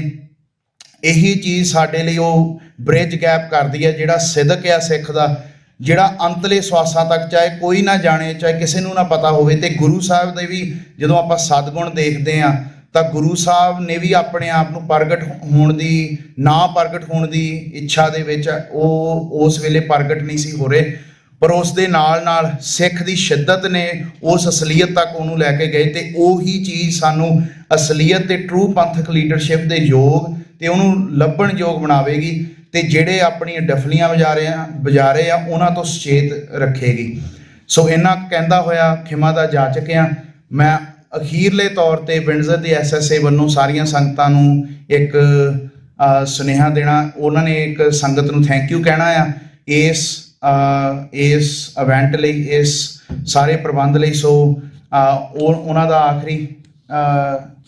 ਉਹ ਇੱਕ ਆਖਰੀ ਸਟੇਟਮੈਂਟ ਦੇਣਗੇ, ਸੰਗਤਾਂ ਨੂੰ ਧੰਨਵਾਦ ਕਰਨਗੇ ਤੇ ਫਿਰ ਆਪਾਂ ਸਾਰੇ ਫਤਿਹ ਬੁਲਾ ਕੇ ਇਹ ਹਾਂਜੀ ਠੀਕ। ਜੀ ਵਾਹਿਗੁਰੂ ਜੀ ਕਾ ਖਾਲਸਾ, ਵਾਹਿਗੁਰੂ ਜੀ ਕੀ ਫਤਿਹ। ਸਾਰੀ ਸੰਗਤਾਂ ਦਾ ਧੰਨਵਾਦ, ਬਹੁਤ ਸਾਰੇ ਬੁਲਾਰਿਆਂ ਦਾ ਧੰਨਵਾਦ ਜਿਨ੍ਹਾਂ ਨੇ ਸਾਨੂੰ ਆ ਕੇ ਰੋਸ਼ਨੀ ਪਾਈ ਗੁਰੂ ਤੇਗ ਬਹਾਦਰ ਸਾਹਿਬ ਦੀ ਸ਼ਹੀਦੀ ਬਾਰੇ ਤੇ ਸਾਨੂੰ ਜਾਣੂ ਕਰਾਇਆ। ਤੇ ਇੱਕੋ ਹੀ ਬੇਨਤੀ ਹੈ ਮੇਰੀ ਕਿ ਸਾਨੂੰ ਸੰਗਤ ਦਾ ਸਹਿਯੋਗ ਤੇ ਬਹੁਤ ਹੈ, ਈਵੈਂਟ ਵੀ ਸਾਡੇ ਬਹੁਤ ਹੁੰਦੇ ਆ, but local students, domestic students, international students ਆਉਂਦੇ ਨਹੀਂ ਹੈ। ਅਸੀਂ ਬਹੁਤ ਵਾਰੀ ਰੀਚ ਆਊਟ ਕੀਤਾ ਹੈ ਤੇ ਜੇ ਤੁਹਾਨੂੰ ਸਟੂਡੈਂਟਸ ਜਾਣਦੇ ਆ ਜਾਂ ਤੁਹਾਡੇ ਆਪਣੇ ਬੱਚੇ ਨੇ, ਭਾਵੇਂ ਹਾਈ ਸਕੂਲ 'ਚ ਨੇ, ਮਿਡਲ ਸਕੂਲ 'ਚ ਨੇ, ਜੇ ਉਹ ਸਾਡੇ SSA ਇਵੈਂਟਸ 'ਚ ਆਉਣਾ ਚਾਹੁੰਦੇ ਆ ਤਾਂ ਉਹਨਾਂ ਨੂੰ ਜ਼ਰੂਰ ਲੈ ਕੇ ਆਓ ਤੇ ਸਾਨੂੰ ਇੰਸਟਾਗ੍ਰਾਮ ਤੇ ਫੋਲੋ ਕਰ ਸਕਦੇ ਹੋ ਜੀ। ਵਾਹਿਗੁਰੂ ਜੀ ਕਾ ਖਾਲਸਾ, ਵਾਹਿਗੁਰੂ ਜੀ ਕੀ ਫਤਿਹ। ਵਾਹਿਗੁਰੂ ਜੀ ਕਾ ਖਾਲਸਾ, ਵਾਹਿਗੁਰੂ ਜੀ ਕੀ ਫਤਿਹ। ਅਖੀਰ ਦੇ ਵਿੱਚ ਜਿਨ੍ਹਾਂ ਗੁਰਸਿੱਖਾਂ ਨੇ ਇਹ ਉਪਰਾਲਾ ਕੀਤਾ, ਮੈਂ ਵਿੰਡਜ਼ਰ ਦੇ ਗੁਰਦੁਆਰਾ ਸਾਹਿਬ, ਗੁਰਦੁਆਰਾ ਖਾਲਸਾ ਪ੍ਰਕਾਸ਼ ਸਾਹਿਬ ਦੇ ਸਮੂਹ ਪ੍ਰਬੰਧਕੀ ਸੇਵਾਦਾਰਾਂ ਵੱਲੋਂ, ਵਿੰਡਜ਼ਰ ਦੀ ਸੰਗਤ ਵੱਲੋਂ ਉਹਨਾਂ ਦਾ ਬਹੁਤ ਬਹੁਤ ਧੰਨਵਾਦ ਕਰਦਾ ਕਿ ਸਾਨੂੰ ਹਰ ਸ਼ਹਿਰ ਦੇ ਵਿੱਚ ਇਹੋ ਜਿਹੇ ਗੁਰਸਿੱਖਾਂ ਦੀ ਲੋੜ ਆ ਜਿੱਥੇ ਜਿਹੜੇ ਉਹ ਇੱਦਾਂ ਦੀਆਂ ਵਰਕਸ਼ਾਪਾਂ ਕਾਨਫਰੰਸਾਂ ਕਰਨ, ਤਾਂ ਕਿ ਜਿਹੜਾ ਇੱਕ ਇਸ ਵੇਲੇ ਜਿਹੜਾ ਨਿਗਾਰ ਆਇਆ ਹੋਇਆ ਸਾਡੇ ਕਿਰਦਾਰਾਂ ਦੇ ਵਿੱਚ ਉਤੋਂ ਨਿਗਾਰ ਤੋਂ ਦੁਬਾਰਾ ਜਿਹੜਾ ਆ ਚੰਗੇ ਪਾਸੇ ਵੱਲ ਨੂੰ ਕੀਤਾ ਜਾਵੇ, ਕਿਉਂਕਿ ਬਹੁਤਾ ਟਾਈਮ ਨਹੀਂ ਲੱਗਣਾ, ਨਹੀਂ ਤਾਂ ਇੱਥੇ ਇਹਨਾਂ ਮੁਲਕਾਂ ਦੇ ਵਿੱਚ ਸਾਡੇ ਬਾਰੇ ਬਹੁਤ ਨੈਗੇਟਿਵ ਜਿਹੜੀ ਆ ਸਟੀਰੀਓਟਾਈਪਿੰਗ ਉਹ ਸ਼ੁਰੂ ਹੋ ਜਾਣੀ ਆ। ਅਤੇ ਜੇ ਅਸੀਂ ਆਪਣੇ ਕਿਰਦਾਰਾਂ ਦੇ ਵਿੱਚ ਵਾਪਸ ਆ ਜਾਵਾਂਗੇ ਤਾਂ ਇਹ ਸਾਡੇ ਲਈ ਉਹ ਨੋਰਮਲ ਚੀਜ਼ਾਂ ਨੇ, ਨੋਰਮਲ ਕਿਰਦਾਰ ਆ, ਪਰ ਇਹਨਾਂ ਲਈ ਉਹ ਜਿਹੜਾ ਜੋ ਸਾਨੂੰ ਗੁਰੂ ਸਾਹਿਬ ਨੇ ਵੈਲਿਊਜ਼ ਬਖਸ਼ੀਆਂ ਇੱਥੇ ਬਹੁਤ ਉਹ ਅਹਿਮੀਅਤ ਆ ਉਹਨਾਂ ਦੀ। ਅਤੇ ਮੈਂ ਬੇਨਤੀ ਕਰਾਂਗਾ ਭਾਈ ਹਰਜਿੰਦਰ ਸਿੰਘ ਅਤੇ ਭਾਈ ਤਰਮਾਨ ਸਿੰਘ ਹੋਰਾਂ ਨੂੰ ਉਹ ਆ ਕੇ ਡਾਕਟਰ ਸਾਹਿਬ ਤੋਂ ਸਨਮਾਨ ਲੈਣਗੇ। ਨਾਲ ਹੀ ਭਾਈ ਜਗਦੀਪ ਸਿੰਘ ਅਤੇ ਭਾਈ ਬਲਵਿੰਦਰ ਸਿੰਘ ਨੂੰ ਵੀ ਬੇਨਤੀ ਕਰਾਂਗਾ ਕਿ ਜਿਨ੍ਹਾਂ ਨੇ ਇਹਨਾਂ ਨੇ ਸਿੰਘਾਂ ਨੇ ਰਲ ਕੇ ਇਹ ਜਿਹੜਾ ਆ ਉਦਮ ਕੀਤਾ ਆ, ਉਪਰਾਲਾ ਕੀਤਾ ਆ, ਅਤੇ ਉਹਨਾਂ ਨੂੰ ਹੁਣ ਬੇਨਤੀ ਕਰਾਂਗੇ ਸਟੇਜ 'ਤੇ ਆ ਕੇ।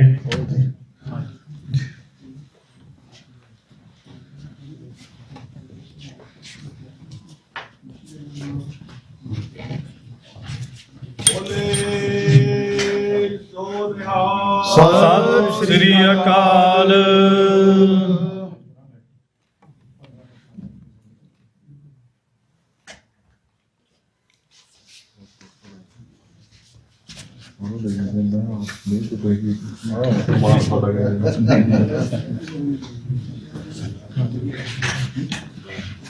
ਤੇ ਹੁਣ ਆਪਣਾ ਪ੍ਰੋਗਰਾਮ ਸਮਾਪਤ ਕਰਦੇ ਹਾਂ ਇੱਕ ਛੋਟੀ ਅਰਦਾਸ ਕਰਕੇ। ਸਾਰਿਆਂ ਨੇ ਆਪਣੇ ਜਿਹੜੇ ਵੀ ਸੇਵਾਦਾਰ ਇੱਥੇ ਰਹਿ ਕੇ ਕਲੀਨ ਅਪ ਲਈ ਹੈਲਪ ਕਰ ਸਕਦੇ ਆ